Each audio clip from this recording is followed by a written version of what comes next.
All right, let's get the stream officially started. Apologies for the delay. I was literally looking for my microphone in my bag because I thought I left it because I'm not at home. So I thought, okay, let me just at least start up the stream at least, and I can look for it. So I eventually found it. So yeah, I hope everything is good. Hope the connection is stable and you guys can hear me well, because like I said, I'm not at home, but I believe the connection should be stable enough that we can have at least a long stream, hopefully. Yeah, I know it's Sunday, but yeah, we have to get a stream at least. I mean, it is the new update, so we have to have something for that. And also, it's 100 streams. Can you believe it? It's been a journey from the first stream I did till now. I think it's been pretty interesting. We've obviously been through, you know, a lot of different metas. We've obviously had a lot of insane gameplay, and yeah, nice discussions along the way. And yeah, 100 streams, guys. Imagine 100 streams. So yeah, all I can say is thank you so much for allowing me to do this. I know it's not easy.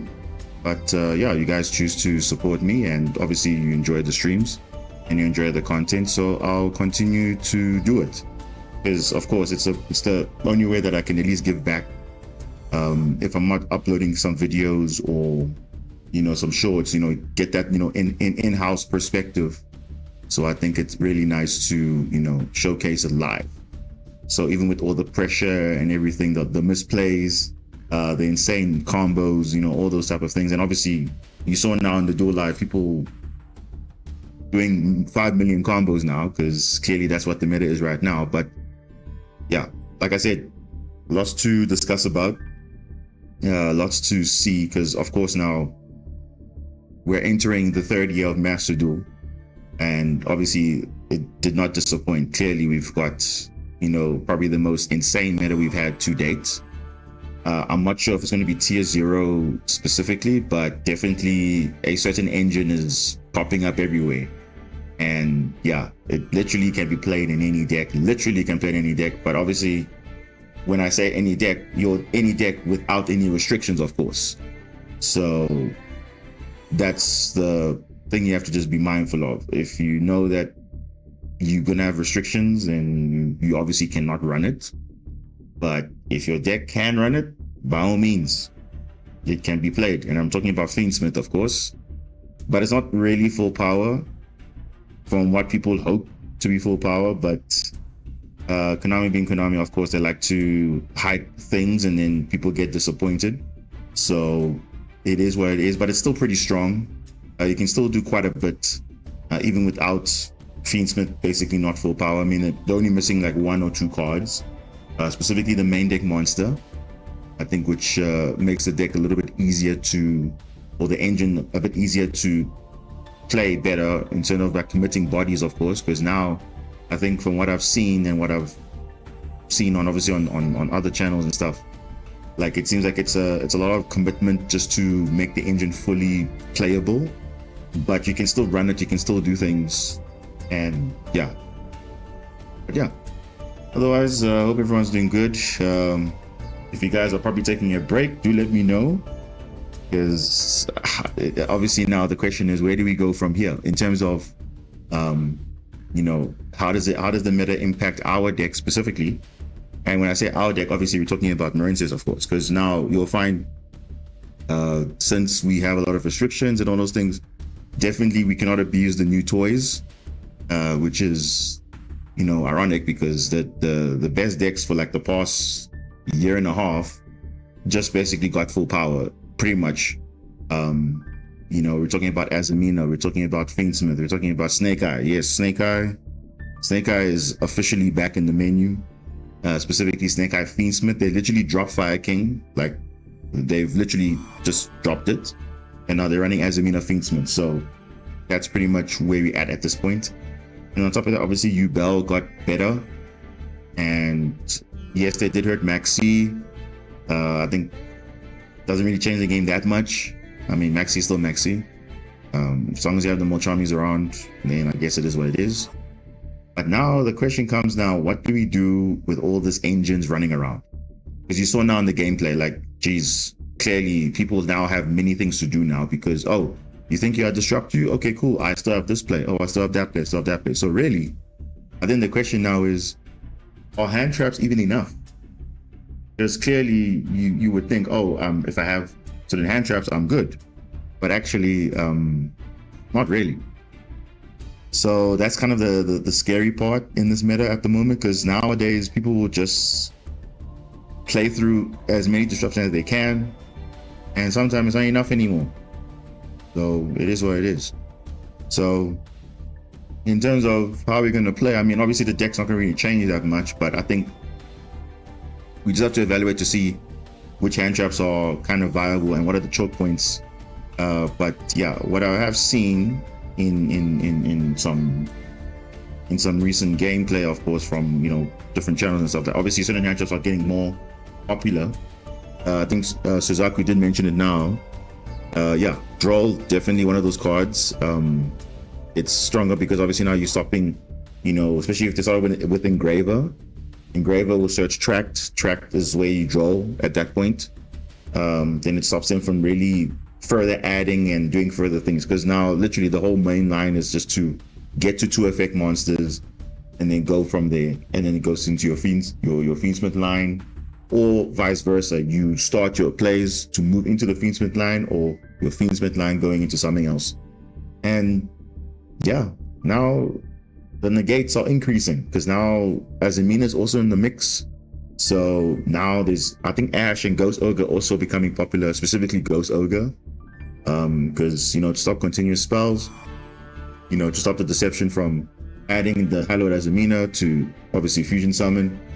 You know, that's now become the meta right now, and it's just, you know, one of those things that you have to just evaluate and ask yourself is, do you need like 20 non-engine just to play the game of sorts? And if you play 20 non-engine, do you have any other plays? Because now you'll find nowadays 1-card combos are just too broken now, and now literally 1-card combos are insanely broken, especially with the Fiendsmith being introduced. So we'll see how it goes. Obviously I'm not expecting anything crazy, but it will be a bit of a struggle.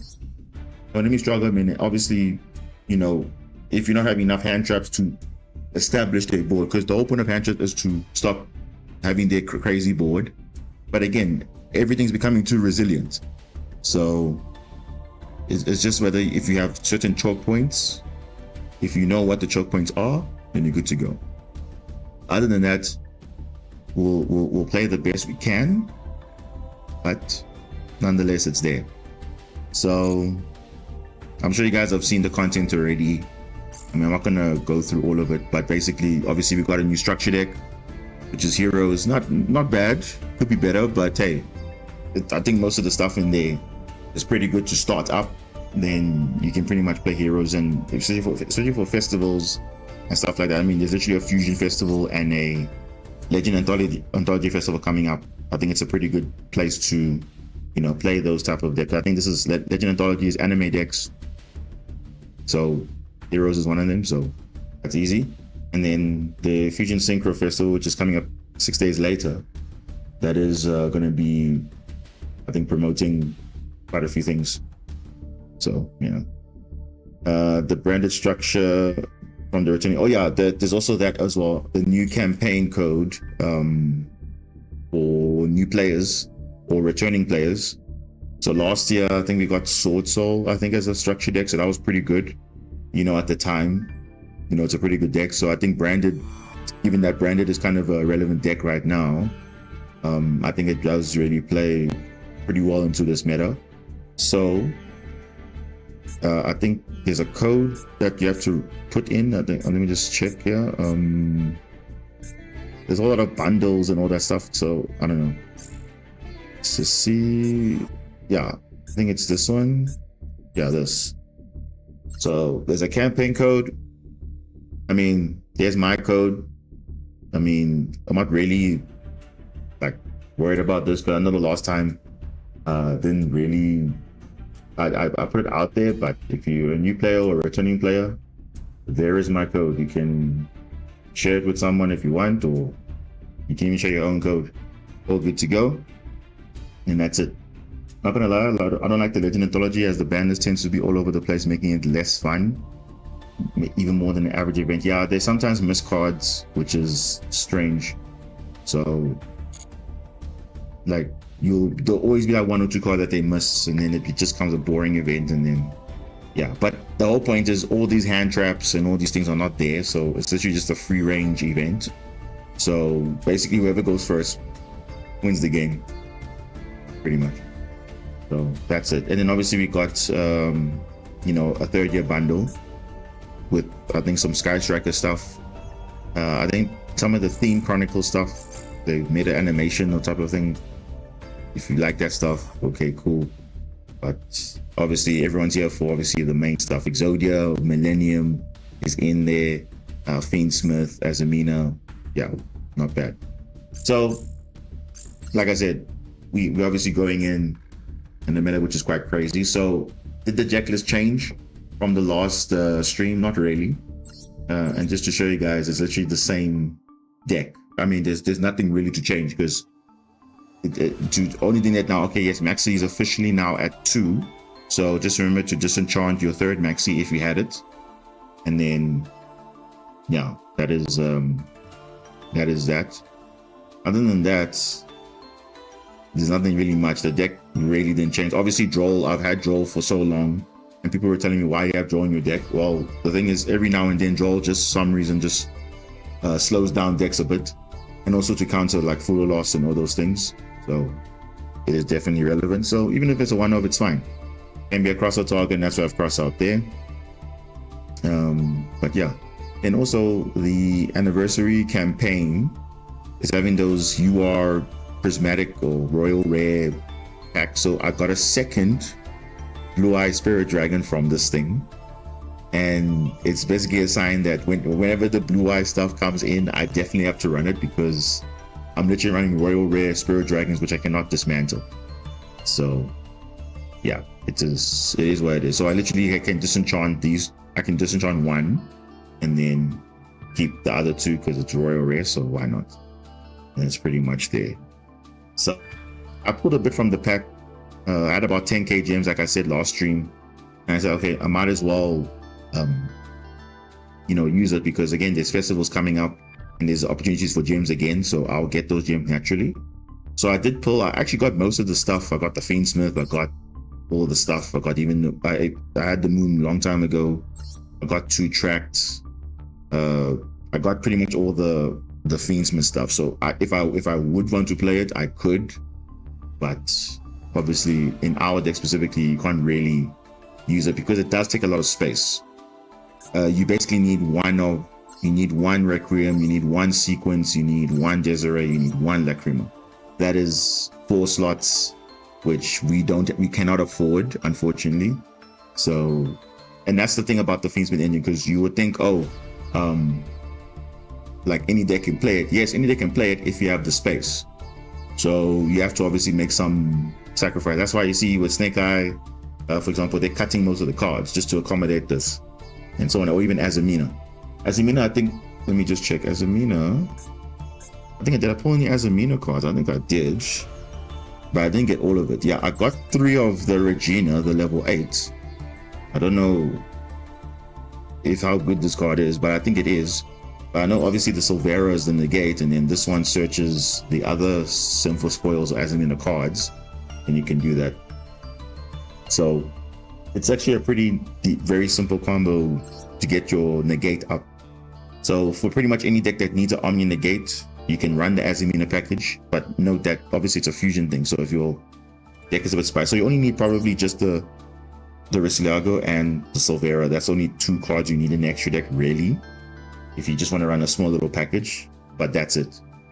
But you can just run Silvera or Sylvia. Silvera is the old name, so it's Sylvia. Sylvia is the one that is the negate. That's what people really want. So I think it's this plus the Hollowed Azamina. Yeah, Hollowed and the Deception. So I didn't pull this, but I could craft it if I want to play it. But you're playing a lot of Azamina White Forest. You enjoy it yourself. I just wish fusions other than Murcielago and Silvera were better. Yeah, true. Because obviously they're trying to bring all the archetypes together. But I will say this: the LZ is quite nice. If you're running White Forest, it's basically 2-in-1, and it's basically it can reveal itself and summon for free. So this is a very good card. Though it's a UR, it's kind of annoying, but okay, it's all right. But yeah, no, Azamina White Forest enjoyers are loving the deck, and yeah, all the other mix, even Chimera is also enjoying it, because again, now there's, they make illusions and spellcasters for nothing. So Queen Azamina, where's Queen Azamina? Saint Queen 2013 card. It reads like a card from 2013. Oh, I see. Oh, you're talking about the Saint Azamina. I think it's that one that with the funny, it reads in reverse, so your opponent cannot target cards in their field, grave, or banishment with card effects, and it's in reverse, so you have to read it the other way, which is weird. So it's basically a floodgate. Yeah. Oh, Queen. Queen has Amino. Why is this? Let me see. It's a Sip for Spoils card, okay. If it's card in your hand, it will feel set to give it or banish. By an activated effect, you can summon it. That sounds like a 2013 card. Yeah. Okay. Maybe it's a one-off in your deck, maybe. But okay. Only one Ice Jade? Yeah. One Ice Jade is needed, don't need two. And remember, we're also making space because remember we obviously have Aqua Angel as well, so we want to also make space for her because she is a Marincess name, so you don't want to do that. So we don't want to slow down on the Marincess engine because I remember there's an additional engine that you have to add. So I said that one is fine because, like I said, it just comes up when needed. So when the other water support comes in later, then obviously we'll change up the deck quite a bit because we're definitely going to be playing 60 cards. We're not going to be playing 50 because with that deck you're going to be running out of gas a lot, so you need to have something else to supplement it. So at least you got kind of, you know, a complement of Mermail and Atlantean as well as Marincess as well, so they kind of bridge to each other. So it's actually pretty nice. And literally the Neptibus Prince is one card, literally everything. So that's literally nice. But obviously when we get that will come soon, which hopefully it should be March or April. I mean, they can't make it too long. And by the way, Konami, like, speaking of packs, we still don't have Argonaut and Coral Triangle and Dive and what else came, Spring Girl and all the other Marincess stuff that came in that other water pack long time ago. It's still not in their secret pack update. But yet all the hero stuff, all the Chimera stuff, all the other things got updated. What is going on? What are they waiting for? Are they waiting for the Mermail stuff and Shark support to come in? Then they're going to update, but why are they taking so long? I don't know. So really, I'm surprised that literally only like 4 cards literally cannot get added, but yet Zelantis is in a secret pack. Ice Jet Gumia is in a secret pack. Even the Umi stuff is in a secret pack already. So what's going on? I have no idea. But anyway, they have their reasons, but we'll see. So yeah, other than that, like I said, the deck list is not changing really because again, there's nothing for us to really change. Obviously, it's just whether your ratios are good enough. If you have decent board breakers and that's because you pretty much need a balance of both. You can't just run multiple hand traps and all multiple board breakers. You have to have a balance of 2. So I think that's what we need. Konami dislikes Marincess. I think it's abused. Nah, not really. Not really. I think it's a pretty fair deck, to be honest, compared to whatever's out there. Now I don't just hate Marincess, they hate characters who play the deck. Any other deck she plays as well. Well, Trickstar got support, like a lot of support. But obviously they're also still waiting for their secret pack. But to be fair though, they got their pack recently, so I am not surprised that they haven't got it updated yet. But basically it should be Trickstar and Marincess that should be updated at least. But they won't do that. And I think the character's not that popular, so yeah. It is what it is. But okay, enough talking. So where we at? So we are currently in Platinum 2, on course of being in Diamond. So yeah, we're getting there slowly, but based on the meta right now, we gotta see. But we'll take it from there. So we're not playing the horror stuff now. That was just for a fun build, but now obviously that was before the update. So now we're playing a more mundane build. That support was super mid. Cards printed 3-4 years late. Yeah, I guess so. But hey, we got a secret Marincess support from it, so I'm not complaining at all. I mean, we still need more, but that is a start. Okay, we got Maxi Ogre. Okay, that's Centurion. Okay, so this is easy because I can just Ogre that. Oh, but I actually can't, because while you control a Centurion monster card, it cannot be destroyed.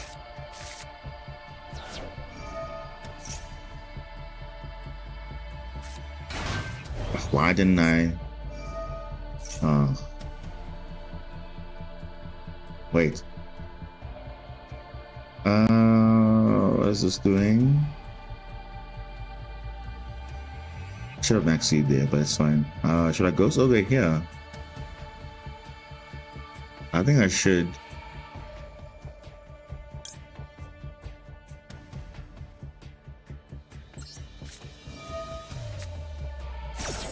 There's nothing else to go over, honestly, because the field spell will be protected. Ooh, okay.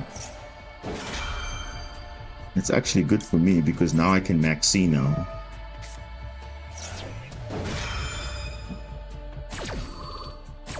So no new Marincess support 2025. No, it's more like indirect support basically, which is better than nothing, honestly, at this point.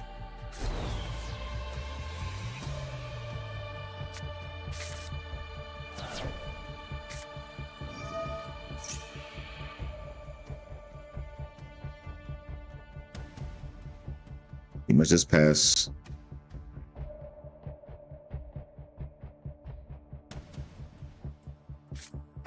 Yeah. He's gonna summon next turn, and then talents will be online, and then it should be that. Ideal. Could be better.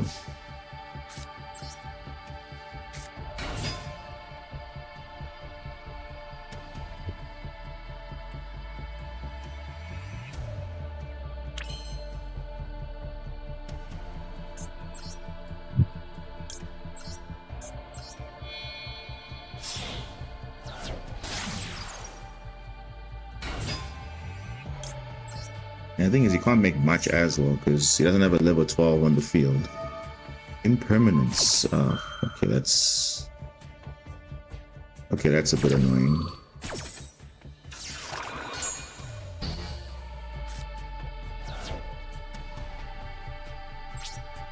Okay.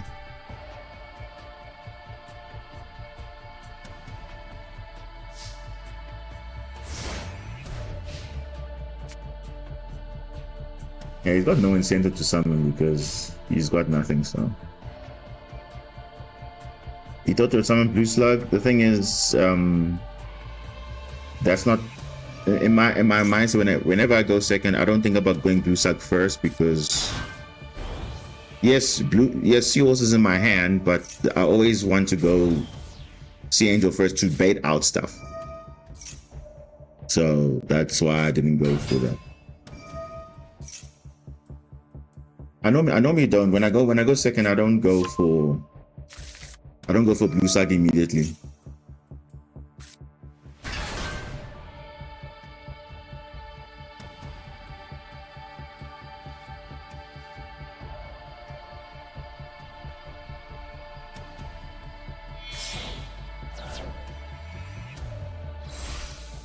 Like I said, it's literally a optional thing. I mean, most people will go with their bread and butter combo, Blue Slug first and all that, but I assume the set is always imperm or called by, so I go for Blue Slug as people imperm that morning thing. The thing is, you'll be surprised, the people I've faced, they've always impermed the Sea Angel, so that's the thing that they'll want to target first. But then again, it's not wrong also going with Blue Slug first, but sometimes I want to keep Blue Slug for the end so I can recur back a monster. But now, obviously, in this case, I had two monsters. I had Seahorse and Mandarin, because Mandarin would have been the Link 4 by itself. But it's okay.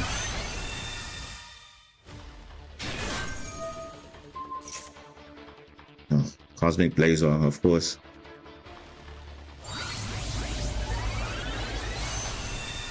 Shooting Quasar? What? Shooting Quasar. Oh, this is lethal. Is this lethal? Yeah, it is 9,000. Yeah, it's...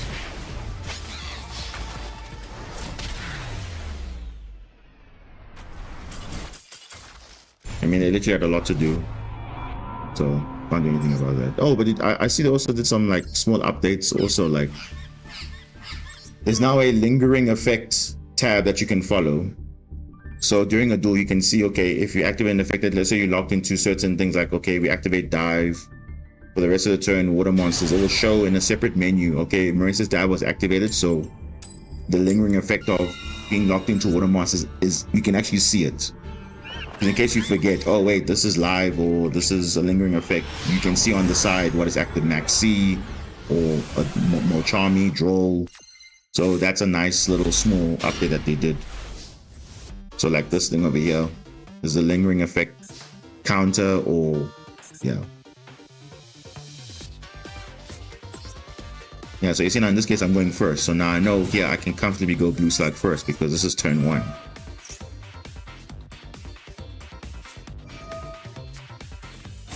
Oh, why would you? Oh, wow, that's... You do not Ash Blues. That is dangerous. If you look at the hand that I have, oh my goodness. You never Ash Blue Slug, a blue tank. That is like the worst Ash you could, like, literally. I don't even know what this guy was thinking. Like, that's the worst. That's the worst Ash you could have ever done.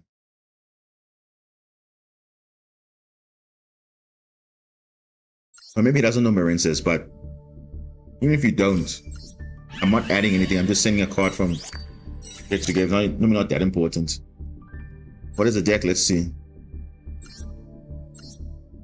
Let us see. He was playing Live Twin Sprite. And the thing is, I wonder why he didn't stay on. Because it's not the first time we've seen this. You've seen meta decks literally scoop. I don't know why they scoop. Is it out of shame, or I don't know, because I don't know, because literally they, to be fair though, they did ask the wrong thing because they don't see other cards in my hand or whatever. A good Ash is a Sea Angel, a summon from the deck. That's, you know, good things, or adding a trap or whatever. But no, that's not. That's definitely not a point you should be doing that, because I can just go link one Sea Angel, revive back the blue tank, and go on from there. So exactly, it's a hand traps as well. So I don't know.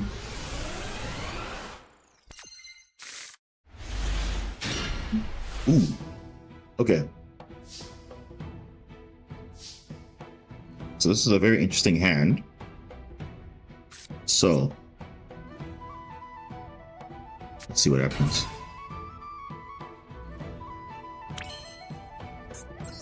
So he's definitely got Impermo Veiler. If he's got Imper now, that will be unfortunate, but if he doesn't, then alright.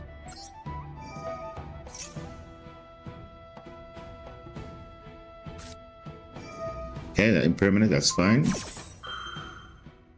It's fine. I don't have any other plays, so it is what it is. I can't draw 2 because he activated a trap, not a monster effect. So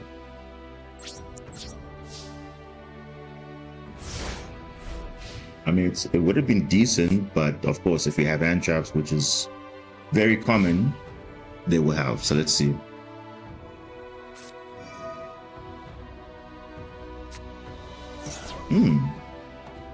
Sword Soul, huh?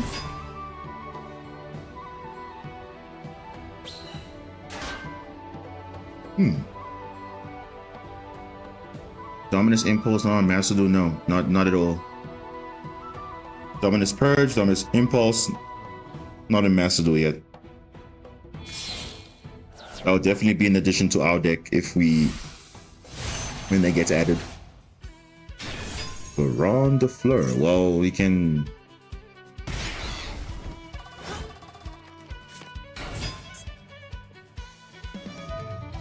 Sword Soul card. Okay. I'm surprised he's doing that first instead of going with the normal level. Okay. I would go level. Normally go level 8 first and then use something, but okay. It's fine.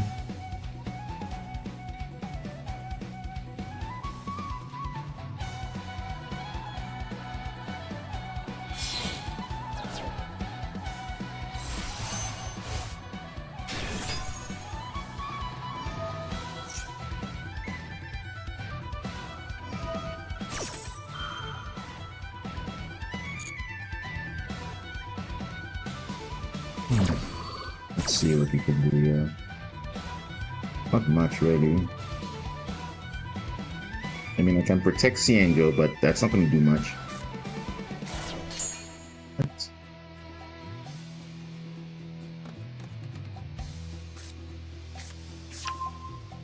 Yeah, it's a lot. And nowadays, a card is actually doing that for free. They've really used their stuff, so I'm not going to even draw, yeah. No point.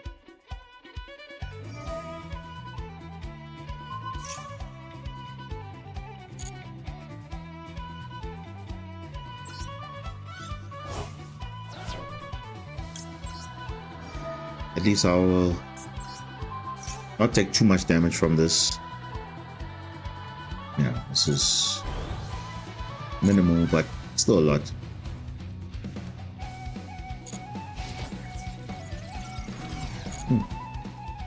And I didn't have much also.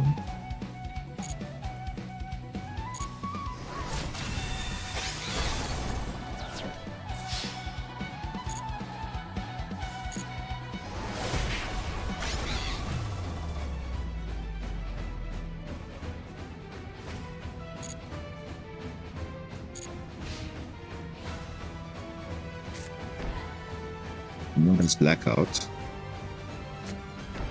but the other one is, you're not sure. Yeah, blackout unfortunately will be quite devastating because you don't have Baslima anymore. But what choice do you have?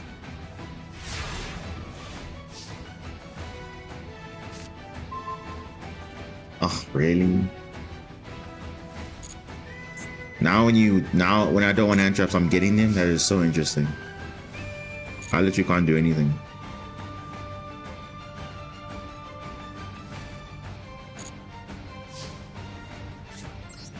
Well, that's all I can do, so.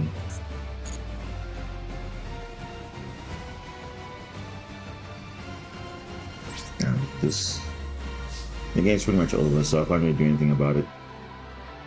It's literally over.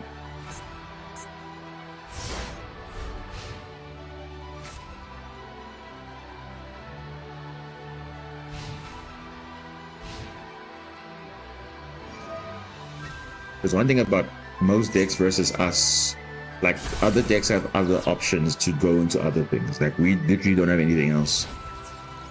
So if you stop our normal summon, that's pretty much it. But if you like Sword Soul, for example, okay, you can stop the normal summon, but they have something else in their hand. They can do something.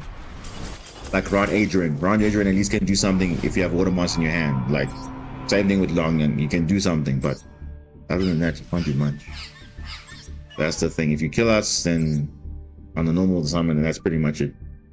We have to rely on other things to do something, but by that point, you don't have much.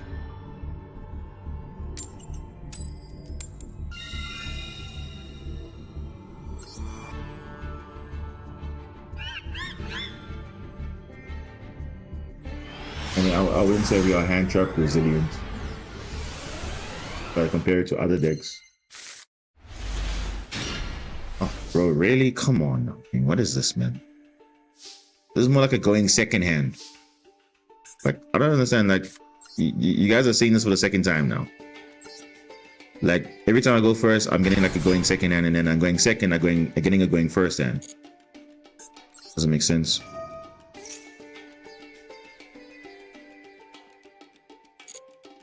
He's definitely got something. Definitely got something. It's definitely an Ash, because he saw when I wanted to add something, then it lit up. So we know he has it. So if I'm actually, he definitely got that Ash somewhere. Waiting.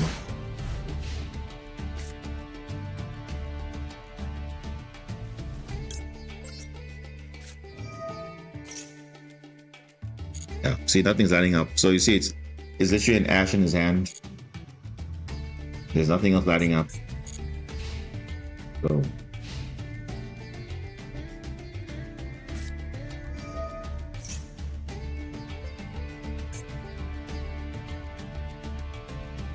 where's Burial?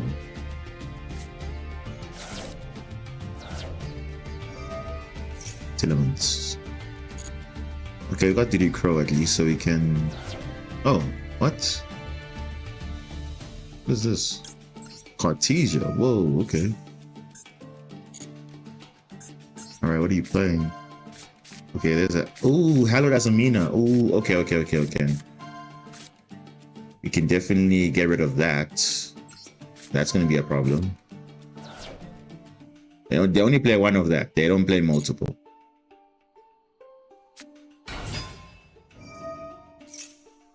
Yeah, this is fine. This is fine. It's just sending a Tilament. Ofness, yep. Okay. We're gonna chain Maxi first. See what he has. If he has an Ash, then we DD Crow afterwards. Yep, there's the Ash. I knew it was there. I knew it was there, so we can just DD Crow now. Because you could have probably played Call by the Grave, so that's why you're like, okay, maybe he has Call by, so that's why I played Maxi first. So now we know. It doesn't need it was just an Ash. That's fine.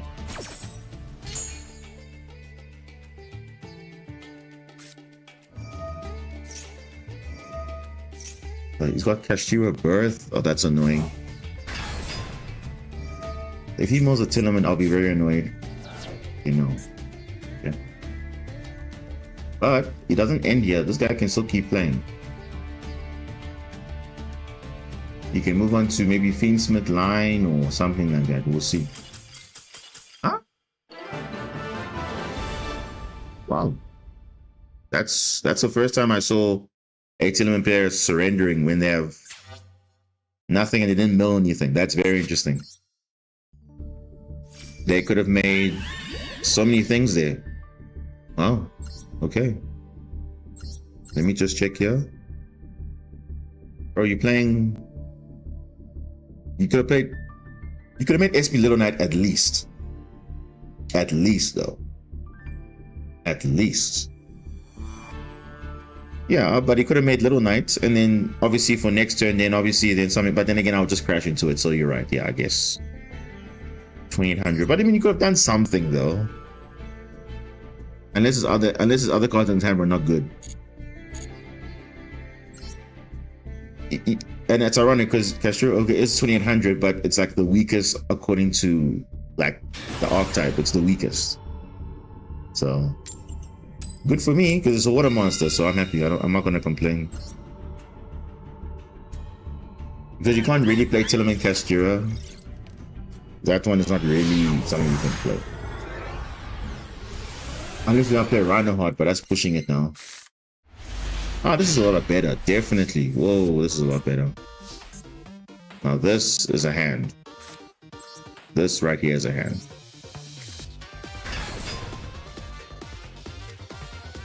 Now with the activate a hand trap, I can look at what they have. So let's now see what they're going there. Yeah, this is way better. Now you see this, at least now if I have Aqua Angel, I can play through stuff. So they can Ash this, it's fine. I'm not worried about this. They can Imperm, I can play through this. So that's why it's a good addition to have Aqua Angel. I can even Small World as well. I don't even need the second one. So let me do this rather. Let me see there's an Ash Blossom there. Oh no, there isn't. Okay. It's fine. It's bridge it up. Yeah, this is because it can summon for stuff from the hand, so that's why I'm not worried about if this gets impermed or whatever. It's fine. We just making plays, yeah. Rulos. Okay.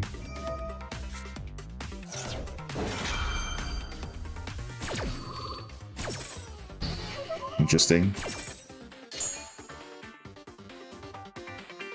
Where do we go from here? This is in a dazzle, just to see. But let's find out what they're playing though. Tempire Dragon. Oh, if there was a Chandra, I would have literally been happy. If there was a Chandra, well, We know his next draw is going to be a hand trap, so let's get rid of a Kaiman, because Kaiman's at 2. And then we'll see what else is in his hand, right? Let's see. Let's see what's in his hand. If his hand is pretty broken, then we'll see, but we'll see now what he has. Let's get this one back.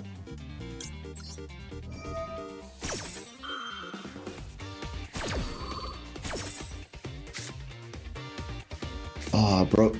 Imagine, bro, this guy's got literally the one of Chandra in his hand. And he's got another Kaiman. And he's got Droplet. And he's got Genroku as well. So that's pretty cracked, actually. Like, wow. That's actually quite cracked. Okay. And now that we know that information, let's try and do this.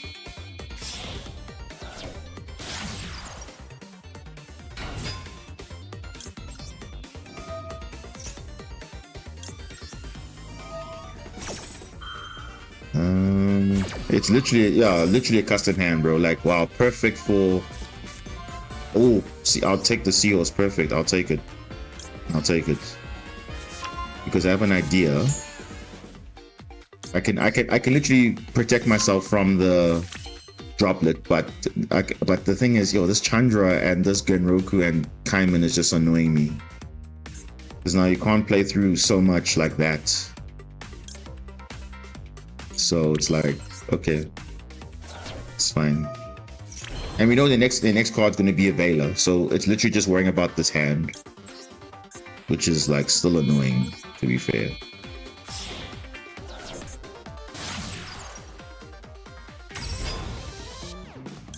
No, I need to do that.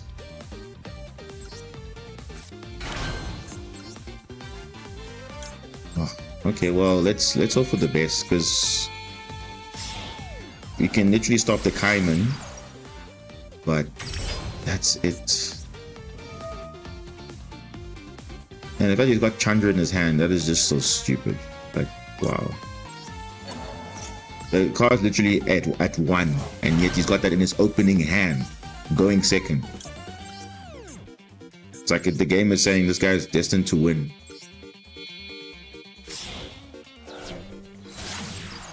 But let's see. Let's see if he wants to play the game or not. We have a Basilima if he has like a... But I don't think it'll even be relevant. Let's add this.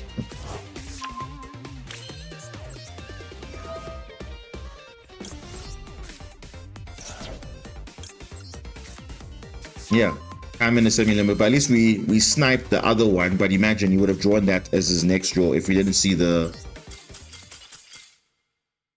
Wait, what? No. Can you, bro? Can you guys can see this, right? He literally scooped. I think he knew, like, no, we're actually gonna play around the Droplet and all those things. But I mean, he probably could have still won the game. To be fair, he could have probably still won the game if he knows how to play it right. Because he's got Kaiman in his hand, he's got Genroku, he's got Chandra. Like, that should be enough. That should be enough.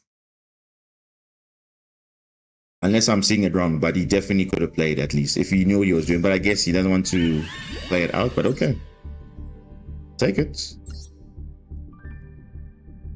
Empire Dragon's still relevant. I don't even know how they're still relevant. They're relevant because of 21 non-engine, that's why. And that's kind of scary when a deck just needs like 4 or 5 cards and then that's it.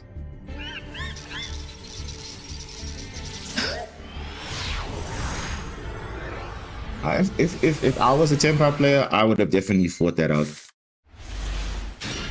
Hey, Master Crow, welcome, man, welcome. Welcome.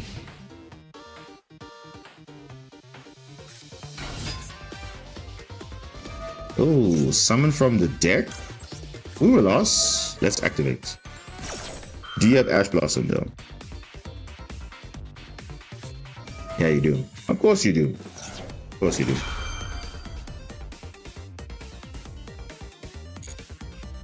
Yep. It's still a 1-card lethal. Because they're gonna have hand traps, and that's the scary part. They're gonna have like their whole hand is like hand traps, and then they have just 1 card, and that's it. GG. GG. I'm doing well, Crow. Surviving in this meta, of course, but yeah, we're doing fairly okay. Look at the opponent's hand. To be honest, nothing interesting. So you can literally take my Crow back, it's fine. Or you can take Aqua Angel or Wave, you can take whatever, it's whatever. Nothing exciting. Yeah, I mean, Crow would have done probably nothing, so. Because this is going to bridge into their Sprite engine, and they're going to go into other stuff. We know how it goes.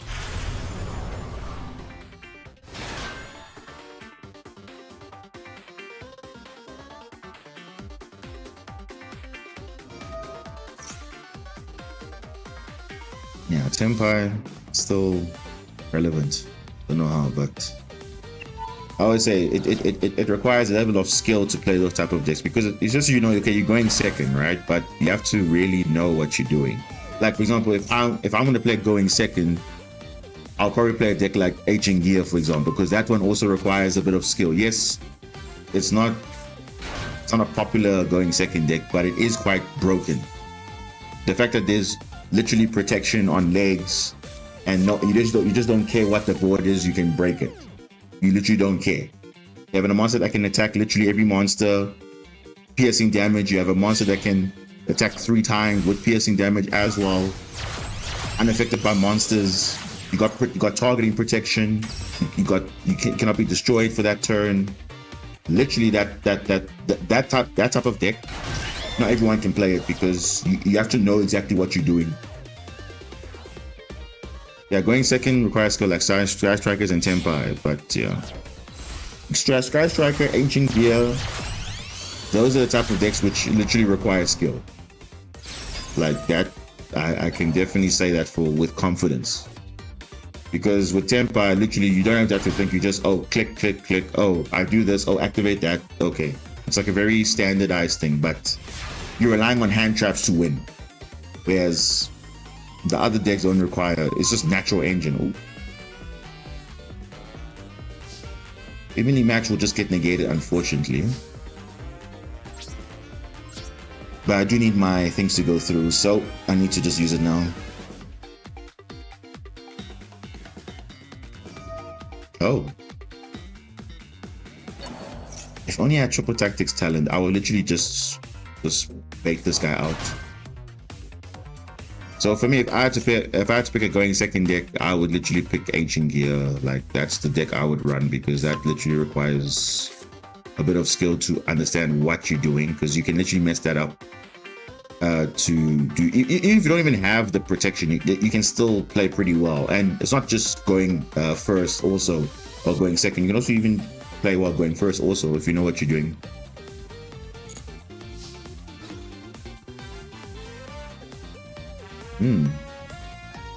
Evenly matched. Not going to be relevant here, unfortunately, but it will just negate.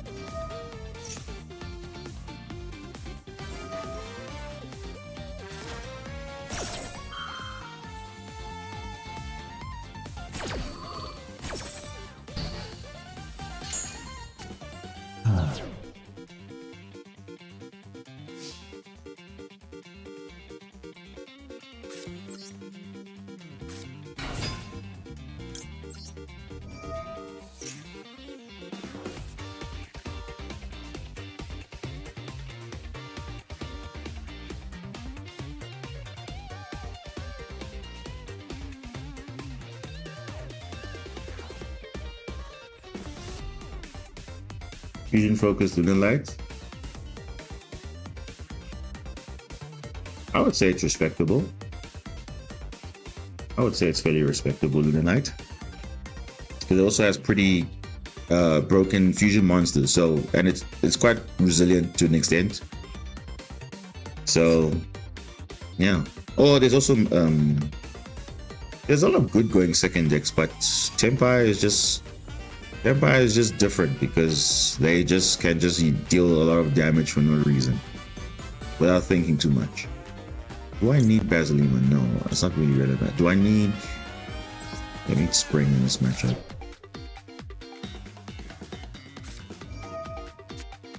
Maxi. Well, at this point I don't care anymore. We gotta play the game, right? So we ain't worried about a Maxi anymore at this stage.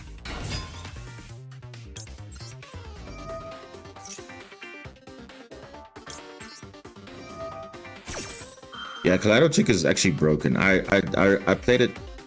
Oh, got a bail, of course he got. Of course he got one. Kaleido Chick's actually pretty insane. So it's got that protection that people don't know, and it's like, yep, nope. Come on. No. Basilima, alright.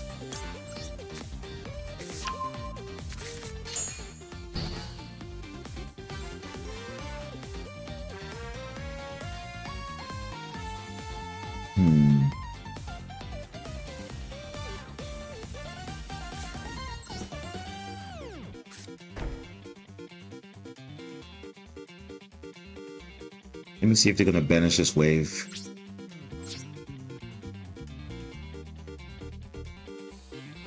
Yeah, they're gonna do that.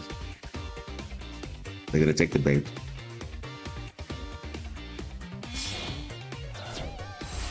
I mean, they always do. Let's see what they're gonna do.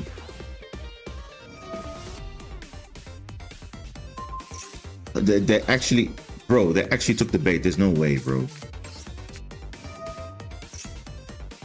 You can banish this one. Please banish the Sea Angel. Please banish it.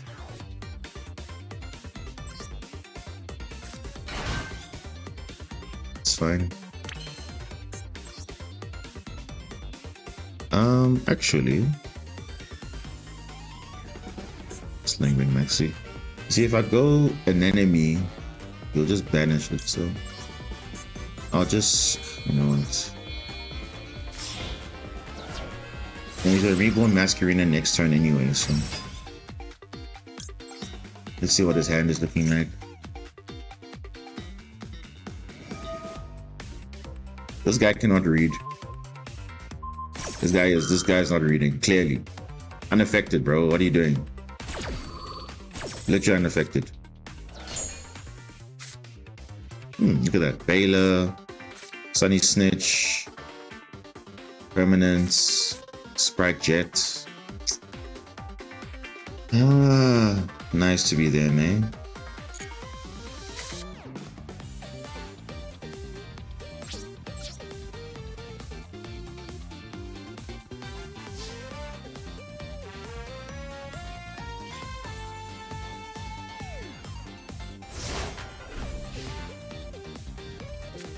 Yeah. I think they probably took inspiration from all those other decks, and they're like, no, let's actually just make it have all the effects that they're looking for. Immune protection, a card that makes them unaffected, a card that says you cannot activate anything in battle phase, so they ensure maximum damage. But yeah, I don't know.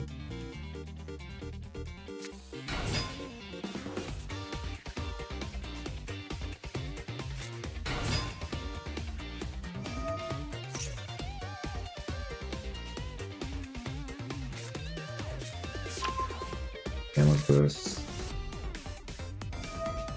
Masquerena. Yeah. Sprite Elf is just so broken, guys. I'm sorry. Like this card is just so stupid. And you're telling me they traded this over Totally Awesome? I'm sorry, I cannot understand why Totally Awesome is banned because of Sprite Elf. And yet Totally Awesome is not even a problem. It's not. It's literally not a problem. What? Oh, I know we're going this. Okay.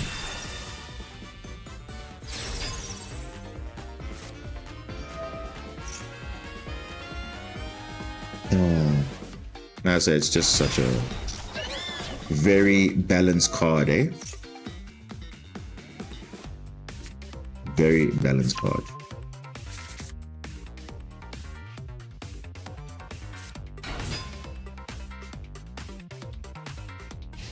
Yeah. Sprite.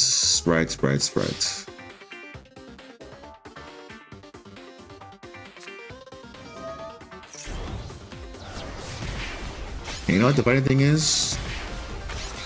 It's not like I lost to Sprite itself. I lost to the Little Knight and all those other hand traps that were there. So yeah, it is what it is.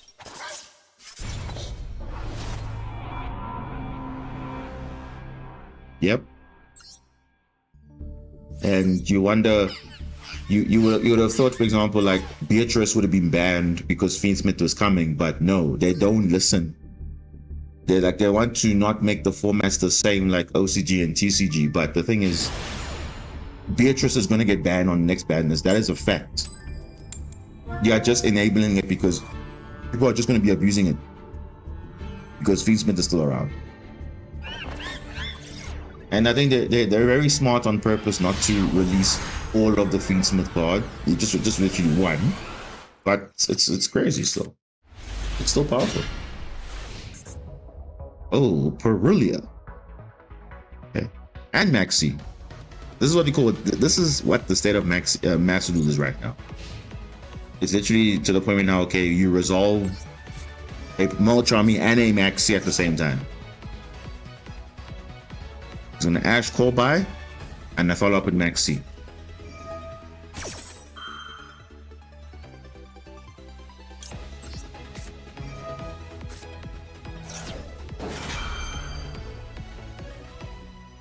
Do you have Ash and Call by? No, he doesn't. He's playing branded, okay. I don't believe that they are literally copying OCG on behalf of half days from the previous banners, like that clown fiesta of just leaving Maxi 2 favor. Yeah, they're probably gonna do that. They're not gonna probably touch it for a while.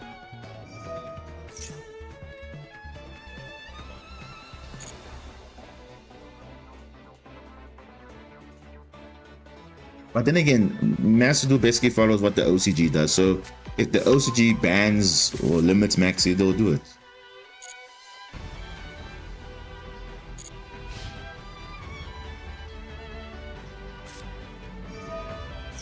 You already have branded fusion.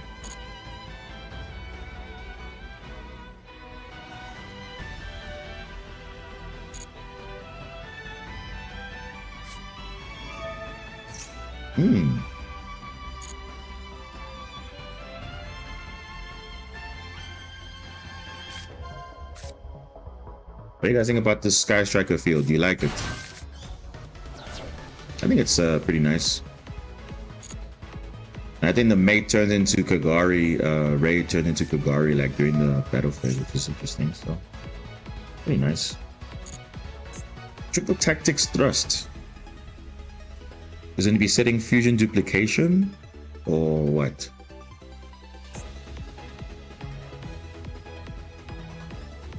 Yeah. It's actually, and I won't lie, if you watch the solo mode video package, it's actually pretty cool. Because that's basically what we were going to get for the animated series, and they've actually previewed it now in the masterduel solo mode, which is actually pretty nice. So I think the production is pretty nice. Though there's no voice dialogue, so okay. So fusion duplication is set, but where's branded fusion? Did they forget something? Oh, maybe. Okay, that's.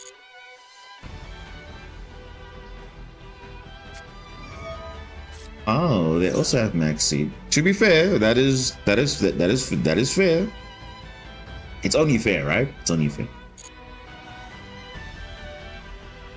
It's only fair.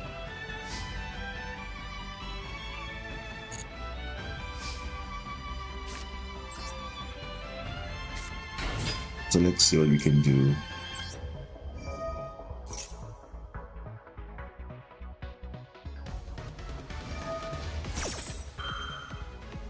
Oh, I see what he wants to do.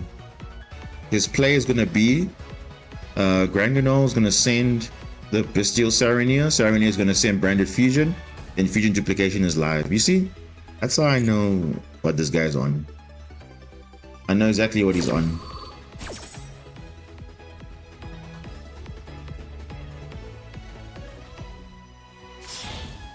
Yeah. That's exactly the play he wants to do. Yep. Ranganol is gonna send, and remember, I cannot even respond to what's gonna happen.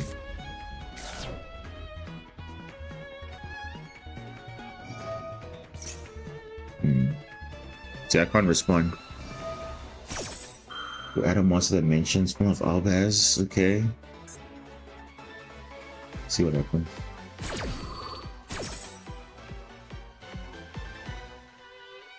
So I have a card to discard. Macoria. Yeah, you see, that's what he wants to get. Yeah, Brandon. Yeah, this is exactly what he wants to get. Yeah, I can't. If I DD Crow, it's not going to make a difference. It's already activated. So same thing. If I wait for Branded Fusion, same thing.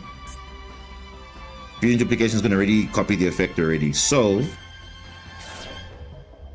wait, let me just read just quickly. Fusion Duplication says target, banish the spell, then apply the effect. Oh, okay, actually I can counter it. Actually, I can counter it. I can counter it.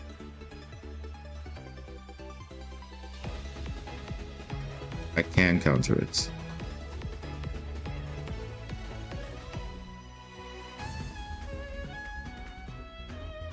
Draw one, is that worth it?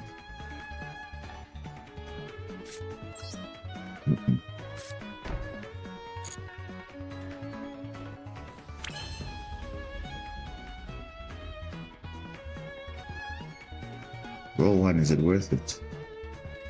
No, it's not worth it. So. Not worth it.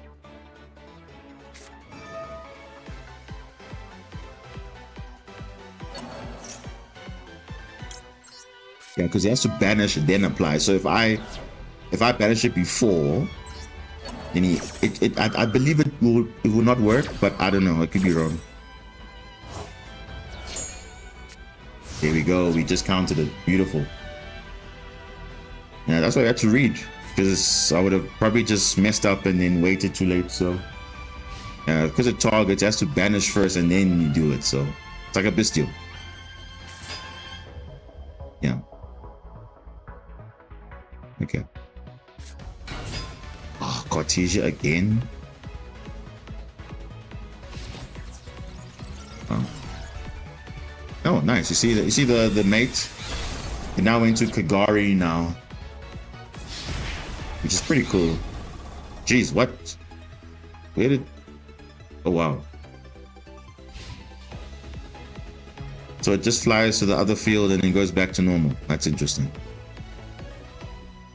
Well, I guess it's a deluxe mate, so... Well, you see, there's no more Branded Fusion.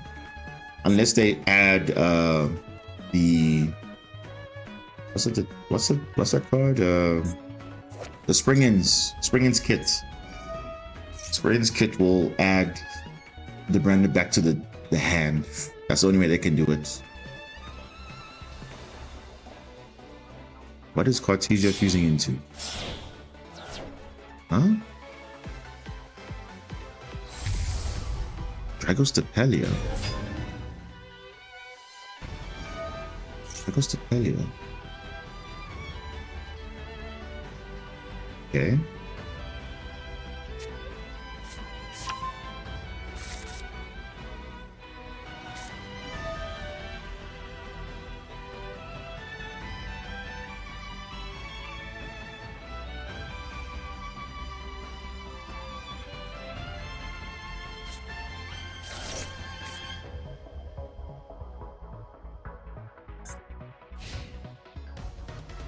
Branded Sword. Branded Sword only targets monsters, not spells, unfortunately. It's only Springin's kit that can bring it back. On the Springin's kit, Springin's But the one that adds back, I think it's Springle's good. Springle again. Bro, Maxi again? Dude, like, what's going on here? Double Maxi, okay? Like, okay. You'll probably negate this. No.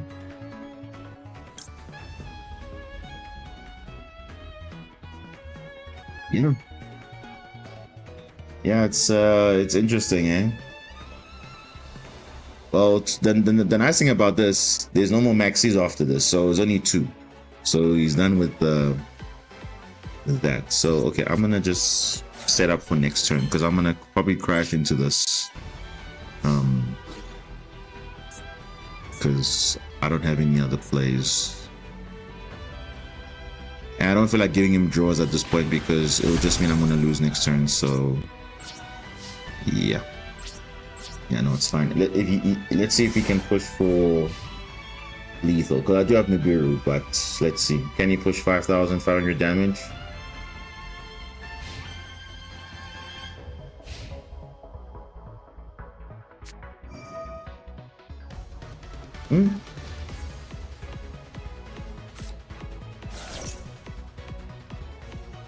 Branded Retribution.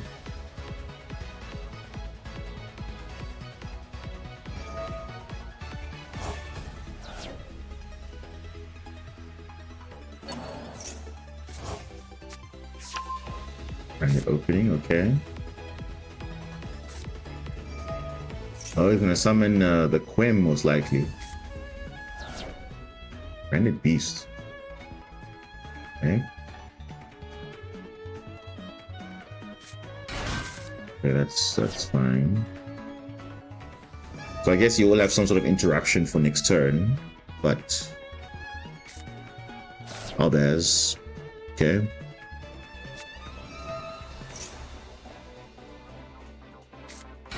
Bro, is that like 3 Cartesias? What's going on here? Yeah, you literally have 3. What's going on? Oh.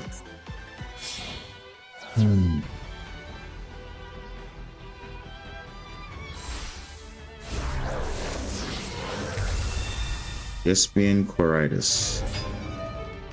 Is that lethal though? 5,200 damage. And he hasn't normal summoned yet. Oh, there's a Springen's kit.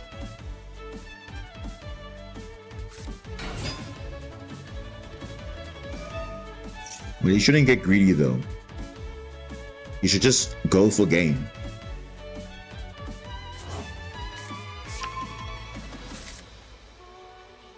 Just go for game. Yeah. I mean, what did you think was going to happen? Of course, he has to put a card back into his deck. That's unfortunate. I mean, I just don't want to play into the maxi. That's the only thing why I didn't want to do anything. And he was just getting follow up after follow up after follow up. I mean, I'm just getting like whatever. Yeah. Anyway.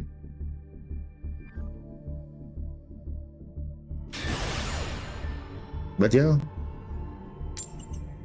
like he drew Cartesia, he drew all those cards. I mean, of course he's gonna just keep on playing. Because knowing those type of decks, if you give them a lot of hand, they have a lot to do, and you don't want to give them a lot of hand activity. So, oh gosh, it's like the worst hand you could have asked for. Okay. No, come on. Are you playing a stun deck? Seriously? No, you're playing Kashtira, bro. Seriously? King Tiger Wangu? Oh, wow.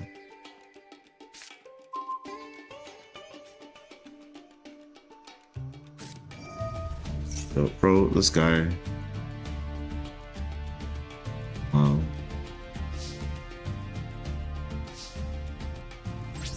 Like, I'm not in the mood to play stun at all today, but clearly. You'll probably keep the Macrocosmos. If he has a Solemn Judgment, I'll be like, wow. Bro. Are you kidding me, game? Are you literally kidding me? How are you rewarding this player? Like, this is literally the definition of you cannot play the game. Well, I tell you, what are the odds? Am I even surprised that this guy even got a Solemn Judgment along with the Macrocosmos? Like, he just had them in his hand. Seriously? Oh, now I need to pray I get Feather Duster. Well, that's it. I mean, luckily Pascalis has big defense, but every other attack monster is 1500 or less, and I'm gonna, okay, well, no. 1400. Oh, thank goodness. Thank you. Monsters of 1400 or less. What is this? 1500.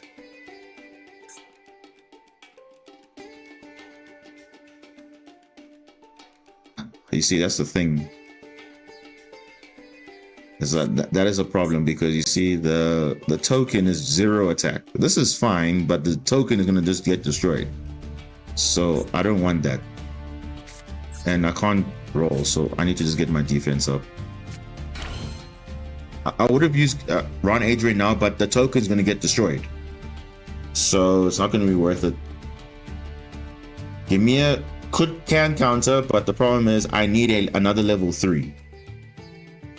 And my level 3 will be 1400 and less.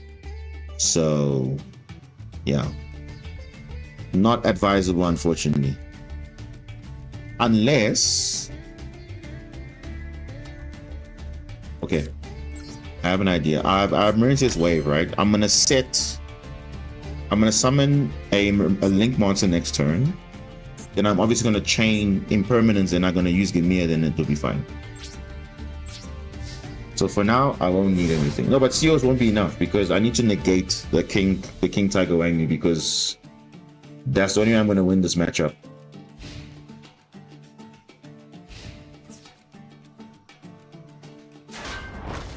But at least Gimia will ban the floodgates, so that will be ideal. Yeah, he's rarely been played. Okay. Blue tying is good. Very, very good. So I don't need everything's getting banished, right? So I just need 1500. Yeah, so this is what I'm gonna do. You slug. Okay. Bro, what is that? Okay. Marincess Wave. Target this. Perfect. So now it should work. Let's get rid of this. Bro, if he has a Solemn Warning or some random stuff, I'll be so annoyed. But to be fair though, I can go to current enemy if there can only be one. Are you kidding me, game? Like, what is that, bro? Bro, are you kidding me? Oh, dude, that is so random. Wow, dude. How lucky is this guy, bro? And you know what's funny? Because when you think you have the out, then they just have the bro. Imagine having the out, and then they literally just have the counter to the out. That is just so random, bro. That is so random. Dude. And even if I get a level 3, I still cannot go into another Aqua because I only have... Oh, okay. At least I have Aqua Angel as a fairy, so I can still use that. But still, bro, like, no, this is not right.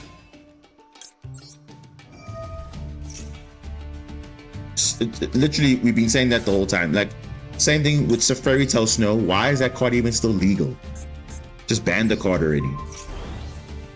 Literally just ban the card. Because, yeah. It's not doing anything for anyone at this point.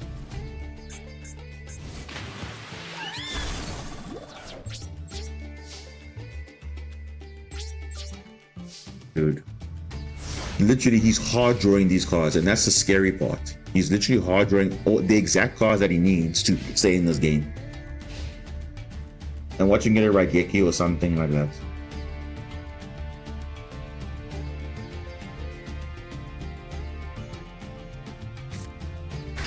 Bro, literally, Suzaku, you called it. Literally, you called it, bro.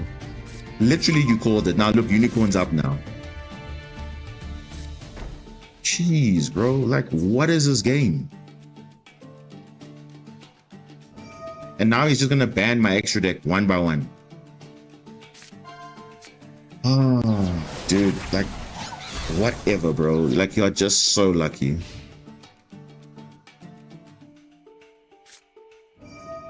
Now he's got double birth, which doesn't really do anything in this matchup. It just gives him extra normal summons for level 7s. But, dude, or at least he can't crash into this. That's a lifeline, at least. Small world? What can I small world into? A kaiju? Doesn't matter, he'll just bring it back with birth. Dude, this game is...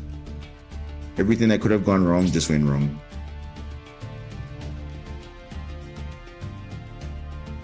And my out has just got banished, the Yugioh face down, so I literally need a lightning storm, or I need a heavy storm or a feather duster. That's what I need right now. But I think the game will give me that? Nope. They won't give me that. Oh, you just gotta sit on this for now.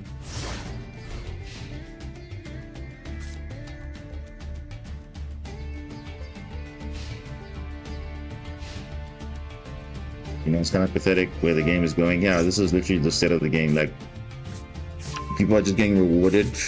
They're getting the exact cards they need. Oh, and now he's got his barrier statues up now. Just like that. You don't say Call by the Grave. Call by the Grave is not useful in this matchup because everything's getting banished. So, sending Call by the Grave is just asking for what? Nightmare Phoenix? Bro, of course he can get his Cashiers back because Breath is such a balanced card. Dude, whatever. Espidal Knight. Wow, dude. So good at the game.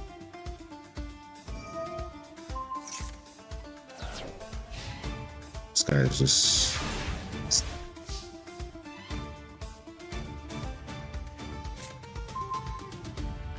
oh, Ghost Ogre. That's a bit late for that now, isn't it?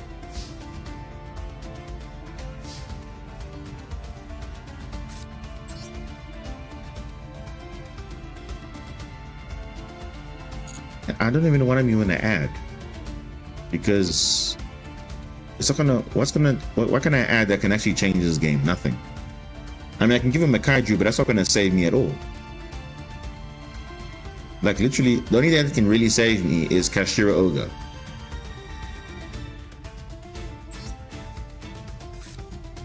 Actually, that might be the thing that might save me. Actually.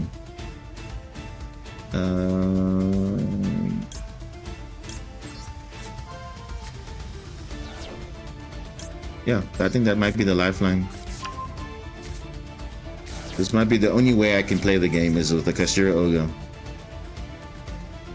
Because you can't be over this.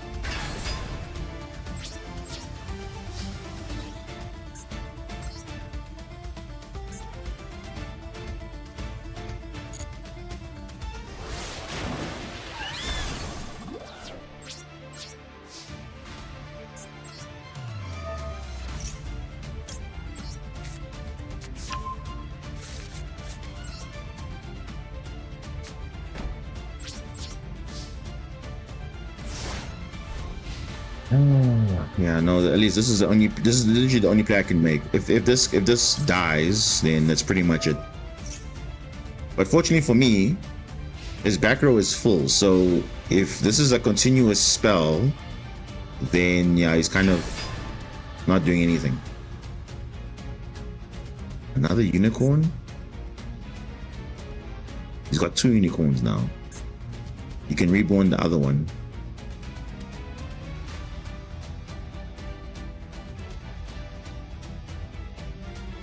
And I do have Ghost Ogre to chain one of the Castura birds at least, so that will be a good thing. Because you can't use both, you can only use one of them.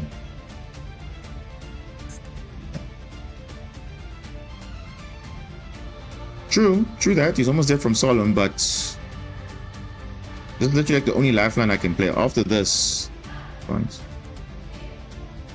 hate Fenrir, but Unicorn was a mistake. Yeah, look, Fenrir is whatever, but Unicorn is the one that's the headache.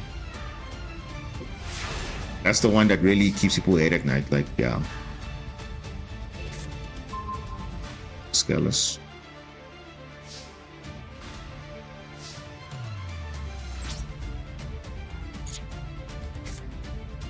I mean, I can burn small damage there and there.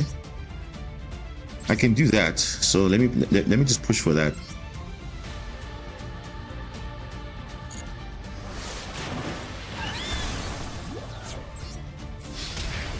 A little bit more. Come on. If he uses Castura Birth, I can use Ghost Ogre. Then it's because it doesn't go to the graveyard. Oh, it does. Oh, that's annoying. I can't even use Ghost Ogre because it requires the card to go to the graveyard. We'll just bring it back now. Like, what is this game? Seriously?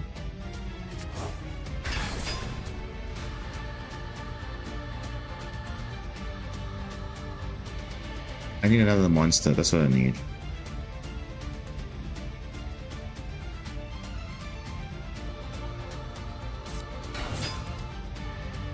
Max C. Oh. He actually gave up. Wow. But even then he gave up. The fact that you have to play such kind of game and to have that and the problem is, guys, if imagine if I didn't have the outs in my deck. Like I had Gamil, I had Castura Ogre. If I didn't have that, I literally won't be playing how would I play this game? Like how is that possible? It just doesn't make sense, right? You see? Yeah, exactly. He floodgated himself because he flooded himself with so much back row, and he only can summon one type of monster. So he only has one psychic. You can't summon another psychic. But still, you shouldn't the game shouldn't be like that, where the guy is just getting lucky. He's getting the exact cards he needs. He's basically stalling the game out. I understand that, but you know the whole game plan of this deck is basically to let the guys let the opponent scoop early. That was the whole game plan. But I'm like, no, there's a way out. Let's do this. If there can only be one was not there, everything would just be getting banished. Everything. Literally everything would have gone banished.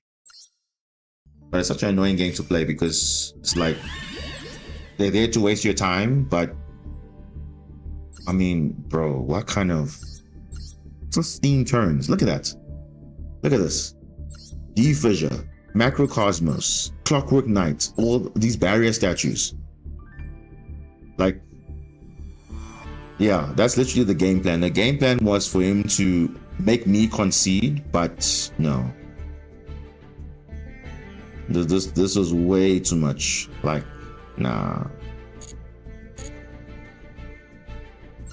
And the fact that he drew the exact outs, which is just scary, because it's like, wow, you think you have the out? It's the same with Runic. Runic have that Synchro Zone card. They just always randomly have it, you know? So now, imagine now you have to take in those outs in your deck, otherwise you literally can't play. So like I said, certain cards come up in situations, like you see now, if I didn't have Small Road, we're able to go into Castura Ogre, then that's basically it, you know? But yeah, anyway, that's the game for you, right? What can you do?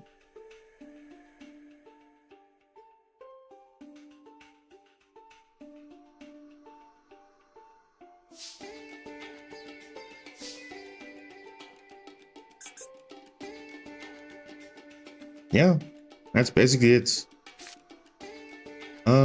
This guy's got like something, so I'm gonna play around whatever he has.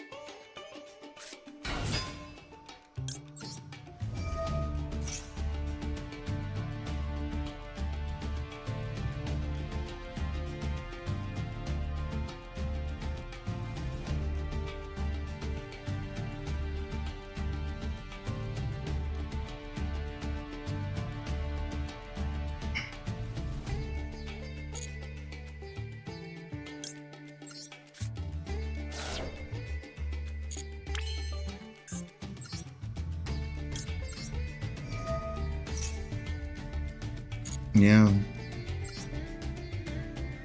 It literally is not strategy. Well, to be fair though, there is a strategy, but in their case, like you see now, we're getting runic. Runic strategy is to deck you out.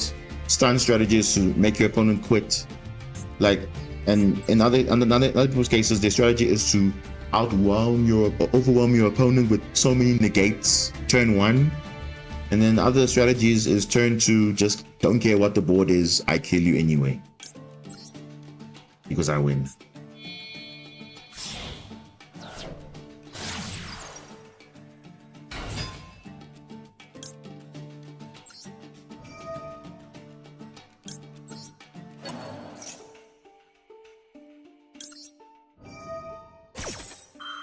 True. Should have never been a thing, but yet here we are. Runic. Runic is a thing. It's Millennium. It's Millennium. Now, Millennium going second is actually pretty broken because the Exodia Incarnate is just a beast. That's all I can say. Yeah, so now I know he has Ash, right? Now that I know he has Ash, I'm gonna play into Ash.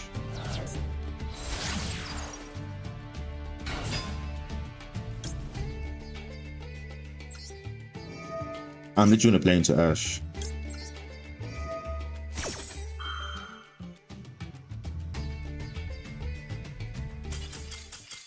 What? But why did he scoop though? Yeah, I know I have Ash. I know I have Call By, but the thing is, I want to deliberately play into Ash so that I can not get Maxi next turn. Yeah, I'll do that. But yeah, that's yeah. Like we're literally going back and forth. We're struggling to rank up. I don't understand. We are struggling to rank up, but I don't know because we're playing games which not supposed to be winning, but yet somehow the game is rewarding these players for no reason.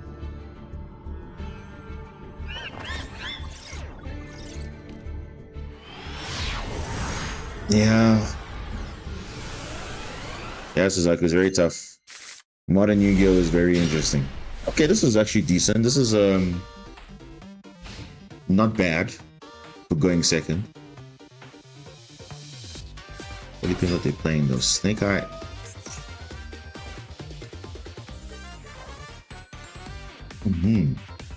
See, this is the thing. They're playing Snake Eye, right? So, do you really care about this?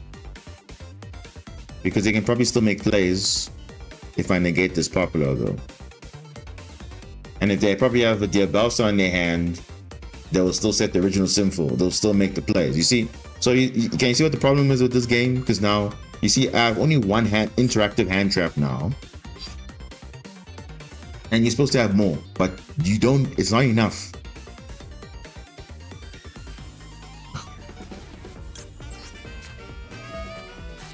Maybe has Call By as well.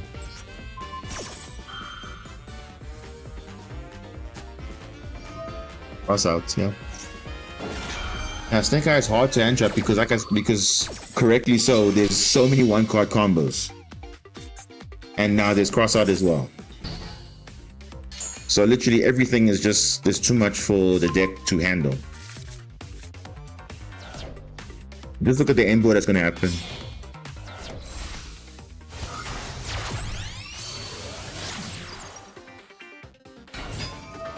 This is not an example of good one card combo. This is very unhealthy one card combo because it's doing too much for no reason.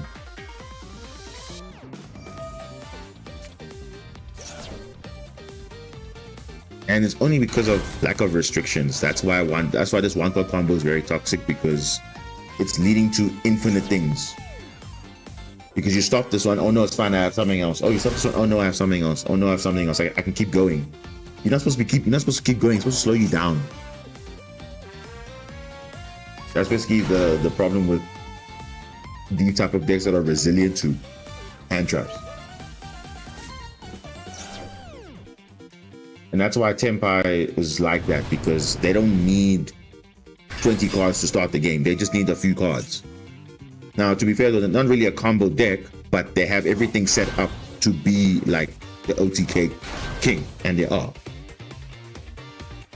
Whereas other decks need quite a few cards to make that setup. You know? Like, for example, Ancient Gear. Once you have Ancient Gear Fortress out, they can't do anything. They literally can't do anything. You can make this entire field, you don't care. Because you cannot target, you cannot destroy, you cannot do the, you know, you cannot even respond. You cannot even respond. You know, like even this Promethean Princess, like all this stuff, like what is this, bro? This is like, and that's the thing. You think, oh, I've hand trapped you, but no, you just don't care.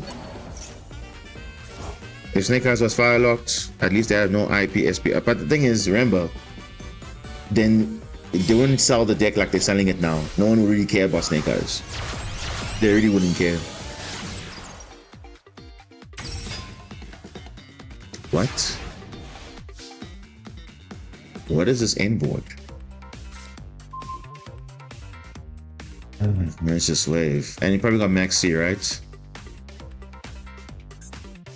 Birch.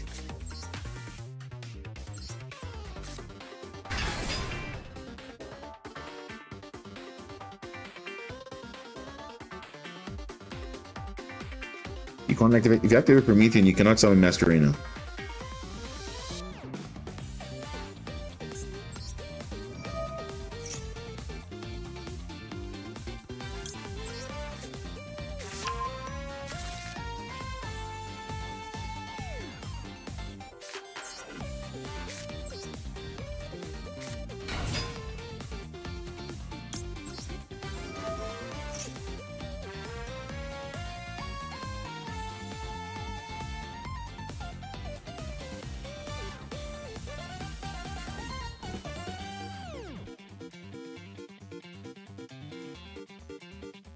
Why didn't he activate Divine Temple when I summon Ogre?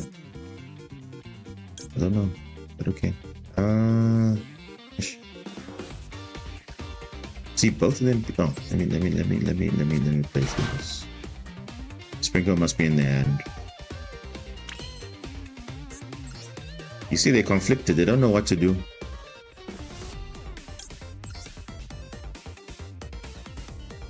They are not sure what to do. Because it's either Masquerena or Promethean. Decide.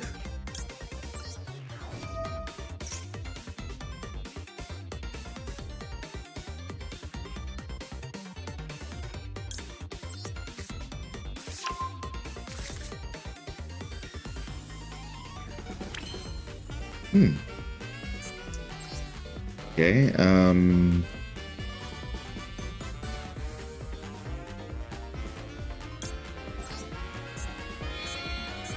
let's do this. So in case he has ideas that you won't have.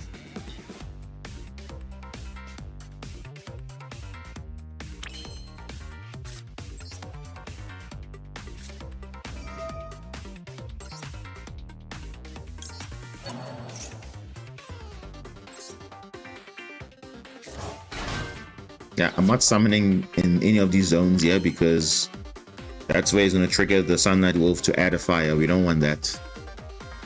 We don't want that.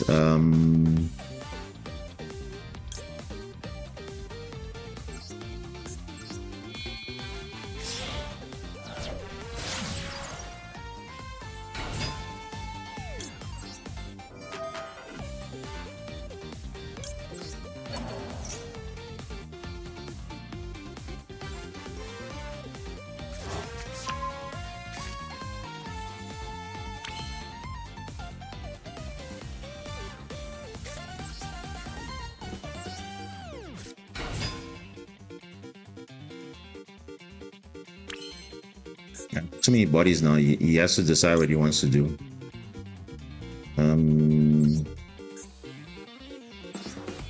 Let's see. Not summon in the zone of some night world. He has to Promethean now or something. Come on. What is he waiting for? If he gives me link 3 access, then he's kind of screwed. Like, he's literally allowing me to make plays here. Okay, he's just losing now. His window is up now. Whatever he does, it doesn't matter now.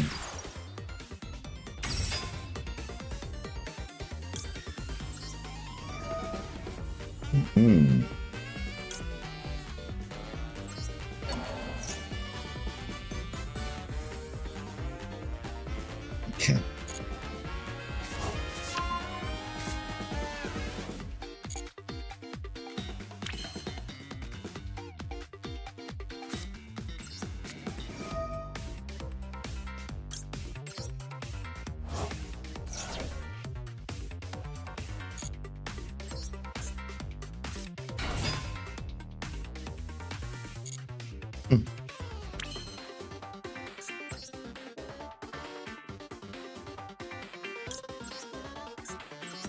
He's gonna lose his entire field just now. He's gonna lose his entire field.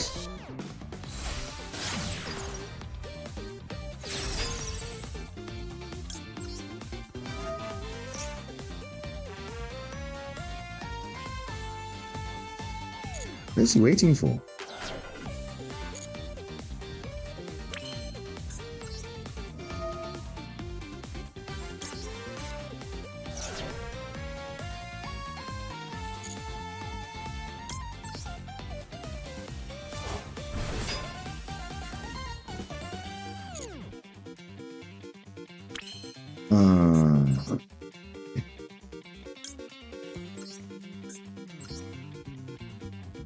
I don't know what he's waiting for, but now I can go Zelantis now, and now it's over now. I don't know what he's waiting for, but it's over now.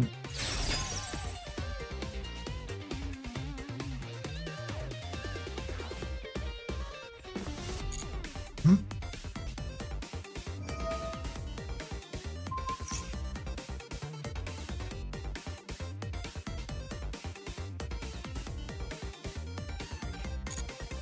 I'll just allow it because I'll chain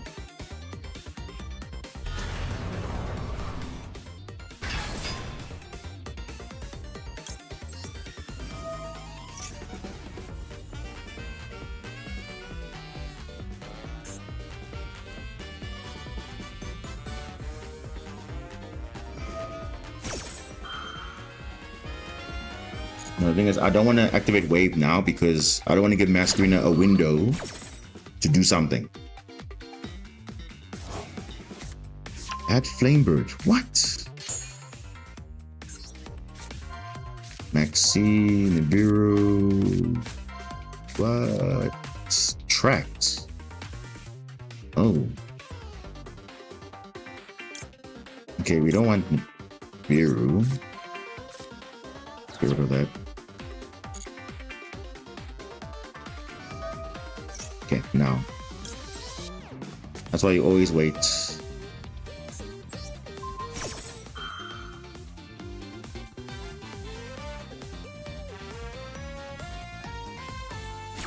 Yeah, you can't do anything after this. You cannot do anything. Like, his window is gone. Bro, he waited too late. He should have veiled before. This guy should have waited before. Now I'm unaffected.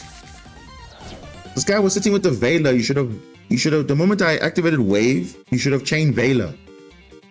Oh well, that's his own fault. Like, he literally just threw the game away.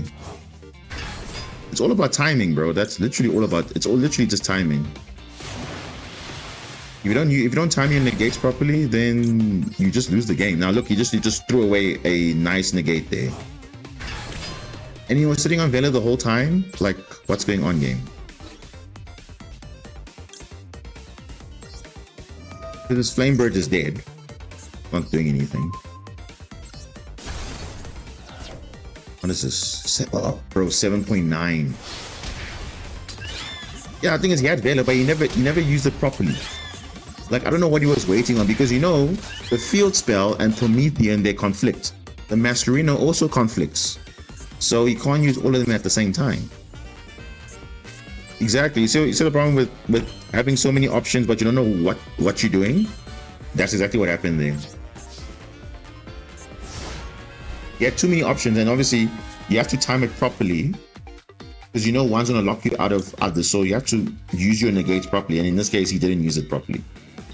His best window would have been when I chained Wave, should have put Vela on top of it. Then again, like, bro, come on, honestly now, you literally just, this guy literally threw the game, and it's sad because he's using a very powerful deck. And I was the one saying no, but you see, I only had one hand trap against the guy. Like, yeah, I don't know. But also, guys, now if you think of it, was that hand trap Vela? Did he call by or cross out that? Let me check. I think he crossed out. Did he call by that? Because if he called by, then I see why I would have held on to it. But if you cross out, then it's fine. But wow, that's interesting. I'm just checking the log here. Okay, he used cross out. Okay, so you could have used it. Yeah. So his Vela was live, but it was just sitting on Vela. I don't know why it was sitting on Vela. I was literally just playing through the rank just to see, okay, what's gonna happen. But okay. Like I said, he definitely could have played better. I mean, there's literally no excuse for that one. Like, he literally could have won that game. I mean, look at the deck he's playing. He's playing literally Snake Eye. Like, how do you name this deck? He's playing Snake Eye, Azamina, Kashtira, Beansmith. There's Azamina cards, there's Kashtira cards, there's Fiendsmith cards. Bro, he's playing the full package. Like, this is like one of the best decks at the moment, Snake Eye Fiendsmith. Literally. Like, every engine is being used. Like, there's no more Fire King now. Fire King doesn't exist. Fire King was just a temporary thing, and now they're back now with this. So he's playing a pretty powerful deck, but yet he could even optimize his disruptions, number one, and number two, his disruption choices were not correct. He barely used any of them, and he didn't time it nicely. So that's a huge mistake on his part. So that's what I'm saying. You can play a deck like that, but doesn't mean you're going to be a great player. You have to know what you're doing, because it also requires skill also.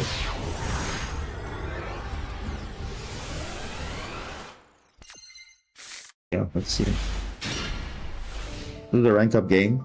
Let's see what happens.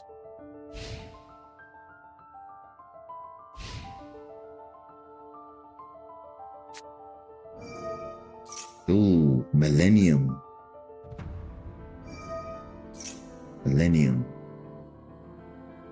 Now, Millennium is a pretty tricky deck because they have quite a few disruptions. What is he doing putting Exodia in the back row? What is he doing?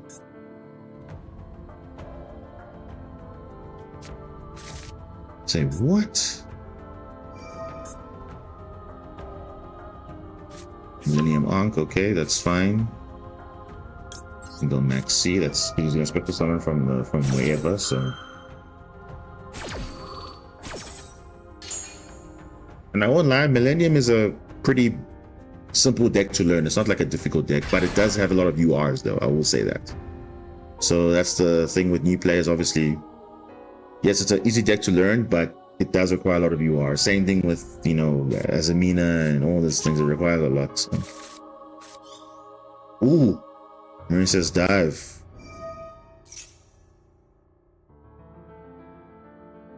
Millennium Ankh, okay, it's going to activate to show all the 5 pieces of Exodia.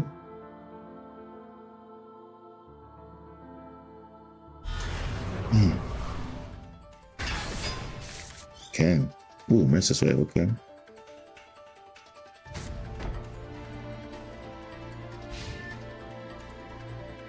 In phase, you'll probably set the Exod trap that will destroy all cards of the field. So what I need to get Basilium in the grave ASAP. That will be very important. Yeah, this is a very important card that needs to be in the grave if I'm going to make any plays.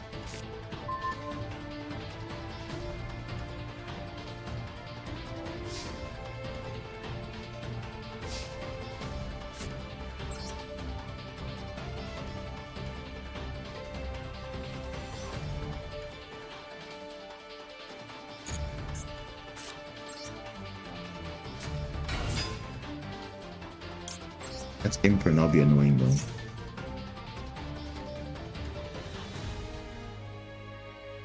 So the Exodia can negate a spell or trap. Oh, Ayla, oh, that's unfortunate. Really unfortunate. It's fine. And it negates the activation, not the effect. So I can activate another dive if I can get access to it. But my worry is this Exod card that can destroy everything. Because ideally I wanted that to be in the grave. We can bait that out.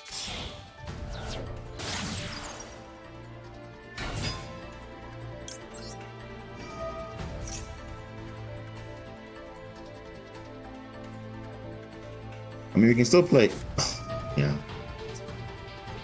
I was just gonna say now we can still play, but he's got Imperm, Veiler, like, yeah, they always have stuff.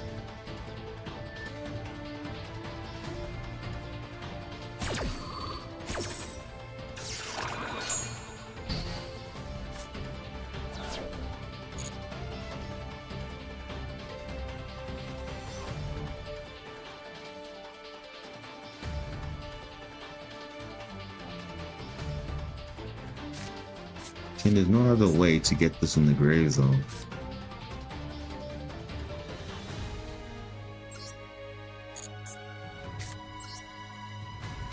And you'll obviously negate with Exodia, so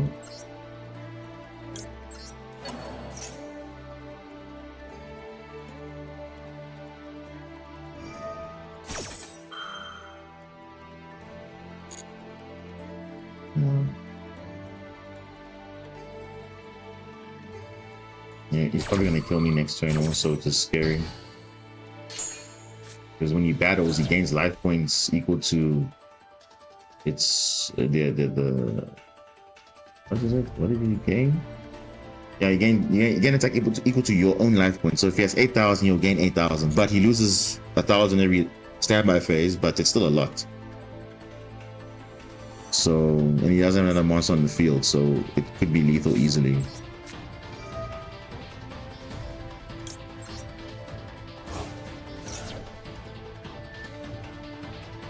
And I think once he sees two bodies, he'll destroy everything.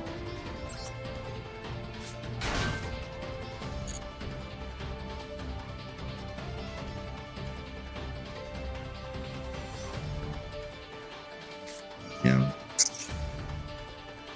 Basilium should be in the grave. I don't know. I don't know. I mean, the idea is there, but yeah, what can you do? So now he basically just wins because he will just put this in attack and then this will just get 7k and then it's pretty much done. Unless I can negate it in the battle phase, which I probably will do that because that's the only way I can win this.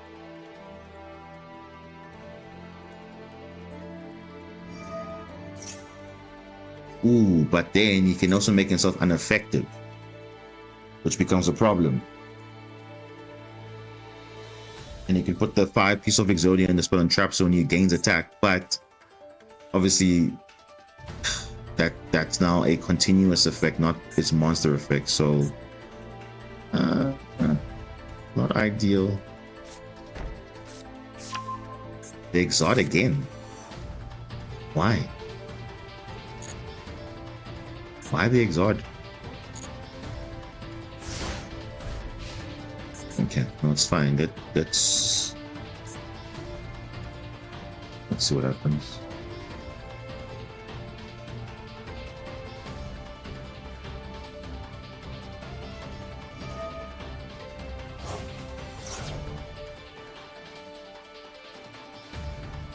Had a forbidden monster. Why would you do that?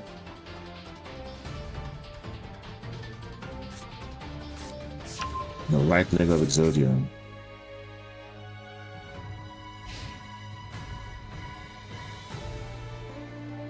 Alright.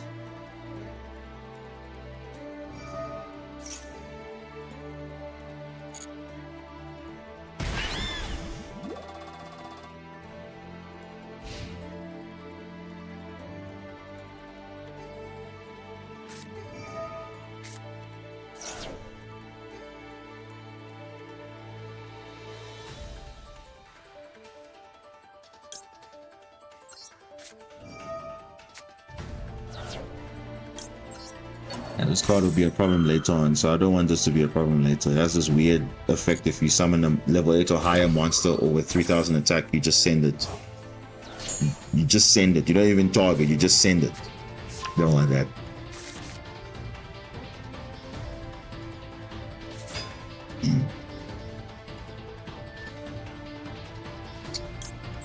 The main phase. He'll probably activate another one.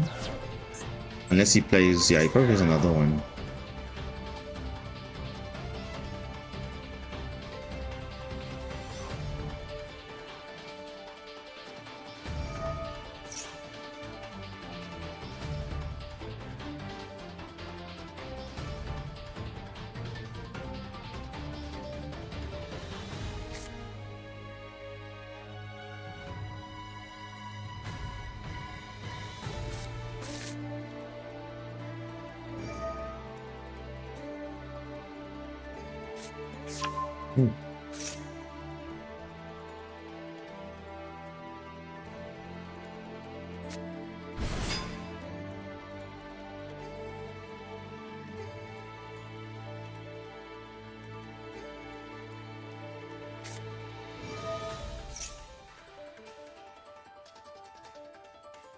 Yeah, this is over because he has another Exodia.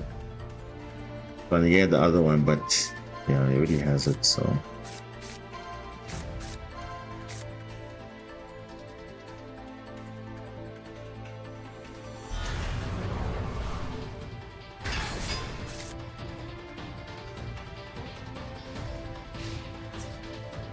Yeah, it's over. Oh, yeah. I mean, it's a fairly simple deck. It's not like that difficult, but of course they have, even though it's not much, they do have a lot of disruptions though. Especially, and they don't even play like alone to maxi, they don't summon a lot. You summon the Exodia, end phase, you set up a back row disruption, you pretty much protected. You have a spell trap negate, so you pretty much can do things. Unless you have Dark Willow or something like that. But it's a fairly not so difficult. It's not such a difficult deck to understand.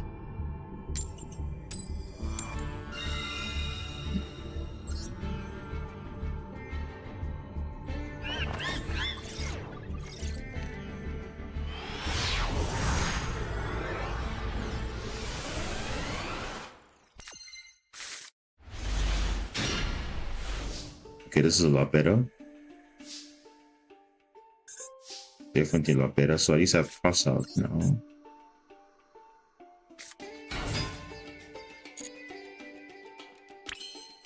Yeah, at least I have cross out, so I can at least kind of play the game a little bit.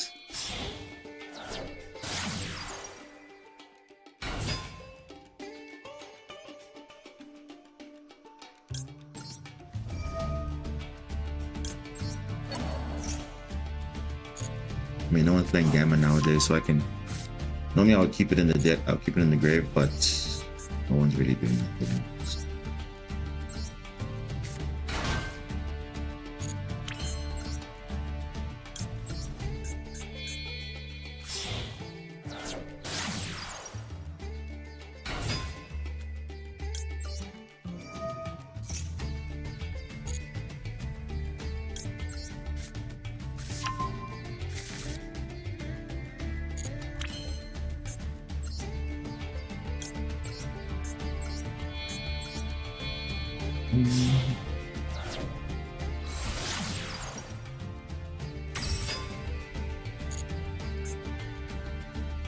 Oh, Nibiru. Oh. That's 5 summons. That is 5 summons. That is 5 summons.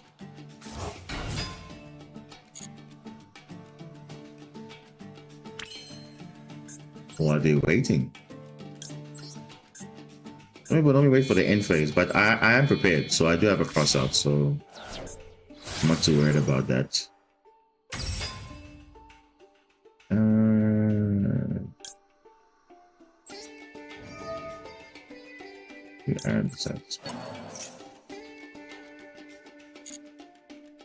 Yeah, it's definitely Nibiru because nothing else is prompting, only until when I summon 5 times. Then now it's asking for stuff. Let me put this in here. Yeah, no, it's literally, it's just Nibiru. Or he's trying to fake it. He could be, but I don't know, we'll see.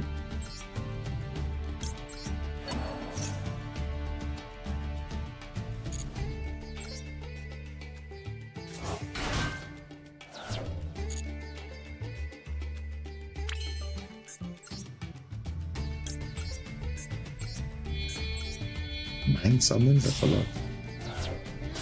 It's a full combo, 9 summons.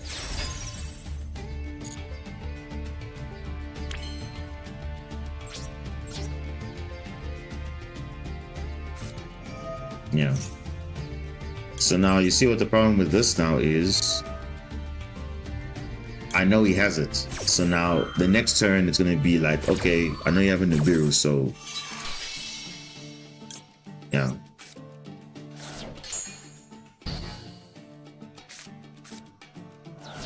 But if I normal summon the barrier statue, then I won't care about Nibiru anymore. If I don't know, hopefully he's not gonna kill me this turn, but we'll see. But now I know he has it.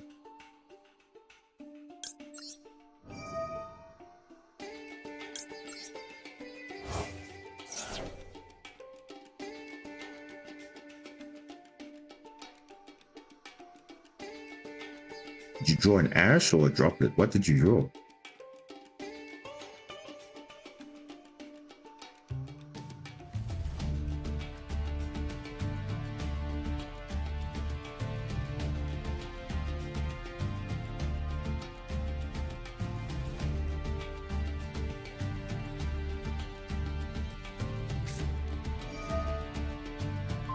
Sky Striker. Oh. That's good. All right.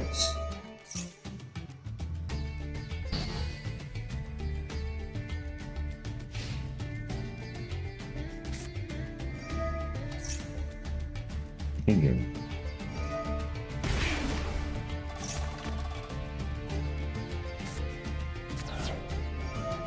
Huh?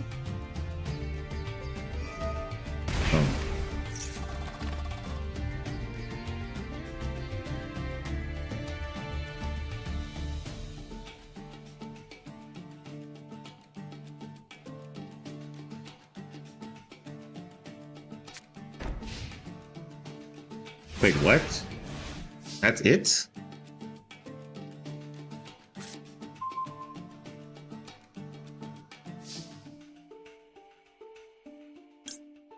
Okay, well, that's all?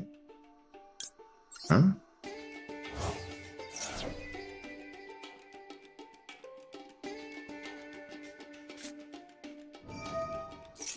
Okay, so I have a player.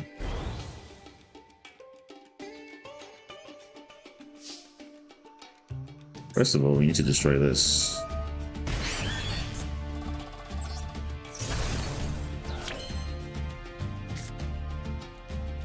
We're going to normal summon. And we're going to do that. Put this here.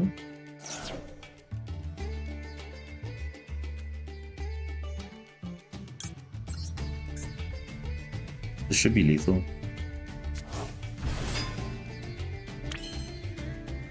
It should be. Oh.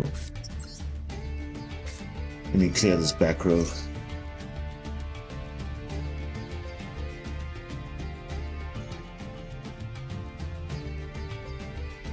I should have done that first actually.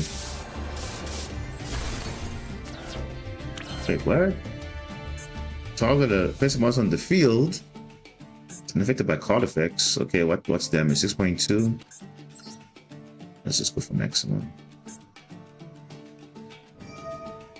Let's go for maximum.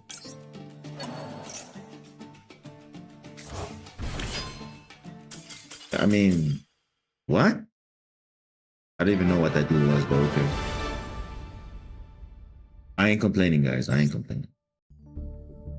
I'm not complaining at all. Wait, what? What's happening to my stream? What is going on?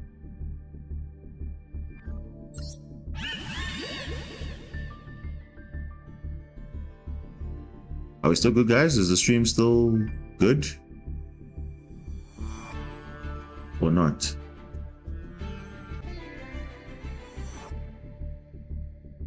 Oh, it's still good? Because I see it's on red, so I don't know what's going on. As long as we have good connection, we should be fine. Okay, can we finally rank up, man? Jeez, guys, come on. This is going on for way too long now. At least rank up.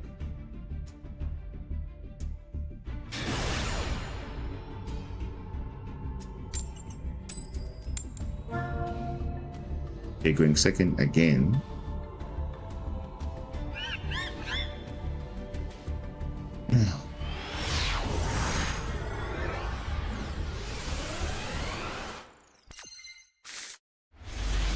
Oh, wow. Just hand traps only? No, that's not good. Because that means we need to hopefully top deck into something good. Otherwise, does hand traps mean absolutely nothing?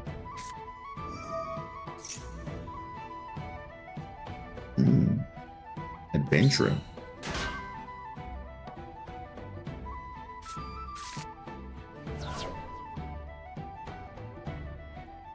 Okay.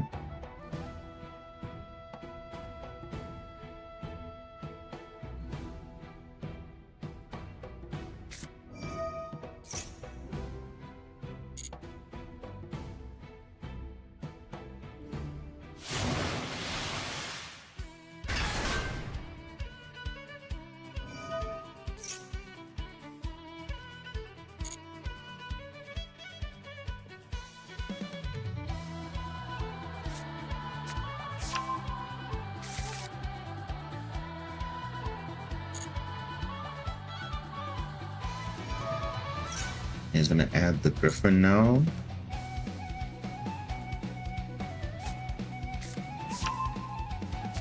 Discard the equip, which are obviously DD Crow that, of course.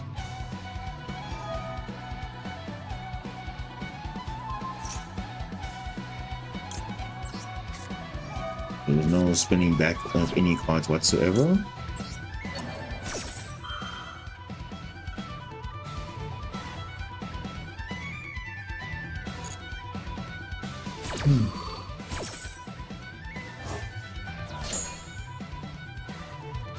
And Nibiru and Baylor are a good combo, because at least I can negate the. Whoa, that's it? Wait, what?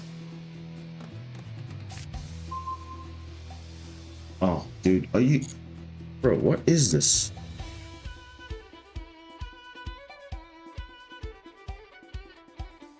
I'm just drawing hand trap, bro. That is so interesting. Now when you need it, now you're drawing literally no engine. That is so stupid. I can't do anything.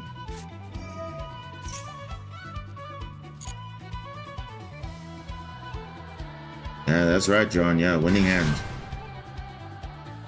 Yeah, for YCS, but this isn't a YCS. This is for this regular master duel. But clearly, this is good for if you're siding out, yes, but we don't even have side deck option. So wait, he plays another one? Wow. He actually plays another one.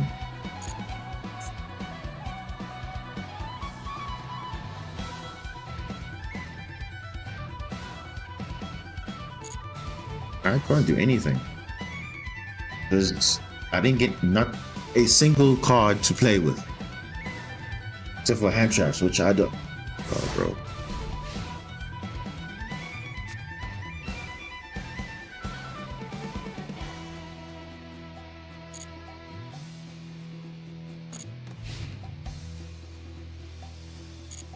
I mean, you could just win on the spot, right? 2K, 2K, 1.5. He just needs another. What? He needs another 3.5. Oh, 2.5 actually.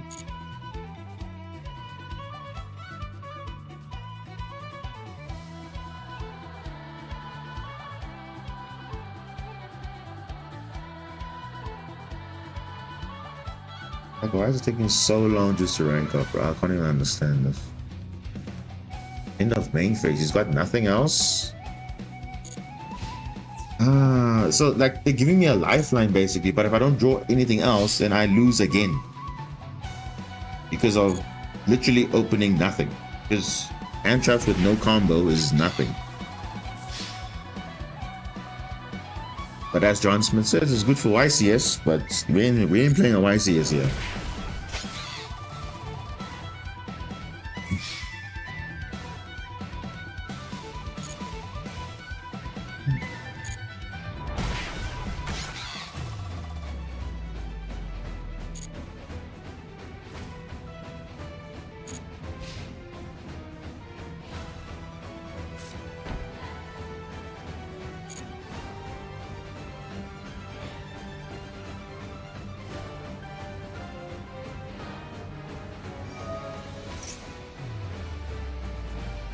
Oh, come on again. Just let me draw something.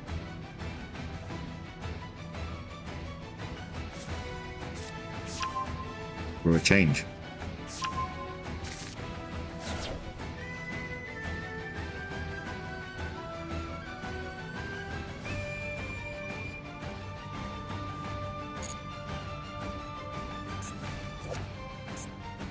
Yeah, fully unlimited. The engine is fully unlimited. And it's actually not that popular because, of course, Fiendsmith is just objectively better.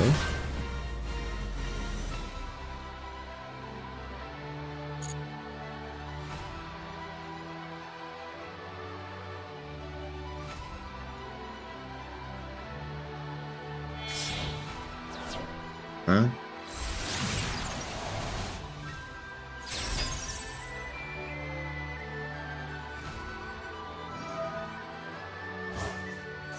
Now I cannot target this card.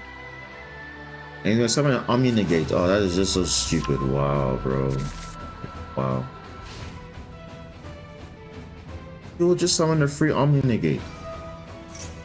And I can't target it. Wow. Wait, another Griffin? Like, hello? Yeah, I guess keeping his name Samog, yeah. Oh. Oh, bro, what is this game, bro? Like, I literally drew nothing. Nothing. How ironic is that? When you need it the most. This is a rank up game by all means. Dude, I'm giving this guy, like, just... What am I even doing? I'm giving this guy just stuff to do.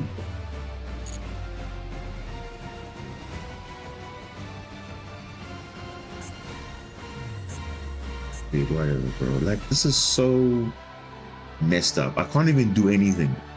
I can't even go to a Typhon, nothing like that, because I'm sitting with hand traps, bro. That's what's happening here. I'm sitting with literally hand traps, and that's just board breakers. It's not good.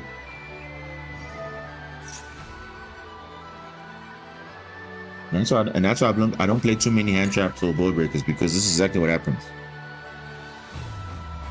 Because this is not going to win you games, as you can see. It's not winning you games if you can't do anything. Because what's the point of having 20 hand traps if you can't even play the game properly? That is. Because we're not like other decks that have what, like 21 card combos. We just need. Oh, man, I don't even know why I'm even trying. The game is over.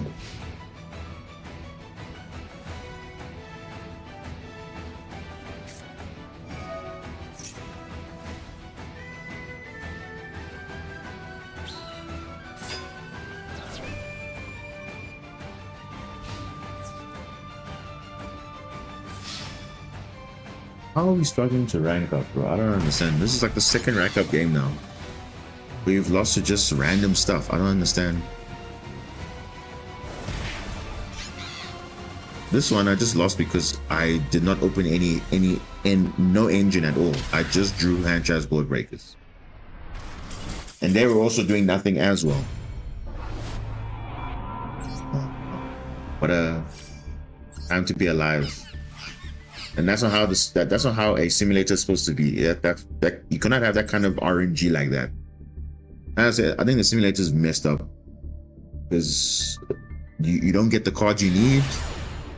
You playing more than enough cards to play some sort of engine, but you're telling me a 60 card is more consistent than a 50 card deck? Is that what you're telling me? Because you saw that branded duel we were facing, they were playing a 60 card deck and they were pretty consistent. They got every card they needed. And now look at that now. Now all of a sudden now the algorithm is better now. Come on. Seriously?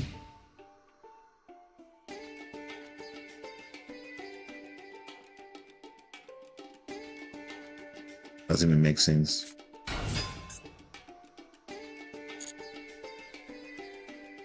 Oh, rank 3 turbo. Okay. Let's see what you're really on.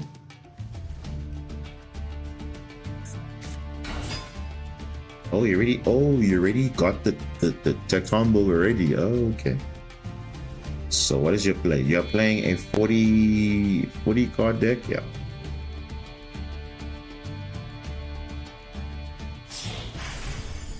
Salomon Prince. Now I realize with this one you have to wait because A, they have a normal summon, and B, you can slow down them a little bit, just a little bit. Now wait. This is where you have to wait because they can still make plays through that. So.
Yugioh, okay. Then we're going to Brotherhood Fire first, maybe.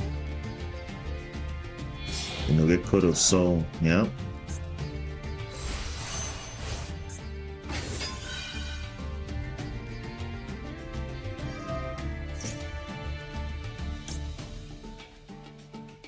Yes, we have to stop them.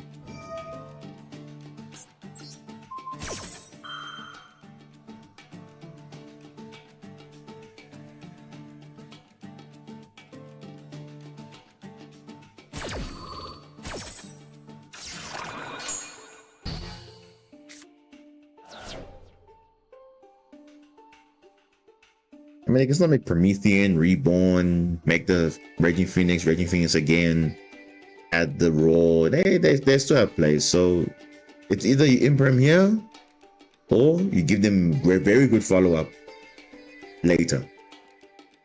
So yeah.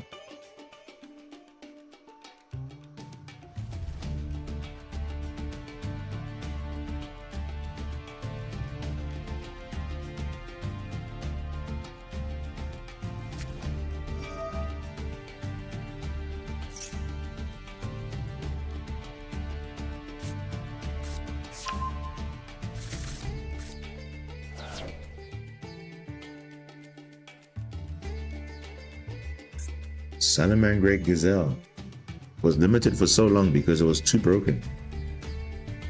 And mind you, Salamangreat won a world championship, believe it or not. Because they didn't realize, no, this deck is not actually balanced, it's broken.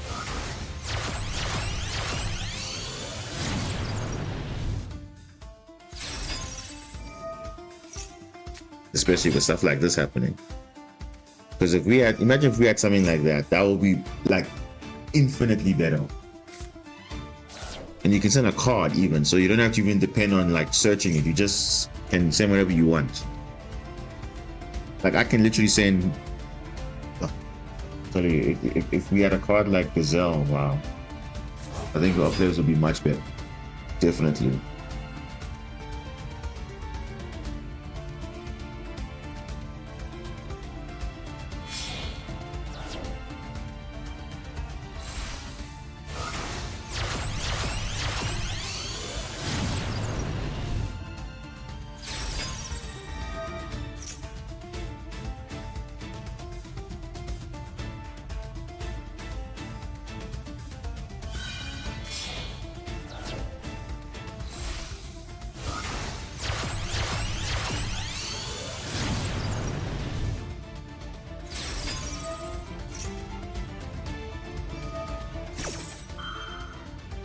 Okay.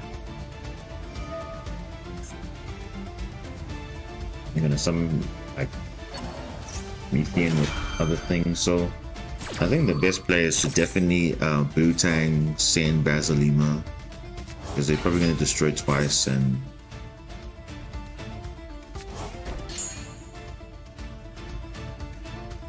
yeah, I think that's gonna be the play. No, or even normal summon. Ooh, Rage.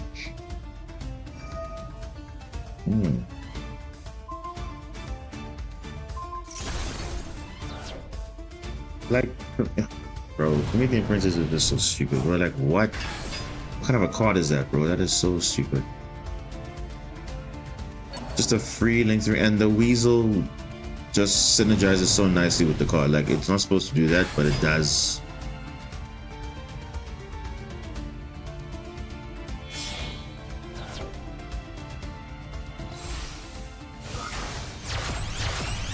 Make Pyro Phoenix with a Roar and some back row. I don't know what they are. Definitely called by Imperm, probably. Small World. That changes a lot of things, actually.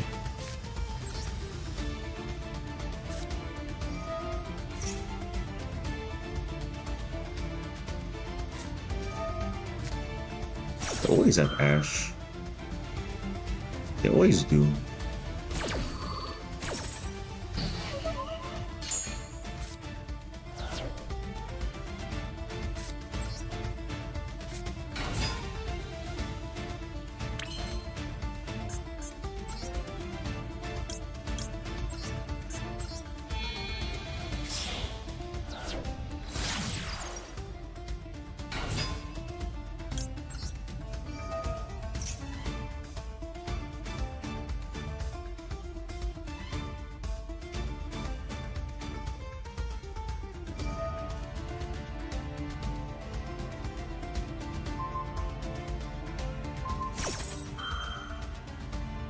know, Promethean right there. What?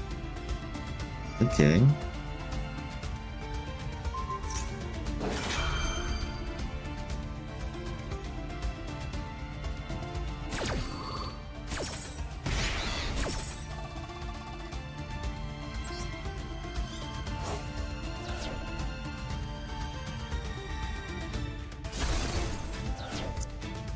Okay, now I've lost my gamble because now they've used Promethean early.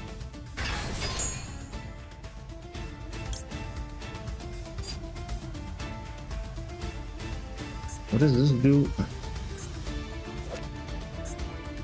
I'm checking this trap card here. It negates the activation. So, yeah, we just have to hope.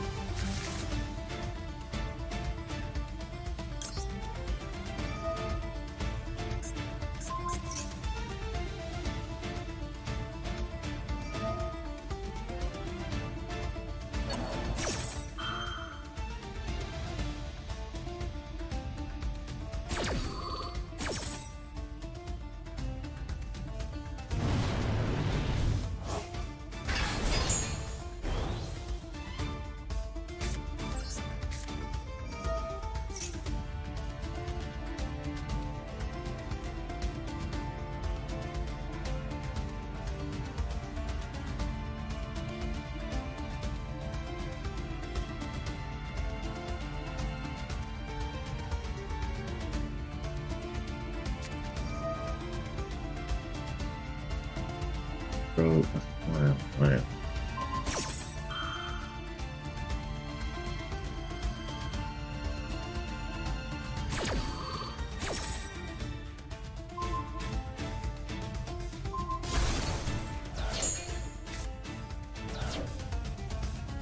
There it is. Because we objectively are just a weaker deck. I don't understand. Because they have like a lot of things going on. And we just don't have reason to play through a simple normal summon. We can't even do that. That just goes to show that they don't really care about this deck. At least giving it modern support, at least. Like, how many ways of support have they given Salamari? And look at this. This is ridiculous. How can you just revive a Lymph just like that? Come on. That doesn't make sense.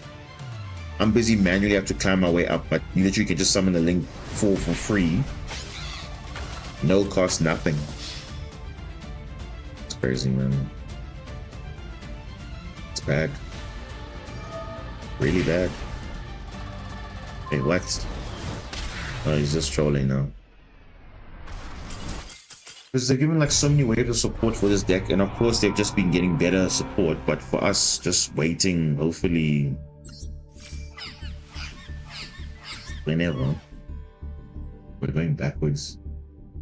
Like, yo, at this point, I feel like just switching decks at this point, because we're trying not moving anywhere.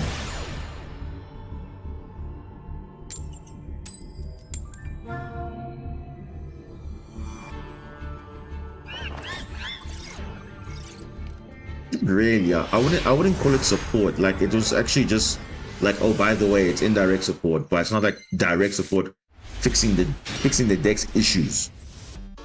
You see, Salamangreat got support that actually fixed their issues. Like the Salamangreat Weasel, all those things that actually did stuff for the deck. Not like, oh, by the way, this is an indirect support. No, this is like a few cards. We just got like one. So I don't know. I wouldn't call Trickstar Aqua Angel support. It's just indirect support. So it definitely doesn't fix our issues. It just okay. It's just okay. Now we have a bit of advantage, but only beyond turn 1, and that's it.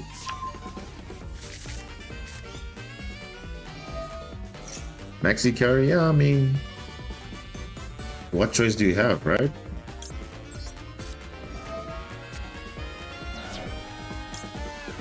And how else are you gonna play this game? If you don't play Maxi, you're not playing this game properly then. you're at a disadvantage if you're not playing it. And especially now when the meta is crazy like this, people are summoning left, right, and center. So if we've got to play, we got to play it. If we lose to it, it's fine. If we play it, it's fine. I cannot D-barrier, that's so funny. Can't even use it. Dark Ruler no more, they'll probably just add it back. LZ of the White Forest.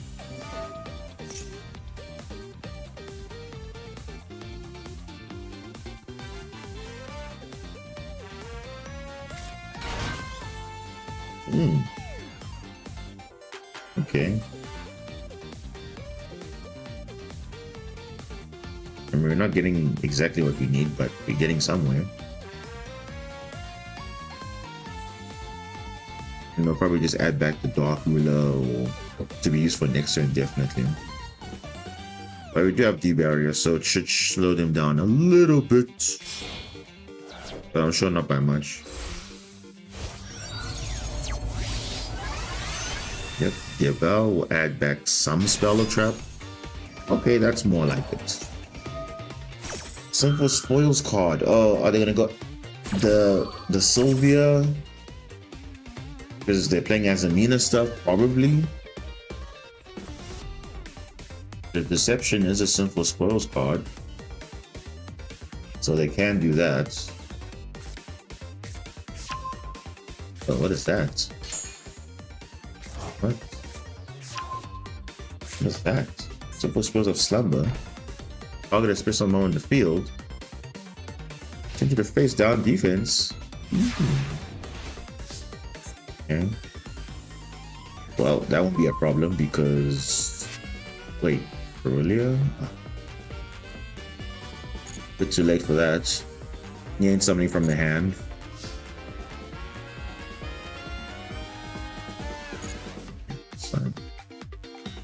Well, we can do this. We can pin down that trap. They won't do anything to us. It's fine. Add to our hand. Yeah, let's just add Arc Angel. Fine. Okay, now I feel more comfortable doing things. So let's obviously pin them down this thing so that they can't use it this turn.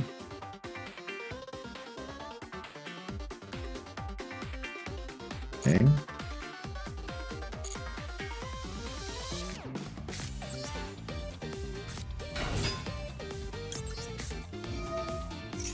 Now they can flip this blue tank face down, then it'll be kind of like whatever. No, they will not. Ooh. Same this one.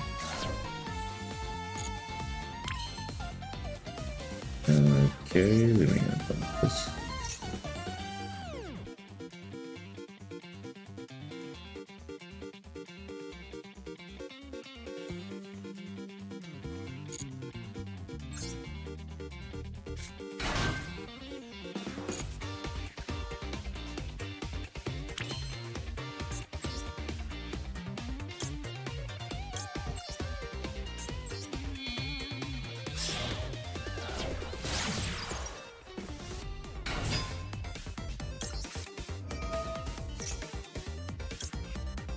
What is your hand looking like?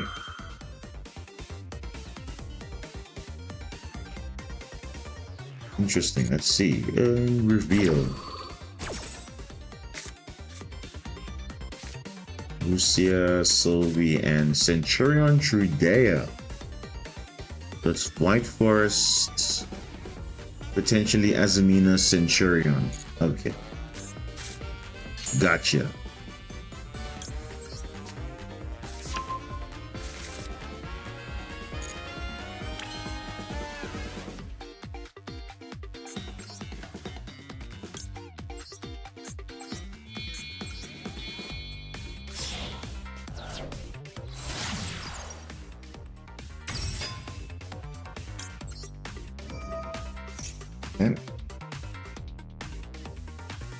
And obviously the thing is triggering to return this back and all that fun stuff. in the grave. That's what's triggering also.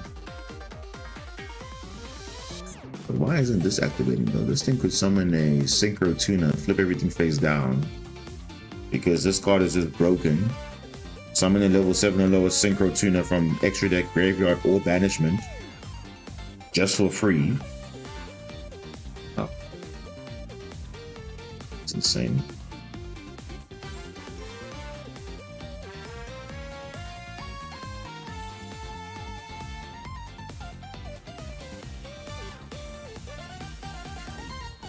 What are you thinking about? I mean, you got a Trudea. I don't know what that's doing in your hand, but okay. You got obviously the Sylvia and the Rusia.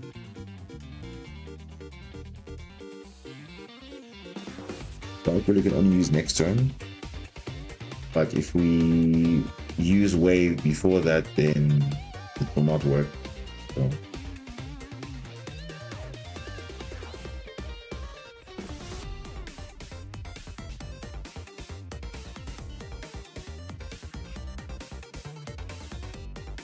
Let's see what we can do.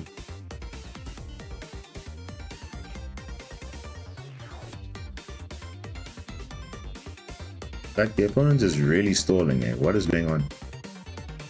Like, are you there, game? Like, what's going on? Taking a million years just to think about. Do I want to chain that? Really? Wow. Taking you so long. I don't even know why it's taking so long.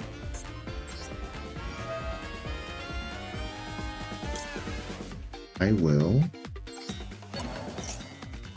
change Sea Angel. Play around you trying to sabotage me.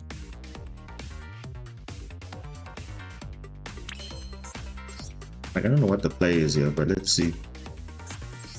I guess you got extension for days. Like literal days. Please add back. For Spring Girl, very important.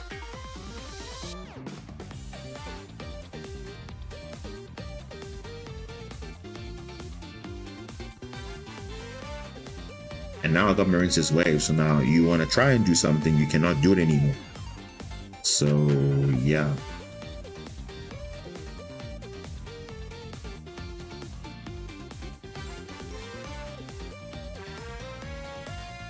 I mean, if you do Dark Ruler, you're also not gonna be able to do damage that turn. So, yeah, decide what's happening. Yeah, now it's very difficult now for you to do something.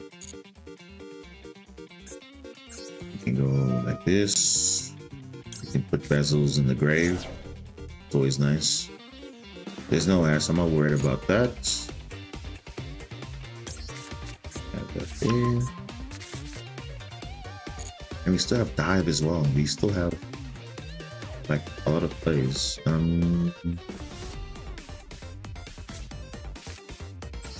Let's do this.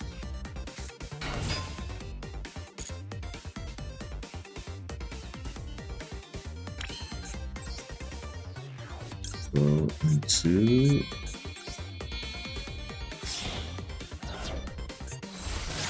Global Reef, but I'm gonna do the insane combo. And then this. Times you.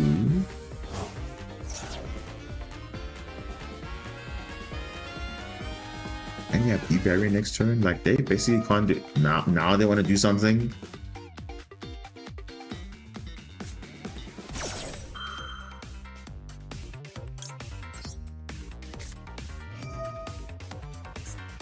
Like, no.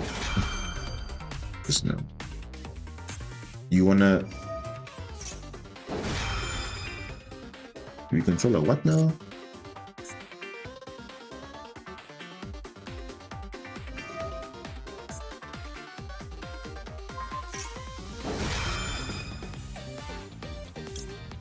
Now I have to do this again. Negate.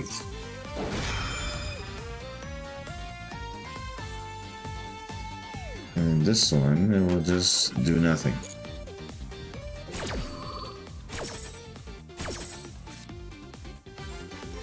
Yeah, it's already negated, so I'm not.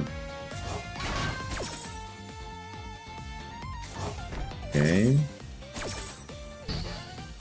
Yes, negated already, so. Right.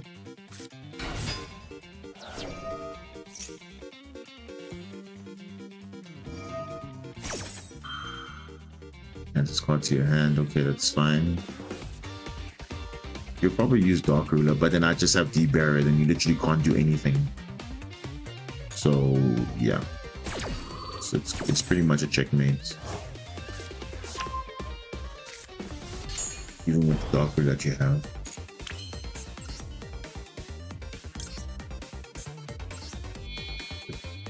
That slug.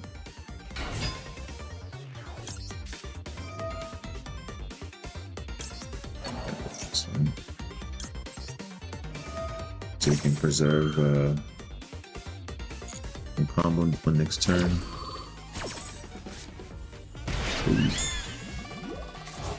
The burn. Now we can get another Basil in the grave. That. Okay, and like there's Atlantis.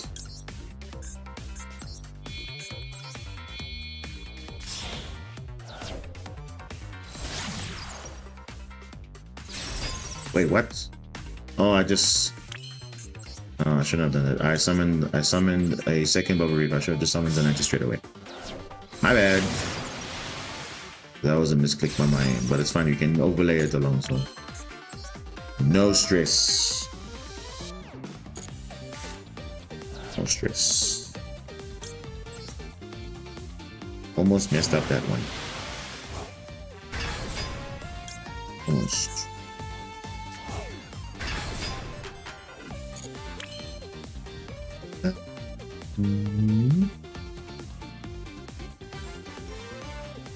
I think we'll just leave it like that. Out of phase. Let's destroy these.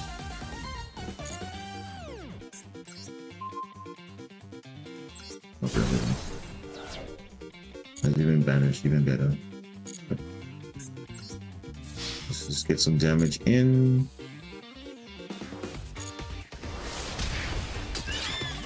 Nah, wouldn't that be enough if I revive something? So it's okay. It's okay.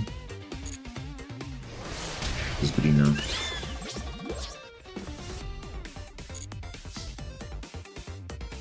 Okay, setting deep barrier, setting cold by, and that's it. You can only use Dark Ruler in the main phase, so it's fine. I mean, I'll call Synchro, we can't do anything this turn, so. And just for good measure, I'll do it now. In case there's any surprises. We call Synchro, and then that's his entire turn in Shuttle. So you can see Lingering Effect D-Barrier, so Synchro Monster. There's written there, Synchro Monster. So you know exactly what is the restriction. Okay, I'm gonna do this. Banish this. That's actually not supposed to be summoned, but it's okay. In small mode, okay, nice. So I can bridge into something else because Perilia doesn't do anything right now because we control cards, but I can bridge into something else. I do have a seal, so I can go into Kakeshira Ogo or something like that.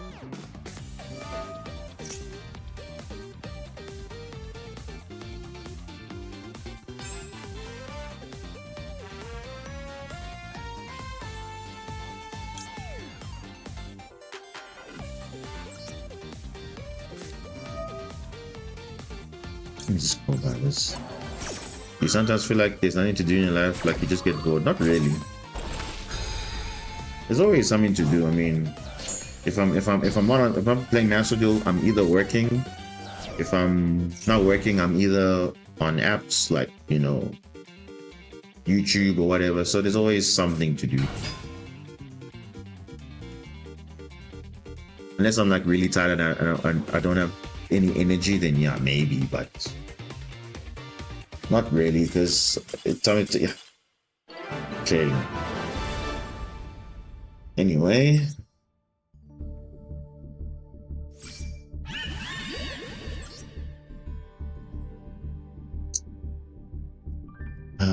Yeah, we've played so many games, and I feel like we have not progressed at all. Like we've gone up and down, up and down, up and down. Like you see, like win, loss, win, loss, win, win, and then lose, lose, and then win 3 times, and you get your rank up game, cheese again, and then win again. Like it's just so inconsistent. Guys, I don't know if you should change up the deck. I don't know, but I don't know. I think right now the ceiling is like there, but we haven't got the real ceiling yet. The real ceiling is still to come, I think.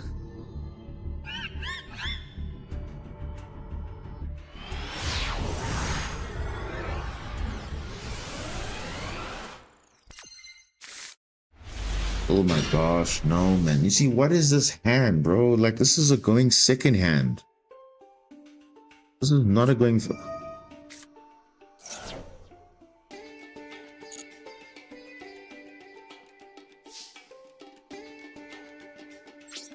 No, no, just no.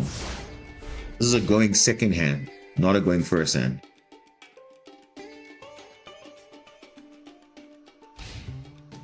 Oh geez, Mr. Rogers, you're going through a lot there.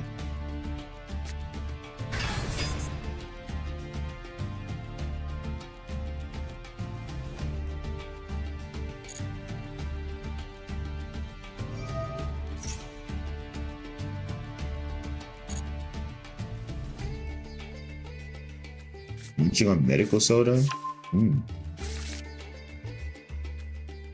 But obviously, are you feeling better now though? Or are you still having those issues?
Have you got it checked out though? Okay, at least you will do a blood test. Okay, at least. Yeah, you don't want to wait too late and then now we'll find out, no, there's more. It actually gets worse. So as long as you're able to pick it up early, then that's a good sign.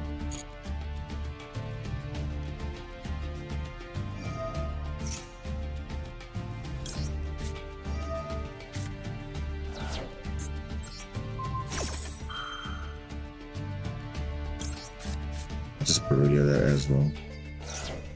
In case he wants to summon from the hand.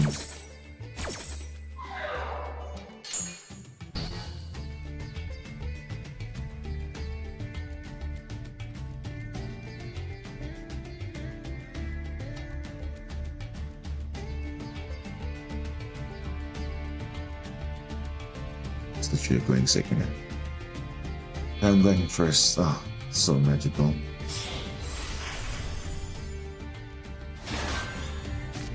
D barrier. Oh, okay, not bad.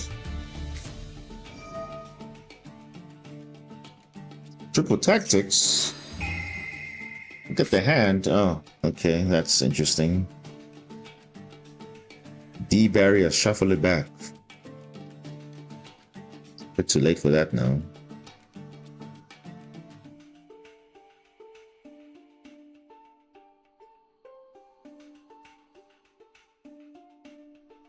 So you're saying all that happens when you lay in bed. That's very interesting. So it's like that's where the problem starts, or you're not sleeping right, or I don't know. Maybe you have to sleep upright.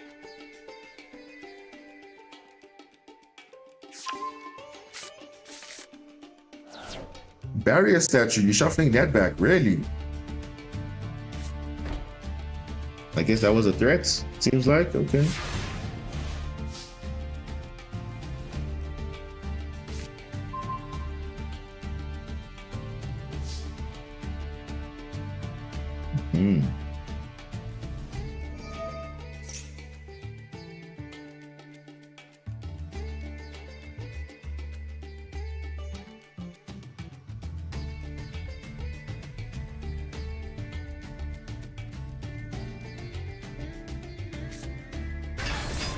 Unicorn? Nah.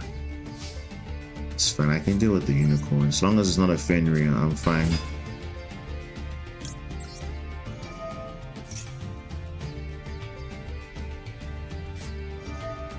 Ooh, Thaler. Oh.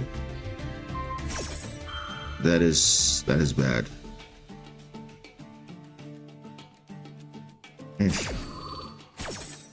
That really sucks, Mr. Rogers. That really sucks.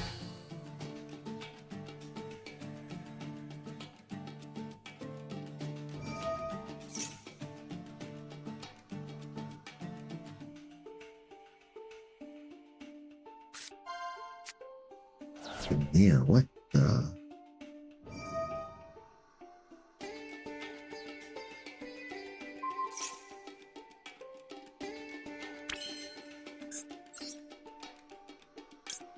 Yeah, this is where I have to. I don't want to gamble with you, Slug, because that's where another danger would be. So the other one's preparations, but what's his other card that he has? That I don't know. Now at least I can shut him down for a turn, but I don't know how long it's going to survive. Imperm, of course you do. You got implement preparations. Oh, that sucks.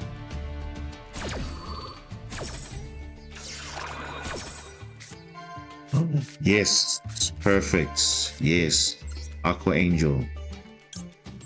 I'm definitely taking that. That's like the best you can get. So now he can kind of make plays a little bit. Yeah, he's got preparations that won't do anything major. As long as we can play the game at least. And obviously he won't use traps because he'll just banish my hand, so we don't want that. Make his Atlantis, or we don't even have to make his Atlantis. We can just make Link 4, and then we crash into that, and then we use D-Barrier next turn, then he can't do anything else for the rest of the turn, I think. Yeah, I think this is fine. I think this is fine.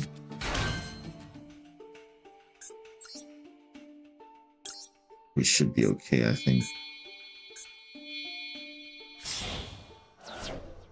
I mean, he literally messed up the wrong zone, but okay.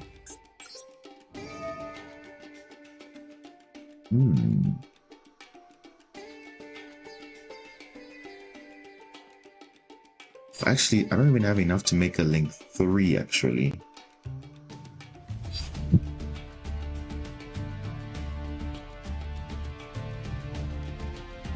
I mean, I had a bad week once, and I was off for like 2 weeks, but other than that, there was nothing major going on.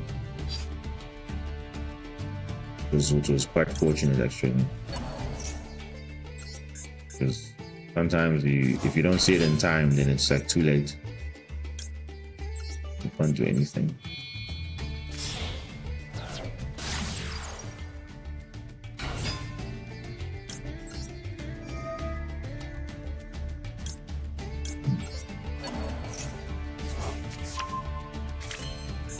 Yeah, so the best I can do is a Link 3. That's not bad. It's not great, but it's not bad also. At least this will disrupt them twice, so they won't be able to do anything.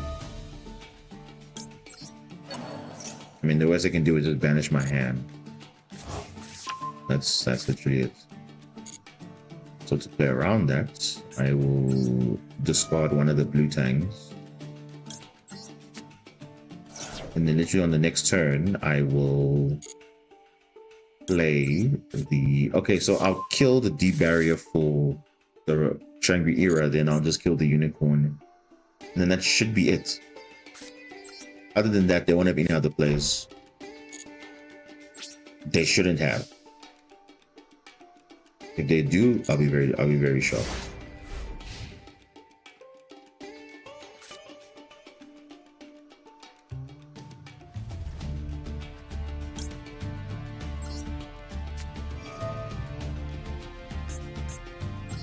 Seize monster. This one time. Let's just do that.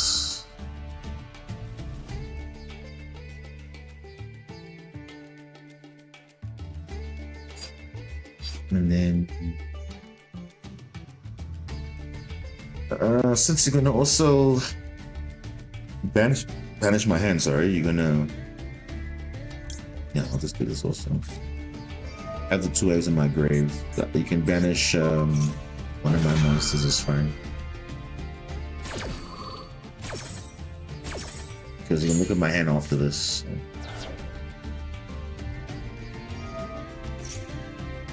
Yeah. It's fine.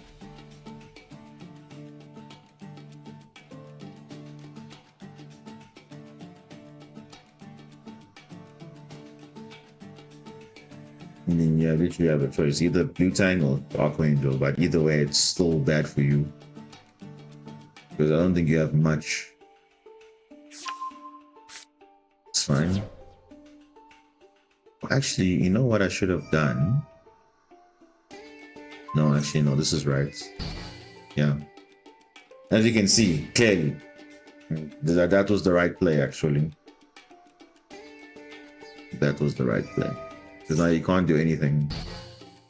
On summon, cannot lock me. Yeah. Even the unicorn can't lock unless he goes into a Rise Out right now. But that's the only thing I can think about.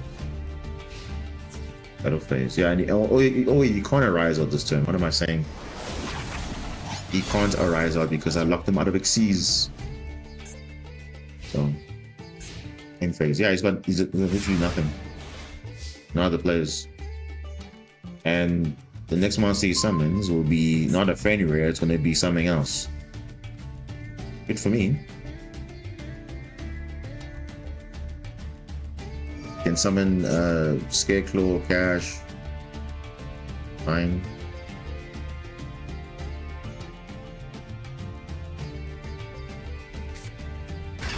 Ogre. It's fine also. Because look what I can do.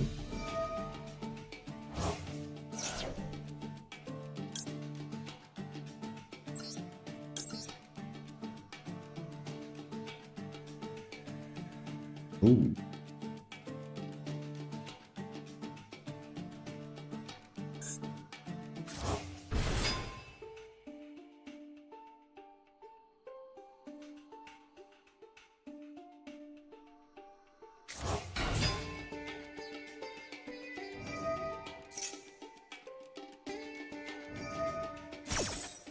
Okay.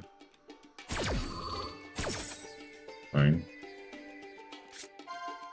Roll, Kaiju, Spring Grow. Not really relevant. It's fine.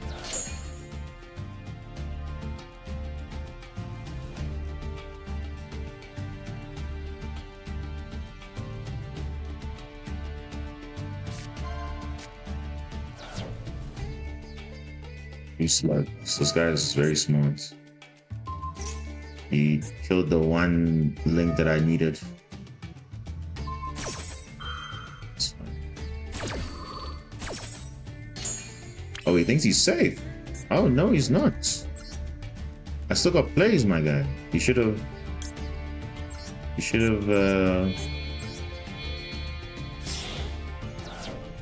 He should have played a little bit better.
I did use it. Did use it.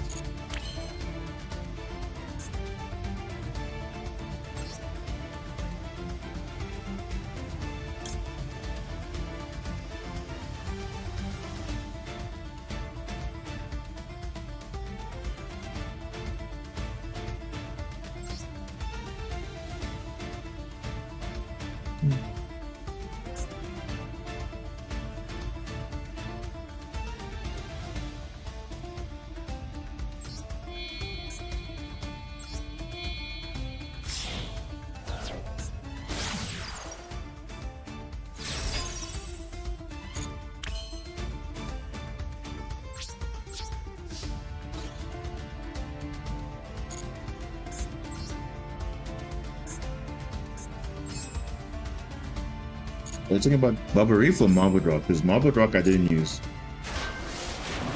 Because I didn't have any zones, so I was kind of clogged up with the zones, so I couldn't do any plays with adding back Marble Rock, because I had to just prioritize getting the zones free. So that's why I didn't activate it, because there was no space or no things to do. So I just had to make the link 4 and then that's it.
Bro. Now Birth is in place, so now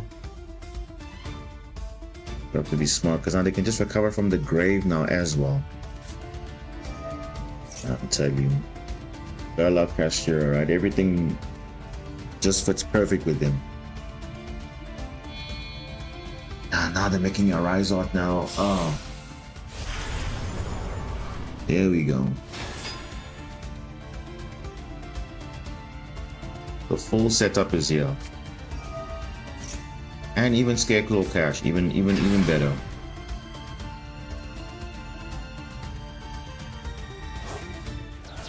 Yep, Fenrir will come back.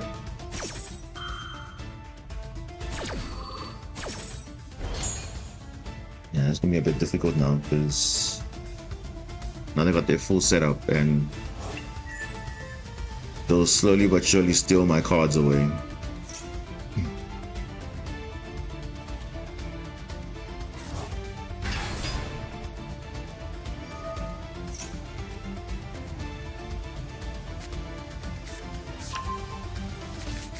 Yeah, sometimes I wish Malice was not a dark deck. If it was water, I would be literally not be stressing because they can literally do anything under this. But hey, Malice is not a water deck, it's a dark. So dark Cybers. Oh.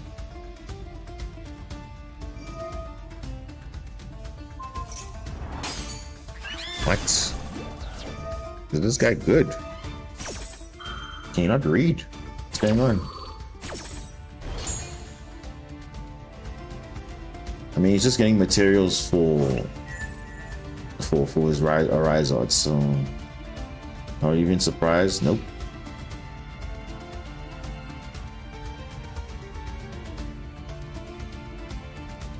Because if he loots my zones, then I'm basically screwed. I can't do anything.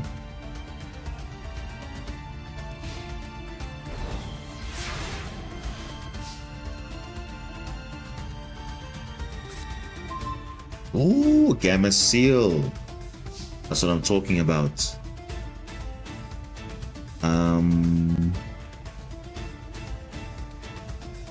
I need to activate this. Do I need to? I do. I really do. I actually do. Actually do. But the thing is, this guy might trigger. He might banish my Zelantis, which might be a problem.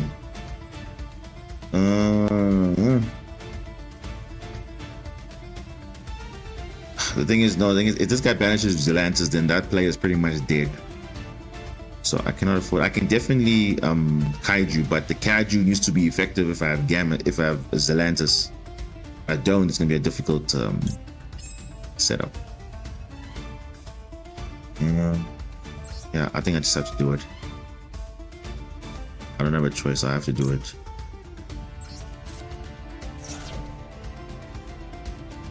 I mean, Argonaut can spend one card back, but it's not going to clear the board. You understand? It's not going to clear the board. Because as much as Argonaut is amazing, it's not really. Oh, wow! Look at that top deck. Wow, dude, that's perfect. That is perfect, actually. That is everything you could have asked for. But the problem is, I've now opened myself up to preparation, which is now a problem because trap cards are activated. So now you'll just banish my Gamma Seal, and that's pretty much it. So that's kind of a problem. I didn't want him to even touch the extra deck. I didn't even want him to touch it. And now you activate preparations, look at the hand, banish, and that's it. But it's fine. The thing is, I was in a losing situation from the start, so that imperm was just okay, whatever. But he's got the preparation, so he's got everything sorted. And our Rise Art's still in play, unfortunately, so I have to just. The best I can do is Zelantis banish, but by that point he's gonna just banish it. So, yeah. What I'm saying, nice to be cashier, right? They just got inherent disruptions. They monsters, they spells, they traps, everything. Nice to be them. Yeah, and they got Fenrir on top of that. So, like I said, I don't think it would have made a big difference. I don't think so.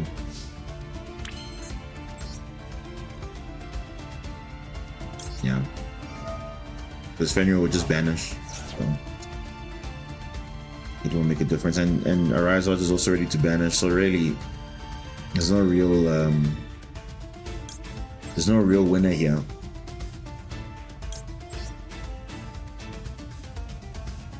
Fortunately, because you see now all the zones are linked, and if I block this one, we'll just banish this one. So, this game is nice, very nice.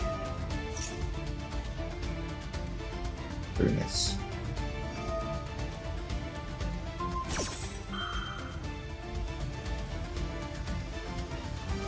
Yeah. And this was from the start already a problem, because once they got set up like this, I can't actually win. I mean, even if I had the kaiju, I mean, it wasn't going to be enough, because the zones are still going to be locked. Everything's still going to be there. So as long as Shangri-La is on the field and all that, they're just banishing my stuff. I don't have any zones to do anything, so it really doesn't do anything. Yeah. What I want to do with one monster zone, I can't do anything. I'm just gonna scoop this up because I don't want to waste my time here with these guys, because they don't really just whatever. Because we can't do anything under those type of conditions. We literally can't do anything. I mean, what's the point of having plays but without monster zones to play with? And you're a link-based strategy, so you need link zones, like it doesn't. No, the thing is, you would think evenly matches the best, but they still have Kashira Rhizard. It doesn't make a difference. You need to deal with a Rhizard, because if your deck cannot deal with your card getting banished, it doesn't matter. They'll still keep a Rhizard on the field. Evenly match not going to do anything. What you need is Nibiru or Dark Ruler. Dark Ruler would have been better, actually. That's a better option.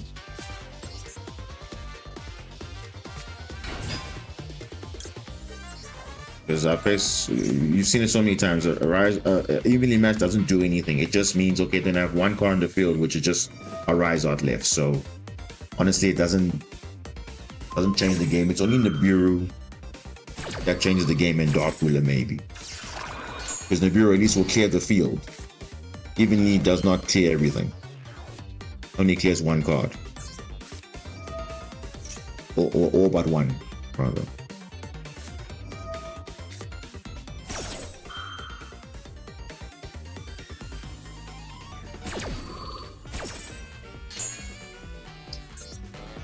We were lost.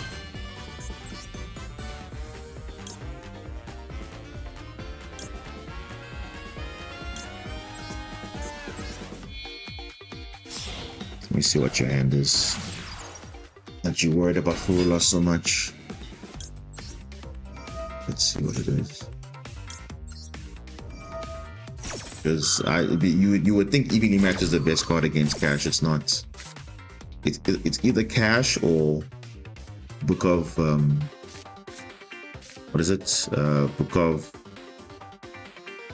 Eclipse, Book of Moon, those type of cards. Those cards are also good against Cash, but not evenly matched, unfortunately. Okay, so he does have Ash, so just do nothing, it's fine.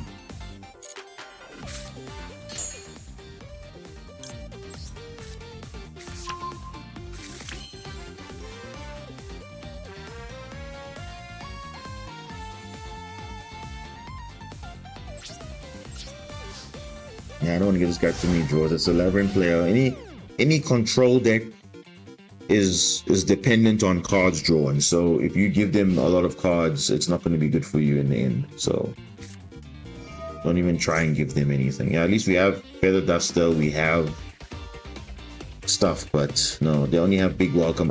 Unless they want to force out the Big Welcome, they have to play face down Ash. But are they going to do that? Let's see. Because Deep Barrier, no. Of course they drew Ariana, of course they did.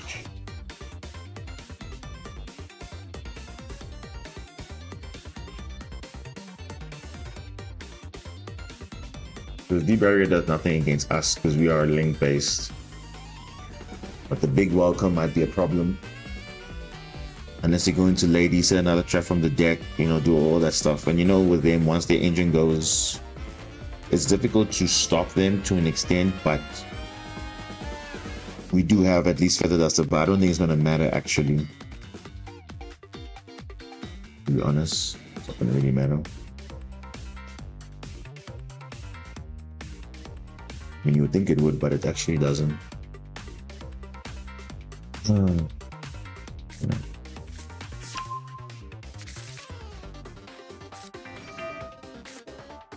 Especially when I activate it right now.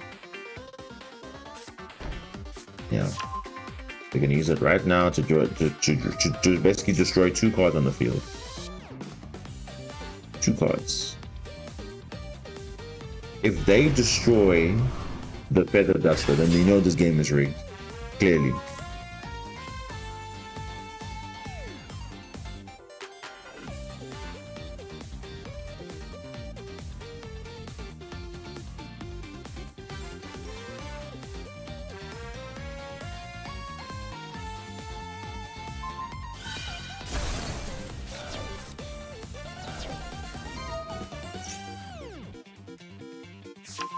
Bro, literally I called it. What did I just say now?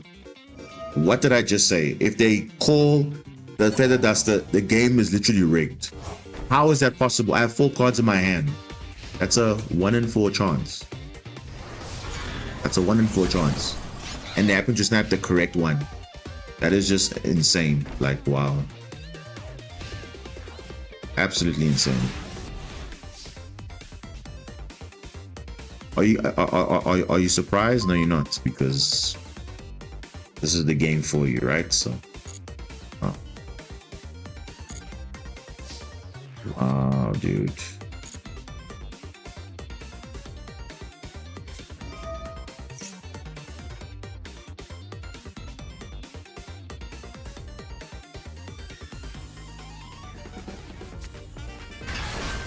This game is so messed up, bro. Like the algorithm is just so bad, bro. Like, how do you just snipe the 1 card that you need? Like, it just doesn't make sense. It doesn't make sense.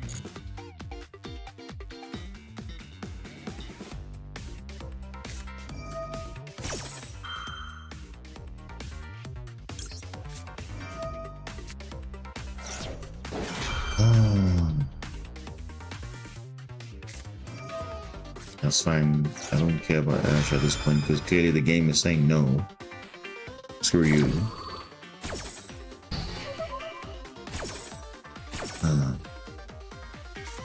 If you get Dark Ruler, I'll be like, what?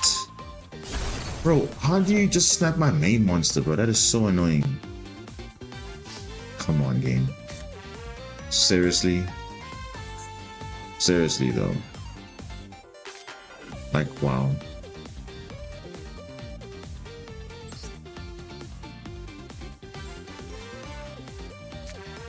Just gonna use this thing, yeah. That's a D barrier. It's not gonna do anything.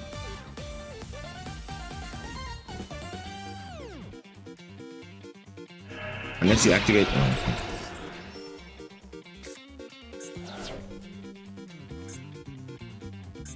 Yeah. This game is so messed up, bro. Like, how do you just get? Like, dude, doesn't make sense.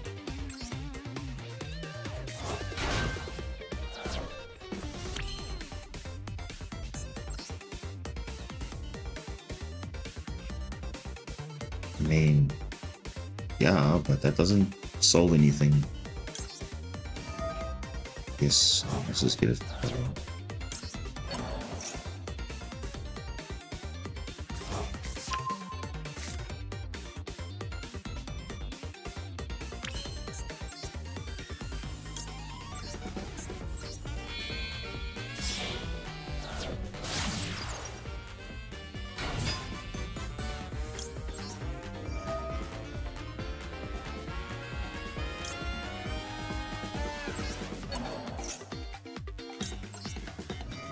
You know something nice here.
Exactly. It is going now. Or you've been watching. All good. Apart from Master Duel being, you know, typical Master Duel, but I'm okay. How you doing, Zaxi? How you doing?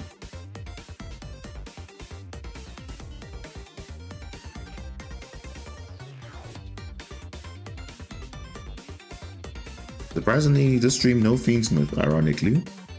Like we haven't encountered any Fiendsmith like plays yet. So, ooh, okay.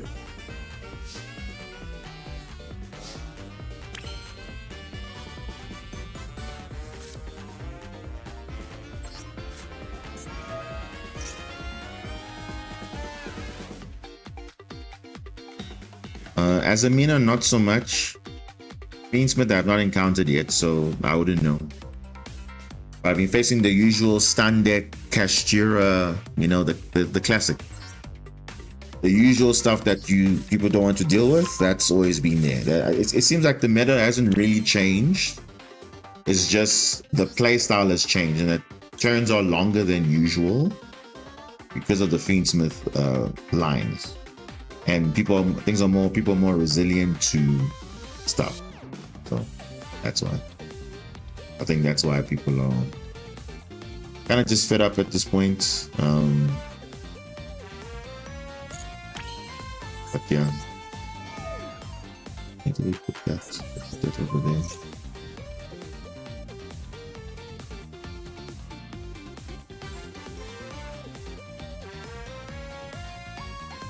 So other than that, it's not like it's a super meta change. It's just, oh, the combos are a bit longer now. The decks have just expanded. For example, Snake Eye, they're no longer playing Snake Eye Fire King. They're just playing Fiendsmith as a Mina lines now. And they're just... I think it's just a bit more toxic now. So... yeah, the Trickstar Field Spell, you gotta run it. I mean, it's not something people don't want to run, but it literally, going second, it literally pins down stuff, and it does like add your Trickstar, because you can't set off Silent Mining, all that stuff. So I like how they think that they have plays, but I actually have more plays than them. This doesn't matter. They got D barrier, but that's not gonna do anything. I literally got more plays than that. They forgot.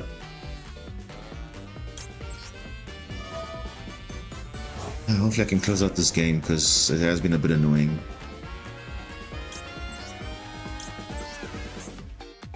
D barrier is not gonna do anything. I don't know what else they have, but okay. It's actually not gonna do anything. Literally.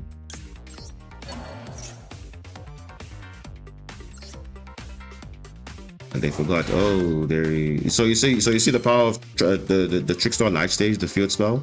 It literally just played through the Big Welcome and the Loudly everything, but the main play has been sorted. So I don't know. Yes, Ice Dragons. No, yes, he doesn't have Daruma. He doesn't have Daruma because he set D barrier way back in the turn. He set Ice barrier, Ice Dragon's Prison. Or did he set D barrier? I don't think so. Because the traps I remember is the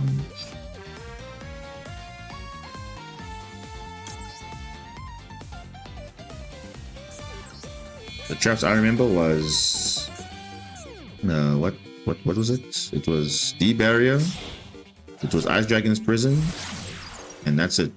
If he has Daruma, then he has Daruma. If he doesn't have it, then it is what it is. It is what it is. I still have a normal summon, so I can still do something. So we'll see what happens.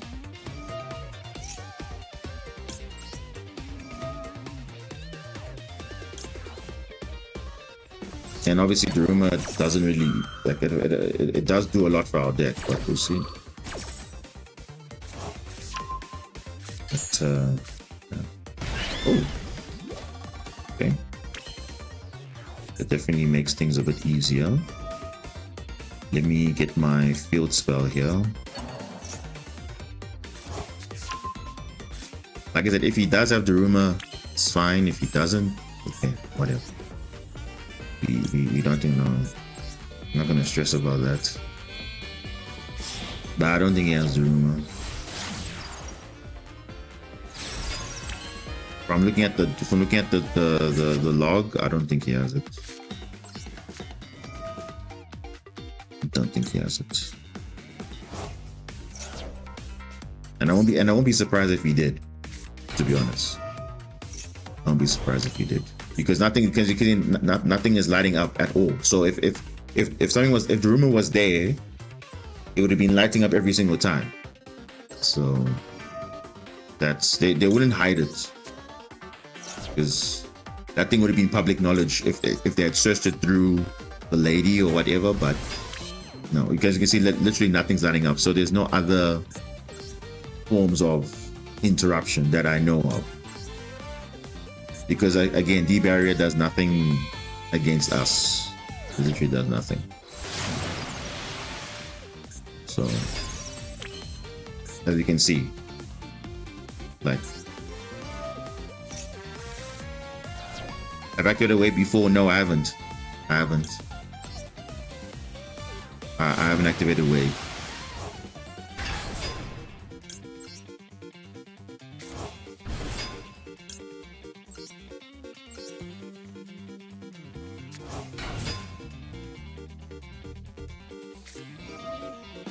This. There it is. But it's a bit too late now, don't you think? Yeah, I mean, clearly, like, hello? Like, a bit, like, he waited so long just to activate that, and it was already too late. His banish is lovely and lady gone. He's got two lovelies, he's got two welcomes in the grave, he's got all those things. Like, he just waited too long. He should have derumored very early. But he only waited until Celantis banished after his monsters. That doesn't make sense. And obviously, clearly, he's running out of time. I don't know why he's running out of time, but okay. But I think I deserve that win regardless. And then, like I said, we haven't normal summoned. We still had Blue Slug had not been summoned. We still have Marincess dive. We still have the field spell. We still have plays. Even if we got derumored, it didn't matter because he had an empty field. So it wasn't going to make anything. Oh, jeez, we are still in Platinum 2. Can you believe it? Like, we started this stream on 4 wins to Platinum 1. And now I don't even know. You'd be surprised. Some lab players, they really overthink things. And for Labyrinth, the game plan is very simple. Timing is everything. You got to time your disruptions properly. Yeah, so if you know your opponent's deck, you know exactly when to time your stuff. Okay, this is another going second hand, but okay, it's fine. I got a full loss. Not gonna use it. It's fine. Let's just check your hand. Let's check your hand. See what you have. Anything exciting?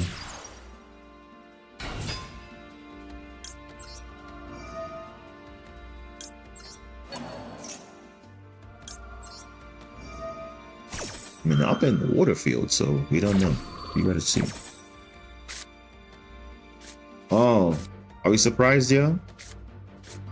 Branded in red, branded opening, Call by the Grave, Diabel Star the Black Witch, and Blazing Cartesia. So that means this is branded as Amina. Or as Amina branded, however you wanna play it out. But yeah, basically, there's 0 hand traps here. So, which is alarming, but not really,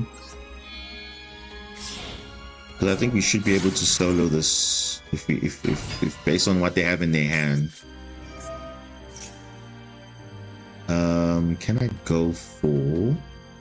See, I don't have enough to make a Argonaut though, unfortunately. So I guess you have to play it out. we just have to play it out naturally.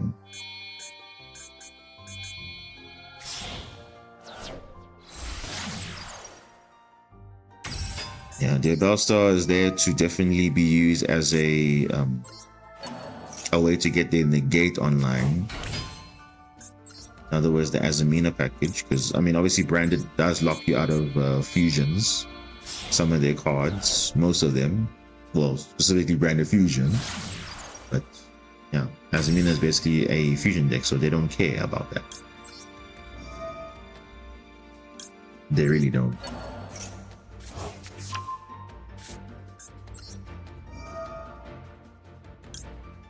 Yeah, I think we'll do it like this. We'll keep the 2.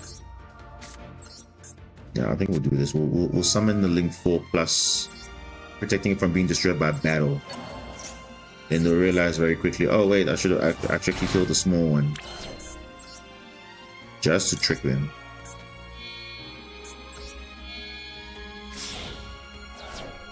Because Bubble Reef does actually do quite well against Branded. Yeah, I think I'll do it like this.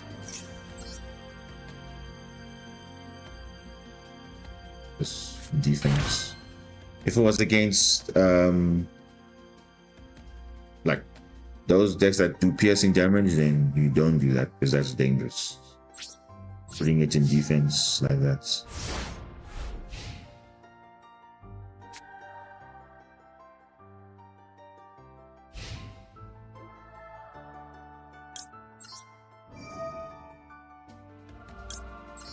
Okay, his other cards is we don't know.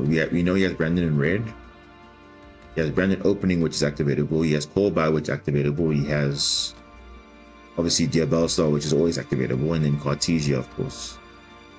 So my hunch is probably gonna go evenly not the best, but also not the worst also.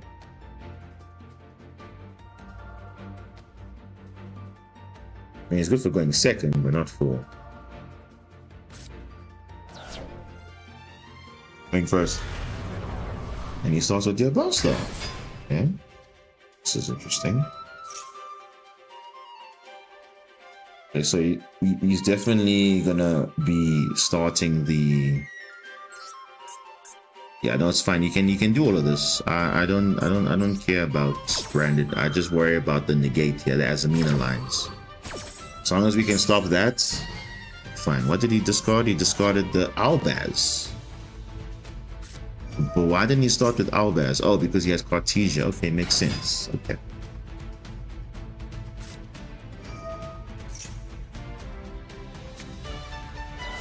Okay.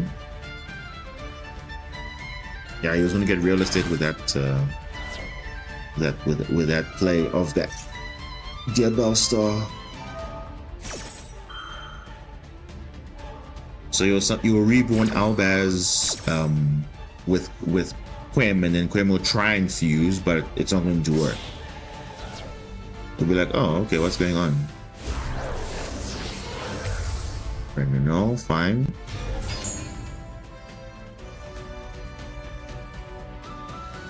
I mean, this is a very easy line to get to Branded Fusion because Grangrenor is going to send the Saronea, or it can send the Fallen of Albaz or the Shrouded Dragon, which will basically Fallen of Albaz, and then get Retribution, add back Branded Fusion, and that's it, pretty much it. So. But he forgets to realize I'm unaffected, so whatever he's doing is not going to work. Unfortunately for him. Now I will say this, I can't wait for the other water support that's coming, because that will make the deck a little bit more interesting to play, because now you have not just one line. You don't lose to a normal summon, you don't really care, because you don't really rely. You have multiple ways, and especially the going second toolbox, which is quite useful, because right now we don't really have much other than just a wave. But now you got like extra bouncing, you got also destroy, you also got targeting protection, you also got reborning, you got infinite grind game basically. And especially with that deck, you need grind game. So at least, you know, Marincess already has kind of a decent grind game, but adding to that, you also have further extension. You also have more plays to make links. That's pretty much what you're looking for. Or beyond the shrouded.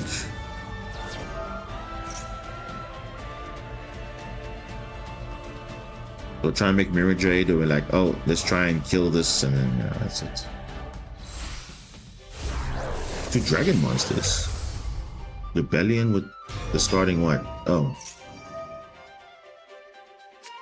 Starting the Call by the Grave. Why would you throw away Call by the Grave? That's my thing I don't understand about some of these guys. They really want to throw away potential disruptions.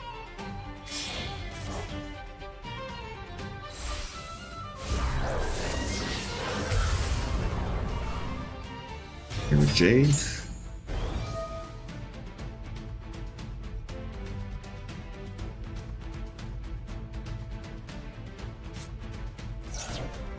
Wait, what? Are they trying to send? Oh, these people are not serious. Clearly, this guy's not serious. He doesn't even just read, bro. Like, clearly he tried to fuse with Owlbash earlier. It didn't work because obviously I'm unaffected. So what now? He can crash into Aqua Angel, but then what now? Kaiju's waiting for him either way. So the mistake would be to Kaiju the Mirror Jade, because it will be reborn back with Quim. So I think the main play is to get rid of Quim, because Quim will just be a bit too much to deal with.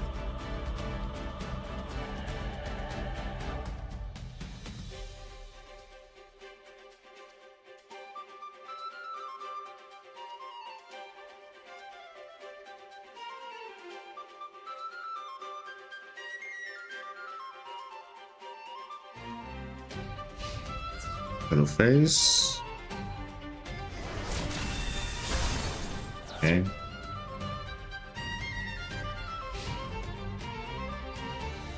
Yeah, I think I'm gonna get rid of the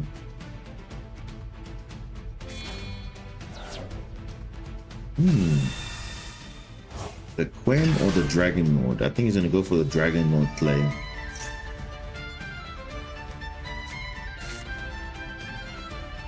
He probably will, which means, yeah, I think we're gonna do that.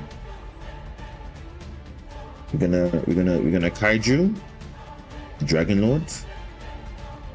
We're gonna evenly match the field. Oh no, or we can evenly match, but the thing is we don't want Dragon Lord to negate it because it will literally negate. And then we'll take it from there. Dogmatica Owlbash. Okay.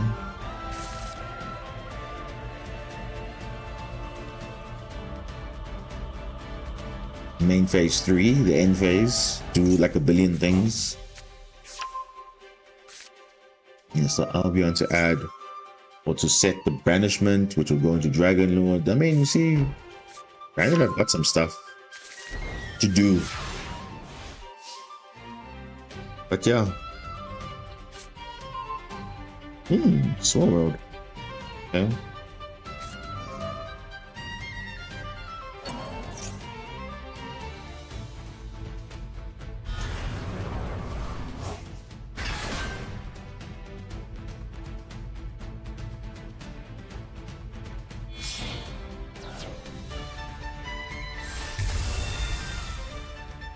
Lion Darkness Dragon Lord.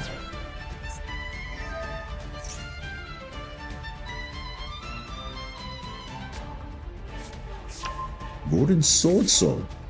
What? Is that how he's trying to run away from attacks?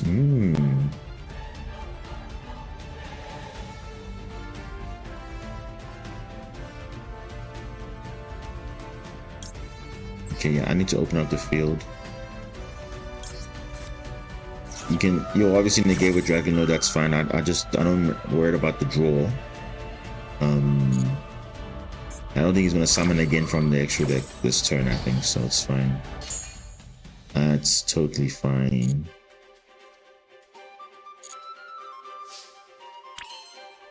Thank you, yeah. want that. Okay, we need to obviously get rid of that. That's one way to deal with it. Okay. And he just doesn't have any dragons to summon, so battle phase. We're not declaring an attack, so we'll go main phase 2. And we'll clear everything, because he's already used the Mirror Jade effect. So you can't use it again.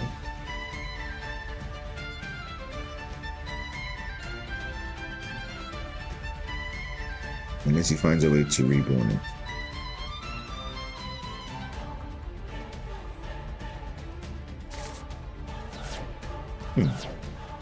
Interesting.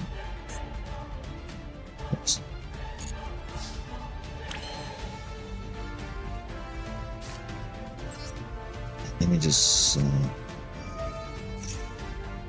oh wait, I need to do this play actually. One card to banish.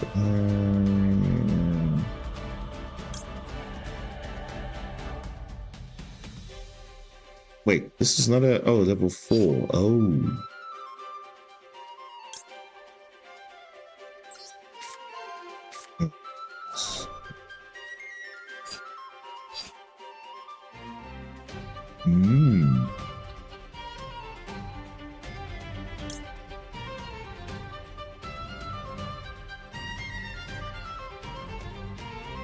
Either cash ogre. Because I want to protect my. Okay.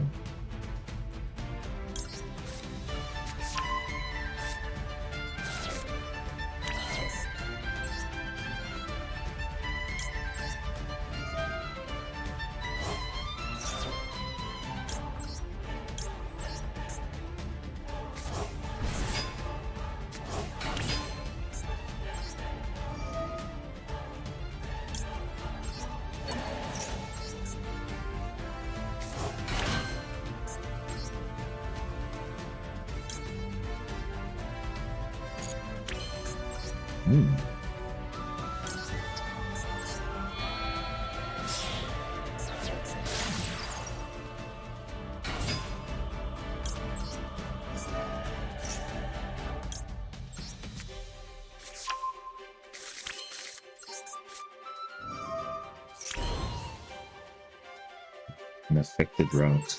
Triggering.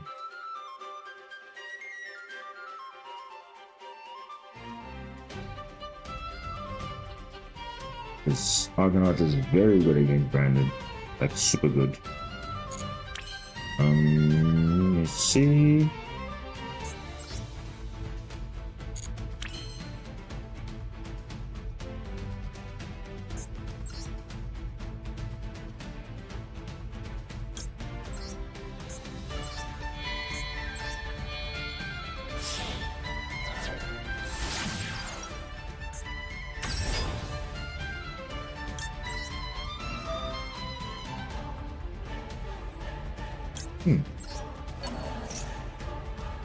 You can use that. Now you can use this to get back or to summon this guy. Yeah.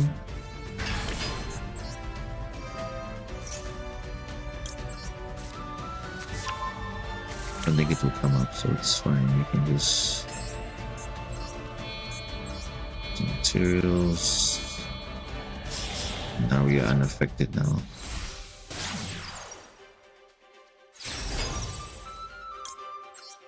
Okay.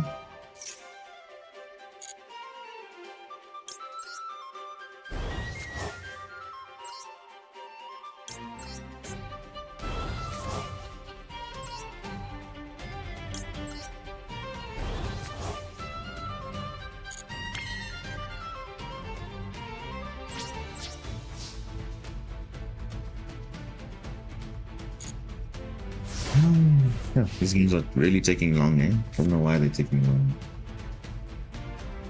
Because people are, as I said, it's not that the meta is changing drastically. It's just the turns feel longer. Because you see, it's the same decks that you're playing against. Just that, okay, some are playing Fiendsmith, some are not. Some are playing Azamina, some are not. So it's just extra things now. So I don't know, maybe until we get Ryzeal or Malice or even Blue Eyes, that will probably be a real shakeup. But until then, I don't know. Because the Fiendsmith, I think people are disappointed because it's not really full power yet. Because we're missing the Lacrima, the Crimson Tears. That's why people are not really like super keen on running it now, because it's not as consistent. Bro, did you really try and fuse? I'm unaffected. Don't be serious. You just tried to fuse now. You just try to fuse.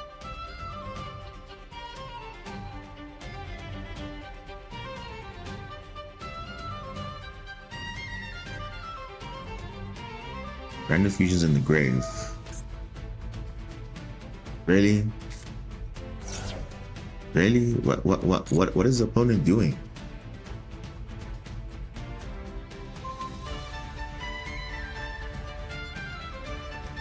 Konami didn't, bro. I'm even surprised. Like, what's going on? Is this guy good or what? Konami didn't create the popular problem this time, not out of balance, but out of greed, so they can make the cream another. Yeah, I mean, they know what they're doing. They know that people are excited for the next best thing, which is the Fiendsmith engine. That's what has been hyped about for like the past year. And you know, by the time it gets to Master Duel, they've already seen the impact in OCG and TCG. And mind you, it's actually better in the TCG than in the OCG, because in the OCG, they don't have the Necro Quip and the Aerial Eater, which are TCG exclusives. So Fiendsmith is slightly a bit better in TCG than all the other formats. And clearly now it's even better than Master Duel. So if you want to really experience the full Fiendsmith lines, it's basically full power in the TCG. Because OCG does not have the exclusives. Which is ironic, because they literally made those exclusive knowing that the Fiendsmith Lacrima will be banned, the fusion one. It's like almost like they knew that nope, this card's a problem. It's causing time issues. So no. What is this hand?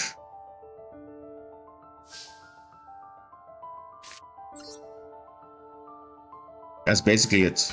That's basically it. So we're literally we're just missing the TCG. If we have the TCG exclusives, then we don't care about the Lacrima, the Crimson Tears, because you basically have full power Fiendsmith, pretty much. So the only way to get the full experience is in the TCG. And ironically, what is the best deck right now? It's with Fiendsmith. So Ryzeal Fiendsmith, Mitsurugi Fiendsmith, all that stuff. Oh, speaking of Fiendsmith, Fiendsmith Trapped is here with some shufflers. Reinforcement of the army. So this is a Tilament Fiendsmith deck. Whatever they call it. I don't even know what they call it. Okay. We know what they're playing now, so there's no surprises. Yeah, we basically have the full setup, so I'm just gonna go.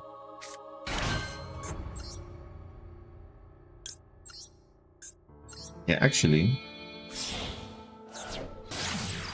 gambling, war crimes. Yep, it's basically just pick your poison and that's it. So hopefully we're not gonna get cheesed out here by some random deck out or whatever, because I am not in the mood for that. Still hot. No. They don't have Ash, so I shouldn't be super stressed out. But they do have shufflers though, which might be a problem. So I think in this matchup here, I'm gonna definitely negate the tract. Definitely negate the tract.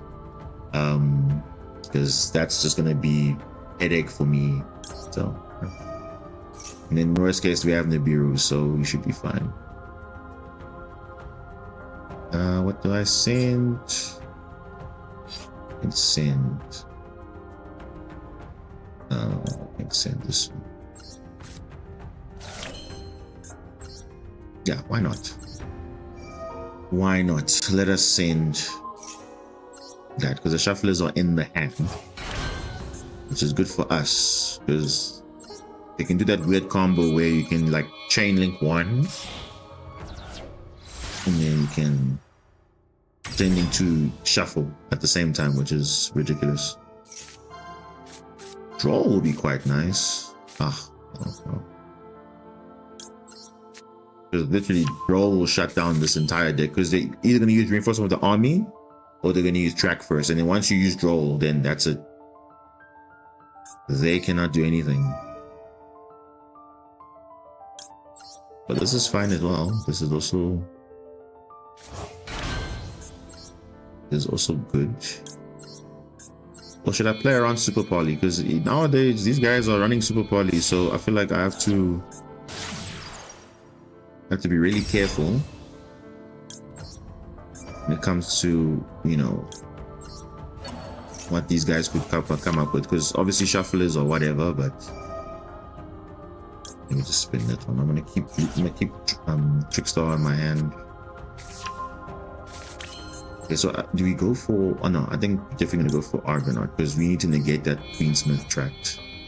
Reinforcement of the army I'm not too worried about because the best I can do is a rank 4, and then that's pretty much it.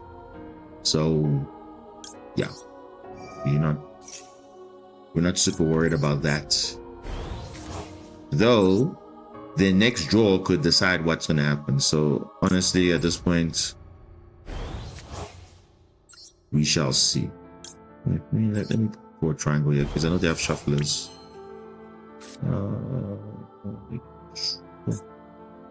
Yeah, I think that's fine. Let's leave it like this. I mean, worst case, we also got Nibiru as well, so I'm not too worried if I have to clear the field.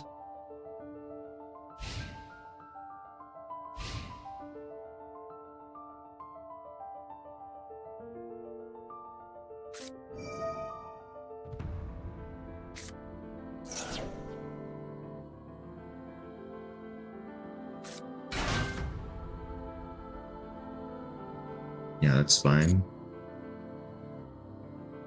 And these suffers are still at 1. Ironically, they're still at 1. Wow. Still after all this time. Whoa, what's that? Is that a new animation? Oh, okay. So I just realized something. So if I negate the Rhino Heart with Marincess Wave, they can still go into the Fiendsmith line because they can go Moon of Closed Heaven into Requiem. They can do all those things, and then I'll just Nibiru, and then it's game over. Yeah, I think this is the plan I'm gonna do because they got the Telements. Saliak, which is not doing anything at the moment because they're not gonna fuse. So what's the other card that they drew? Oh,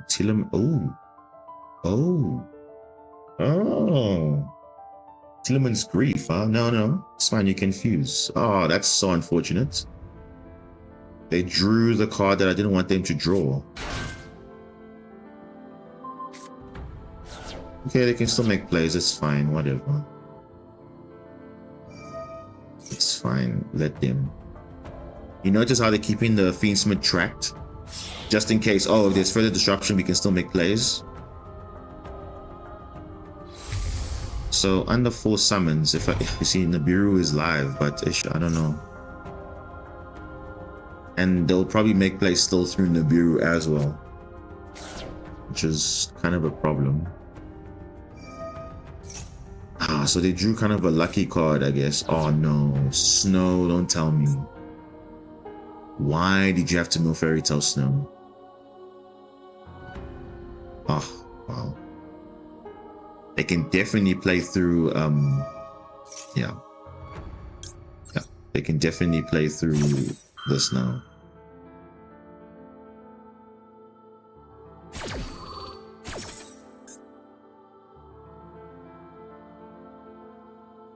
Yeah, they haven't even done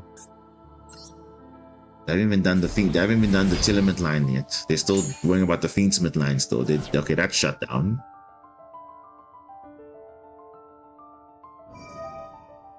Yeah, they were just checking, hey, can we make some plays? Okay, so if they going to fuse, I'm probably gonna nib now. If they have means to fuse. Because all they have is a Fairy Tale Snow, but that's not gonna really do anything. Let's check. Harvness. Okay, they already use Harvness. Oh, okay, there it is. There it is. Oh, the Shiren, you lucky guy. You literally so lucky. Wow. Dude, this guy's just getting the mills on mills on mills, bro. That is just easy. That is actually insane. Can you believe it? Meta noise. Okay, no, that's fine. I'll just play Link Monsters and I won't even do that. Yeah, literally it's casino, bro. Like, this guy started with literally nothing. And imagine, and you know what's scary? If we didn't have disruptions, he would have just made more plays. Which is like, he has Fiendsmith, he's got, because this deck doesn't have restrictions. It doesn't have restrictions.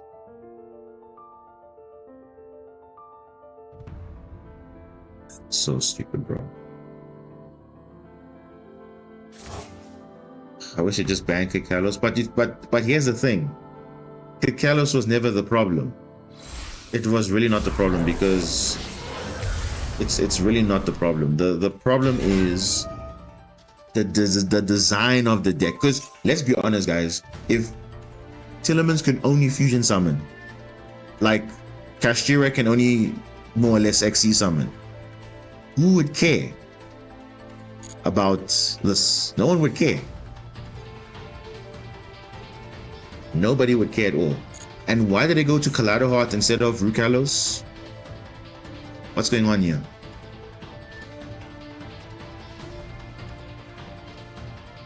Why did he go to Rukalos? Bro, I'm trying to understand, like, what? The mad lad decided to go to Kaleido Heart instead of Rukalos. Because I was literally gonna threat Nib now. But he's like, oh, I can't read. Oh, sorry, doesn't work. Hey, what's going on? I need to go.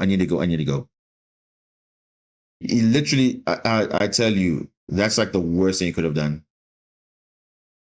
No, defense position is fine, but the fact that, I don't know why he summoned Kaleido Heart. You summoned Rukalos. Remember, you only have two fusions a turn. So you should maximize your stuff. On your opponent's turn, you can make Kaleido Heart. But on your turn, you should make Kalos and Rukalos. That's how you should do it. But yeah, the main problem with Tillermans is that there's lack of restrictions. And lack of restriction means you can literally play whatever you want. So people will think, oh no, the Tillermans is actually bad. Even though the field spell is banned, even though they only can fuse twice.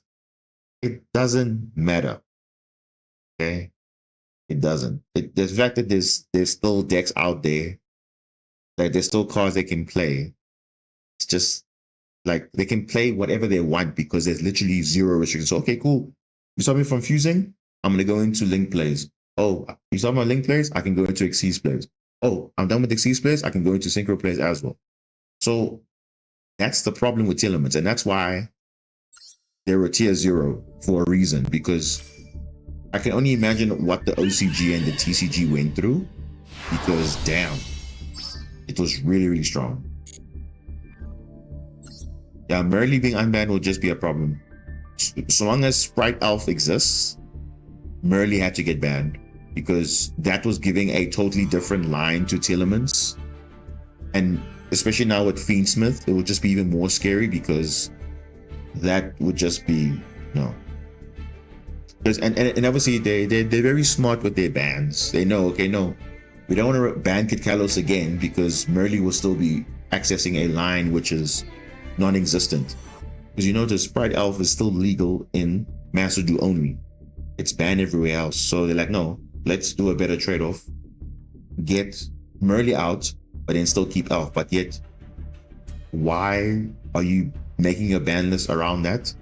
I understand Master Duel wants to be different, but if you're gonna make a ban list, you have to look at the analytics. So the analytics are saying, hey, these are the top decks. They need to be nerfed to the ground. Because if you want to promote the new decks, people are just going to be playing the old stuff because that's what they're used to. Look what the TCG did. They literally banned the original Sinful Spoil. So you think people are playing Snake Eye? No. They're playing the new stuff. They're playing Mitsurugi. They're playing Ryzeal. They're playing whatever. Fine, yes, it's mixed with Fiendsmith, but at least they're playing the new stuff. Imagine if they didn't ban the original Sinful Spoil. Imagine they didn't nerf Tempai Dragon to the point where now everything's at 1. You know, people will be playing those decks because it's straightforward. You know, so really, I don't understand why they have all this luxury, and I think they just realized, no, we should not do that again. Because look at this. This is Tillerman Fiendsmith. Just Tillerman Fiendsmith, but look at the extra deck: Fusion, Synchro, Link, Xyz. Where do you find that kind of deck? I understand if your deck is like Rescue Ace, where Rescue Ace doesn't depend on an extra deck. That I expect to see generic stuff. But Tillerman's, you're a fusion-based deck, but you're not even specializing in fusions. You are specializing in Link plays, Xyz plays, Synchro plays. That's your get out of jail free card.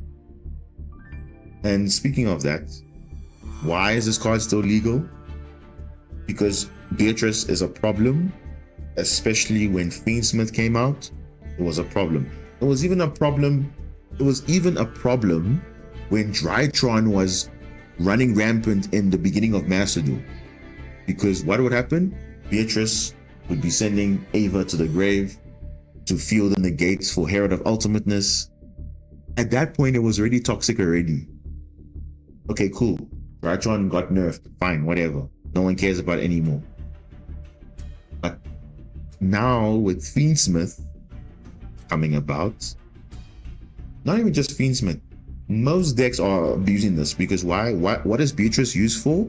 Beatrice is now actually a floodgate. A floodgate being the transaction rollback paired with the Mayakashi Surinui saga, which says neither player can special summon from the hand, the extra deck, the deck, and all banishment except from the graveyard only. That's basically saying it's a floodgate because you're starting from you know, your second turn. So yeah, Drytron isn't a 1-card deck. It's bad nowadays. Yes, nowadays it's okay, but you remember in remember in the beginning of the game, there wasn't much, and people were just slowly getting back into Yu-Gi-Oh. So you can imagine how crazy Drytron was. The fact that they're just spamming an infinite negate monster, it doesn't make sense.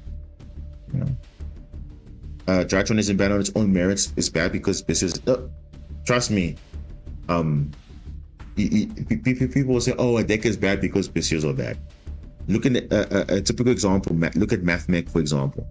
Mathmech is still a great deck, even with Bestials around. And do you know why it's good? Because remember, people are not expecting it to be around. So if people are not playing, people are playing Bestials, and you think, "Oh no, I shouldn't be playing my light and dark decks." No, people are still playing it.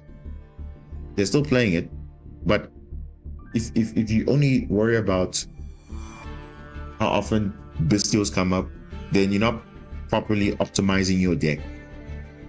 Like remember, like I told you now with mine, like the reason I'm playing those cards is not because we have to play them, it's because we need to play them.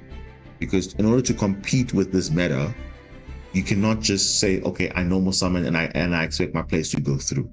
it's going to get disrupted. So you always have to apply worst case scenario. So when I deck build, I basically think worst case scenario. So I need to be ready for X, Y, Z. I need to prepare for stun decks. I need to prepare for, back row decks. I need to prepare for, brute force decks, multiple disrupt. I need to prepare for anything. I can't just prepare my deck just for one thing. So those decks actually thrive because people are just zoning into, okay, I got Bestial, so I'm cool. But then the Bestials don't work in every matchup. Like you see now, in my case, if I'm playing Marincess, you think I'm worried about Bestials? I'm not worried about Bestials because I know Bestials won't affect me. But what will affect me is hand traps, because my deck kind of sucks to hand traps a lot. Not necessarily one hand trap, but multiple. So, and obviously we don't have any other plays under Max C, because Master Duel, the best decks are based on, okay, how strong is your deck in terms of consistency, how good is your deck turn 1, how good is your deck turn 2, how resilient are you to hand traps, and can you play well under Max C or Mulcharming, because that's pretty much what the game is based around. So we kind of unfortunately rely on extra deck to do anything. So you cannot just say, oh, it's fine, we're gonna just do something and pass minimal. No, these decks like Telemid, they can just summon Kakalos and pass, because they at least have Kakalos and they'll have a Saliak waiting for next turn. So they don't even need to do anything on their turn. They'll do everything on your turn. The same thing with Kashtira. Kashtira doesn't care about summoning a Rise Art because their monsters on their own are disruptions. How crazy is that? So you think people care about that now? I know that you be thinking, oh, but now, why are they not playing these decks? Why are these decks still relevant? Because remember, it's all about popularity, and people want to play decks that are straightforward for them, especially on the competitive side. They want a deck that they understand, that also the meta is not really prepared for. Because I tell you now, like you guys have seen the plays I'm making. You wouldn't expect that from a standard Marincess player, for example. Like, I'm making plays that are, wait, now you can actually do this way. I didn't know you can do with that line, whatever. Where most people would just say, like you guys said earlier, you would have summoned Blue Tang in that situation, but so I don't, because I know what the line's going to end up if I go that way. So that's kind of how I take this, and that's just how it is. But decks like that, they're too, for me, that's very RNG reliant, and I don't want RNG to determine how my games are going to be. The same thing with stun decks.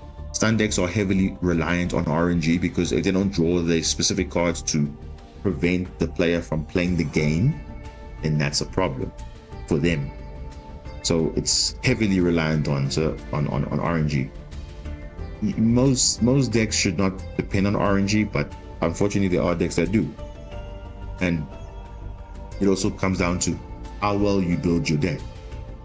Because you see this deck here that I built, I mean, it's not the best build out there, but it's fairly, I mean, I only had one game where I only drew hand traps. Only one game where I drew just pure hand traps, nothing else. But every other game, I literally had something. You saw the impact that it had when I had the light stage, like what it does to the deck. Because you think, oh no, I just run 3 Aqua Angel only, but actually no, that's not an ideal ratio. 2 and 1 feels well is good, because you have a balance.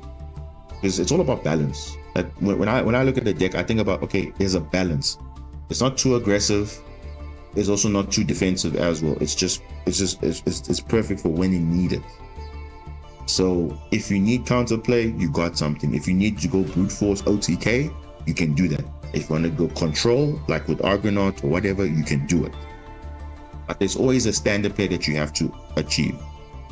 So it's called the priority list. Like, people talk about, okay, cool, my combo needs to end on XYZ. That's kind of what you want to get to, but how you get there is different. Because I uploaded a shorts today where the guy basically gave me a free Omni Negate, whatever, cool. But then they noticed I didn't go into Splash Mage. Splash Mage is nowhere in my deck at all. Nowhere. But if you had to go look at my early Marincess plays, I would have said, no guys, Splash Mage is the way to go. But it's not actually, for me, it's not actually ideal because you can see, I don't just play Cyberus monsters only. And especially if you're going second, if you summon Splash Mage even once, you are locked into Cyberus for the rest of the turn. And you don't want to be locked into a situation now where I could have gone into this monster, but now because of a lock or a lingering effect like that, Cyberus monsters, I'm shut out of Zelantis. I'm shut out of at least maybe a Gamia Maybe there's an option I can go that land, but now I can't because I'm only locked to Cyberus. And obviously, us being locked into Cyberus is already a bad thing because we also locked into water monsters in general. So you'd only be locked into a type. At least an attribute lock is better than a type. If I had to pick and choose, which one would you rather be locked in? I'd rather be locked in an attribute because an attribute at least has more variety than just a type. Because you see, I'm playing fairies, I'm playing aquas, I'm playing Cyberus, I'm playing psychics, but they're all water. That's all I care about. Even spellcasters. So very soon you're going to be seeing, spellcasters being played. You're going to be seeing all different types, even dragons. Even they're all water. It's fine. That's what you want. You want variety, not I'm limited to one type. Because remember, we're not like Mathmech, which Cyberus Power as they call it. Because that's what pretty much it is. Mathmech is just a few cards, and then it's just Cyberus cards that can generically support anything. So it's kind of like if Tillemans went to school type of thing. That's Mathmech, that's Cyberus Power, right? But at least Cyberus to an extent has some obviously hard restrictions, but obviously it's a certain type. But Tillemans has 0 restrictions, which is a no-no. So honestly, at this point, you need to really assess and ask yourself when you are doing anything, after deck building or trying to understand how to build a deck, how to optimize a deck. You notice, guys, you can see over time, remember we've done 100 streams. Go look at the deck list I've shown up over the stream and you will see like it's always an opportunity to say, how can I improve? How can I adapt? Because if you can't adapt, then that means you're not doing you're not deck building optimally, which means you're not looking at the meta and assessing, okay, actually what cards actually work in the meta that suit your deck specifically. I was talking now about, okay, maybe there's other decks I can play.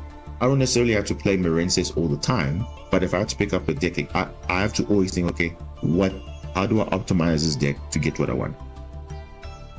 So even if I go first or go second, I'm not like too worried per se, because it's either A, I don't have the outs, or B, I have the outs, but obviously the opponent has more interruptions than me, which is fair.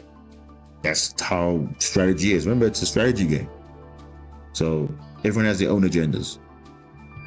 So definitely from the first stream I started till now, you've seen the journey of if I can put it like this, a Marincess player, which is pretty much just an average player. I wouldn't say I'm the best player in the room, but definitely you can see I have a bit of game sense, a bit of understanding of what works and what doesn't work, and why I pick certain cards. And people will think, why am I picking these cards?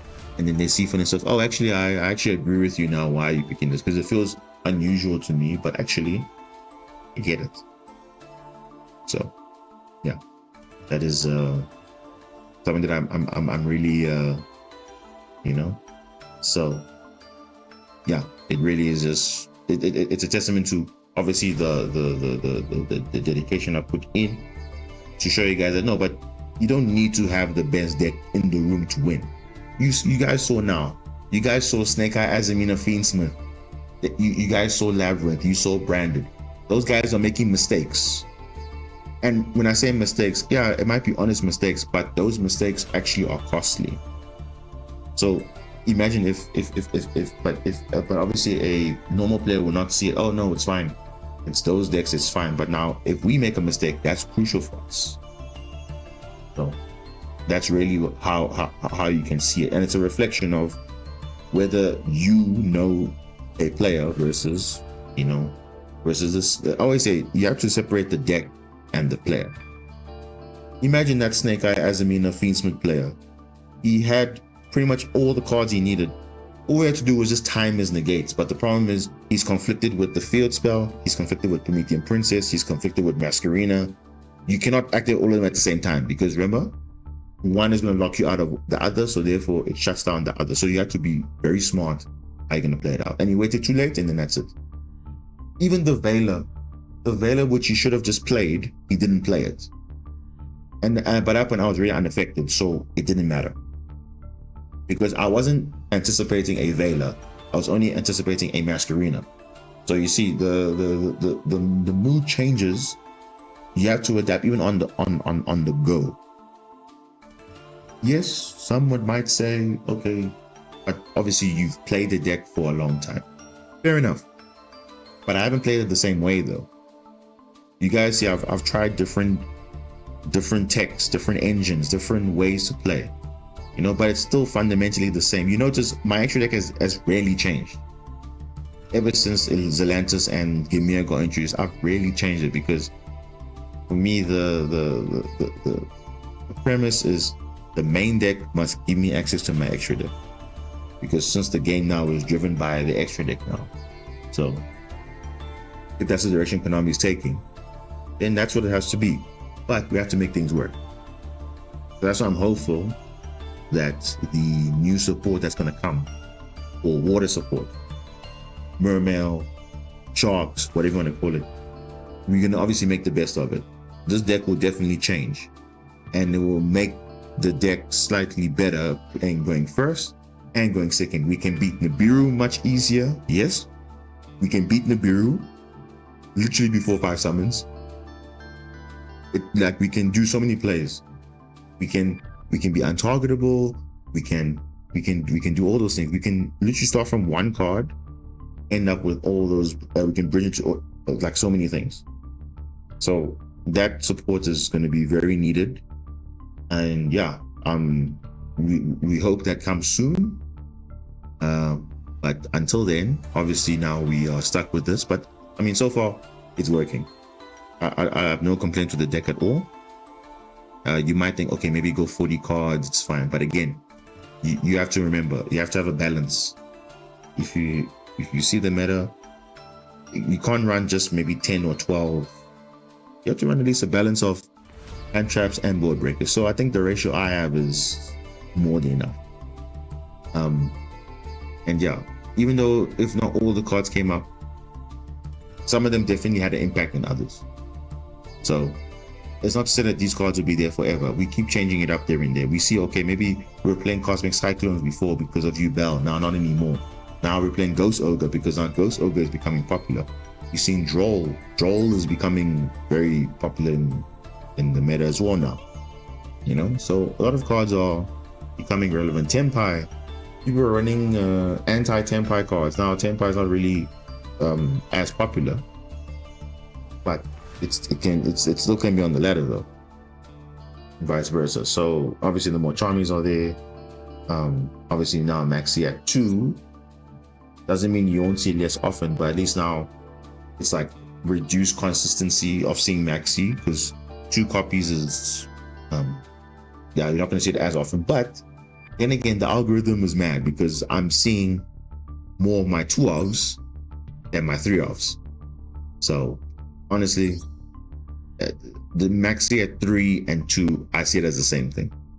Maxi at 1, ooh, that's a different story. Or even better, ban.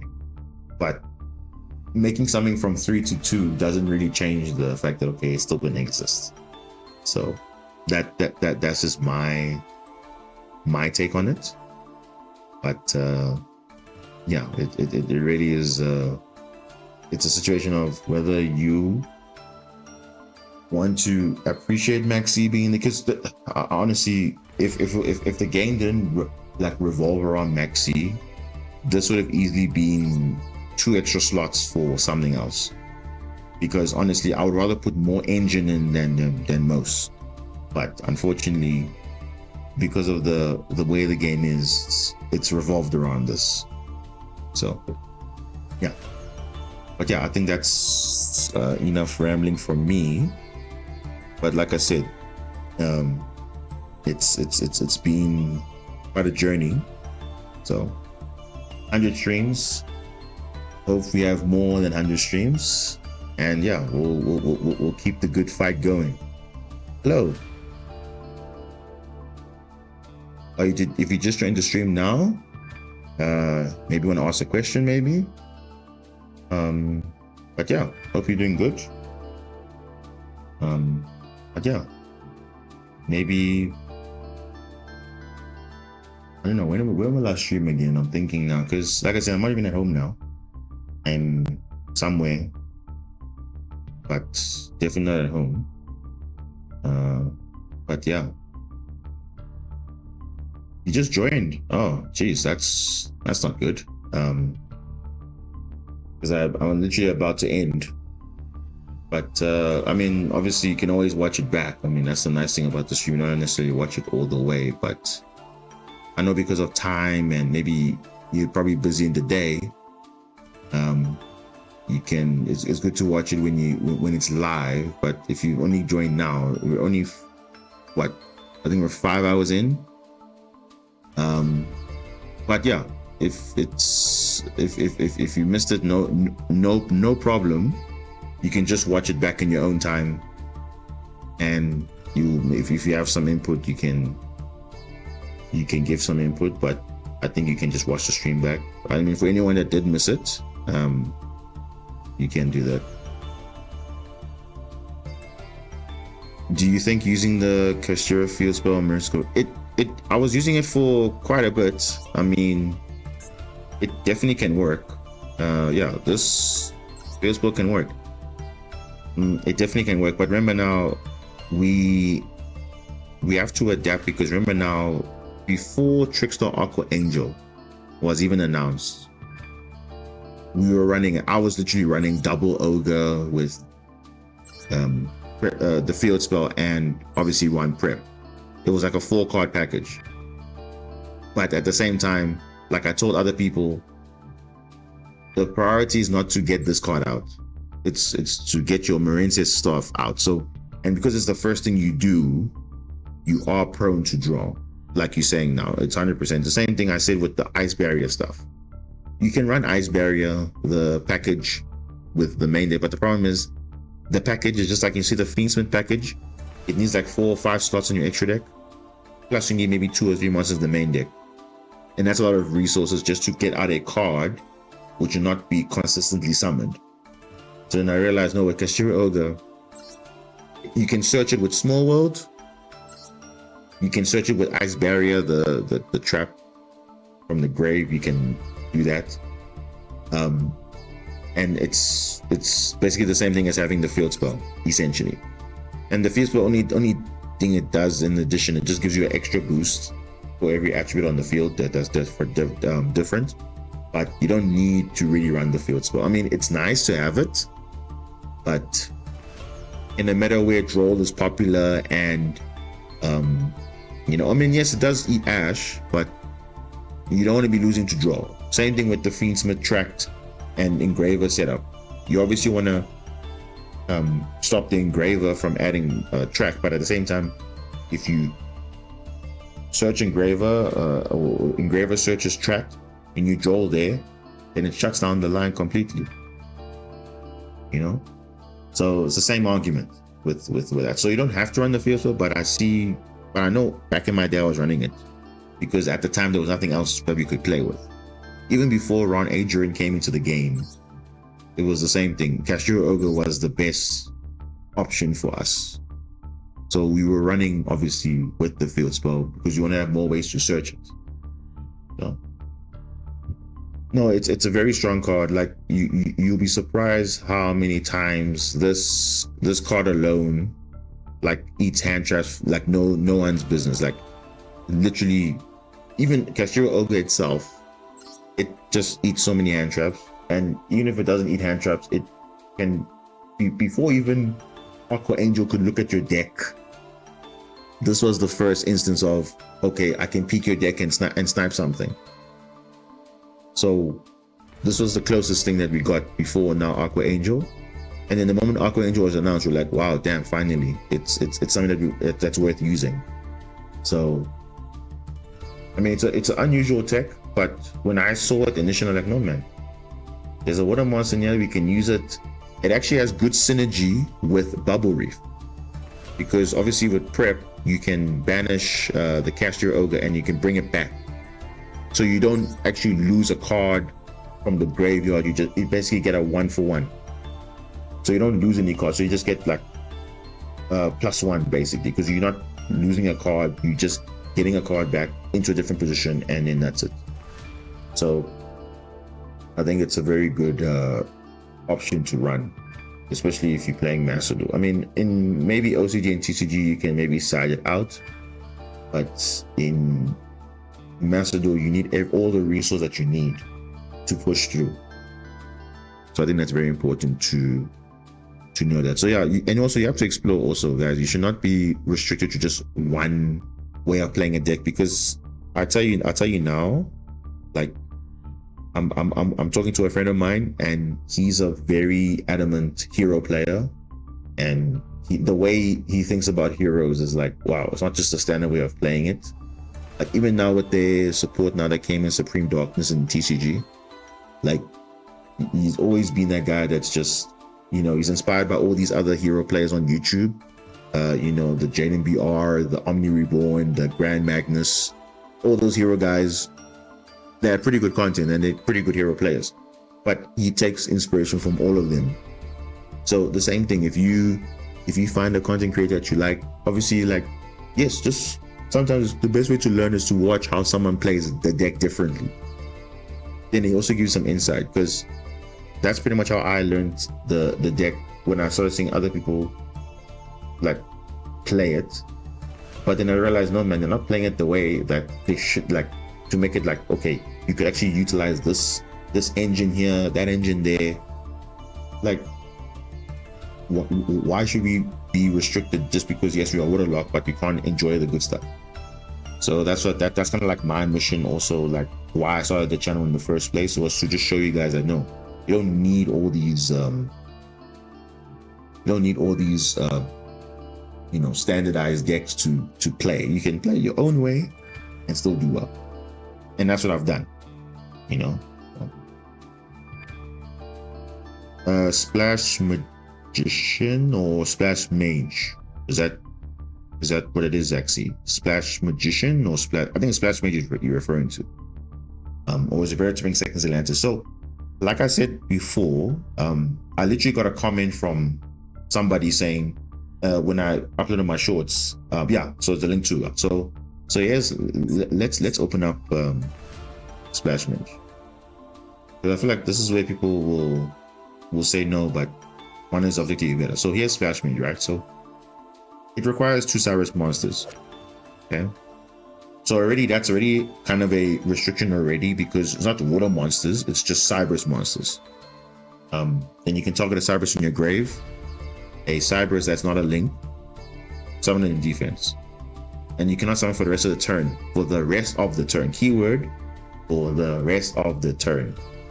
So the problem with this is only good turn 1, because if you're trying to say, oh, okay, no, I want to make a decent board, then Splash Mage will make any of the Marincess monsters basically full combo, because remember, you're gonna say you're gonna normal summon, obviously you're gonna link off into the Sea Angel. Sea Angel's gonna grab the dive will reborn, and you got 2 Cyrus monsters, make Splash Mage, reborn the link, reborn the non-Marincess monster. Then you got Foreign Enemy is gonna revive back Splash Mage, and then you got link 4. But the problem is you've missed a very crucial step. You have missed Coral Triangle. And for any Marincess player that will tell you, the biggest, like the most powerful card in your deck is actually Marincess Wave. And what gives you access to Marincess Wave? It's Coral Triangle. It also gives you access to your to your best follower. So that's why I don't like Splash Mage, especially for going first, because that option of you losing out on wave search is not an option, because that's like your best end board if you have nothing else going, because every Marincess monster minimum is link 3 plus wave. So why are you going into link 4, which is not even a secure line? And I mean secure line means you have a negate plus you have follow up next turn. And that's the whole point of the game, right? In Yu-Gi-Oh, you're trying to make sure you only get washed out by your opponent because, wow, the guy's overwhelming you. No, you have a strong turn 1 with 1 or 2 hand traps plus wave. Then your follow-up is where it matters, because I always say this, you guys have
Are we good now?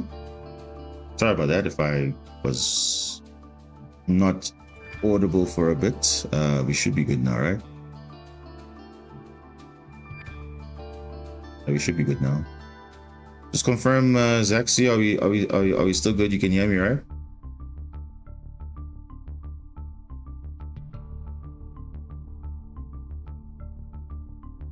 Just confirm if it's still, you can still hear me clearly, then it's all good. And so what I was saying was that if you're running second copies of stuff, just remember you need to understand why you're running certain things. Thanks, Suzuki, no problem. So the reason why I don't like Smash Mage also is going second.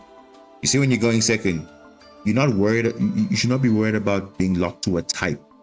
You should be locked to an attribute instead, because already you're going to be inherently locked into water monsters already through, Blue Slug, through Dive, through Core Enemy. And now you must worry about a Cyberus lock. No, that's the last thing you should be worrying about, because that will screw you over completely. Because you're telling me your best play is to make Cyberus monsters? No. When you're going second, your best play is Atlantis. That is literally the only deck I think that is going to utilize its effect better because of its broken mechanic, and it's a complete board wipe, and you've seen it multiple times. So it is not like a random thing. It literally synergizes with the fact that you are locked into waters. So this is a Sea Serpent, not a Cyberus.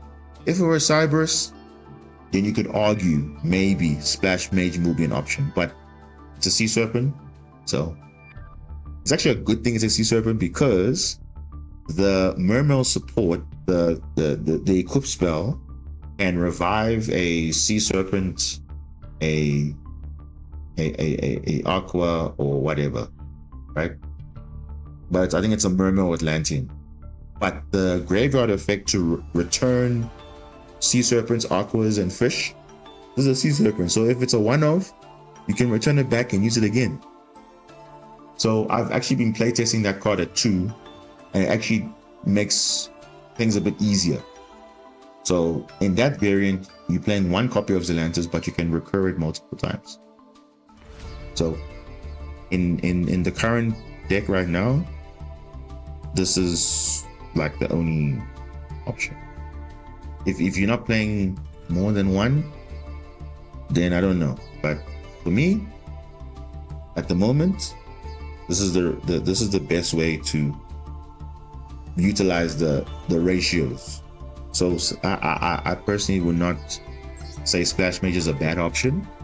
But if you more worried about being like always going turn 1, which Masterduel, you hardly go first all the time, your priority should not be Splash Mage.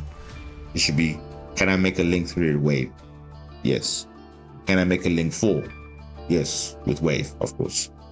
Because the Link 4 is nice, but Link 4 without wave is useless. And it doesn't show follow-up.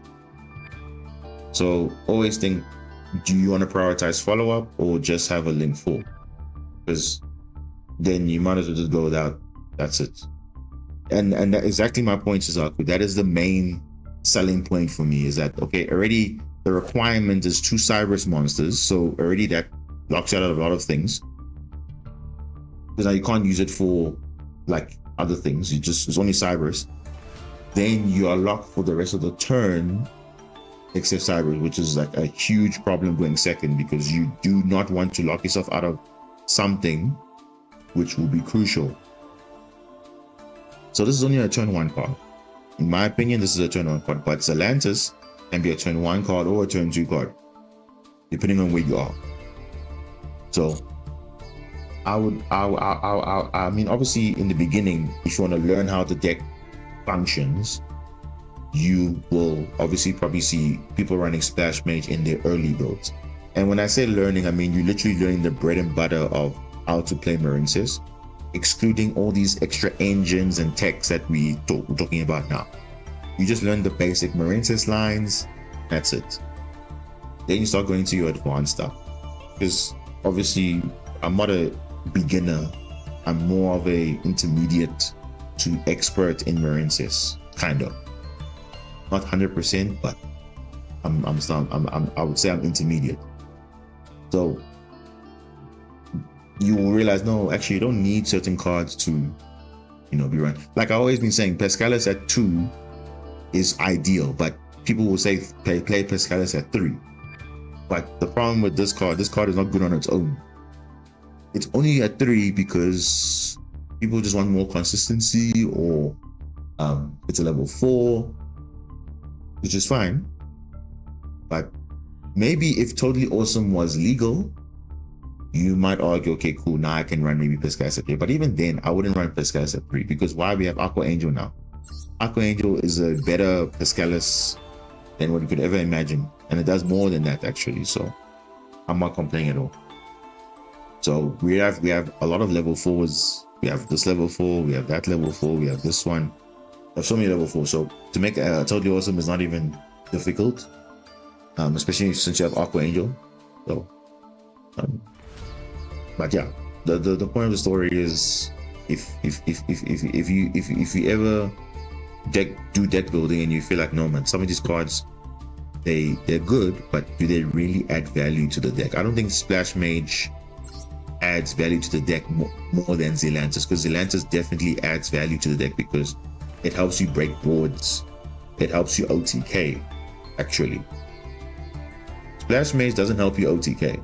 It helps you just establish a somewhat decent board, but without a Link 3 in your graveyard, without wave.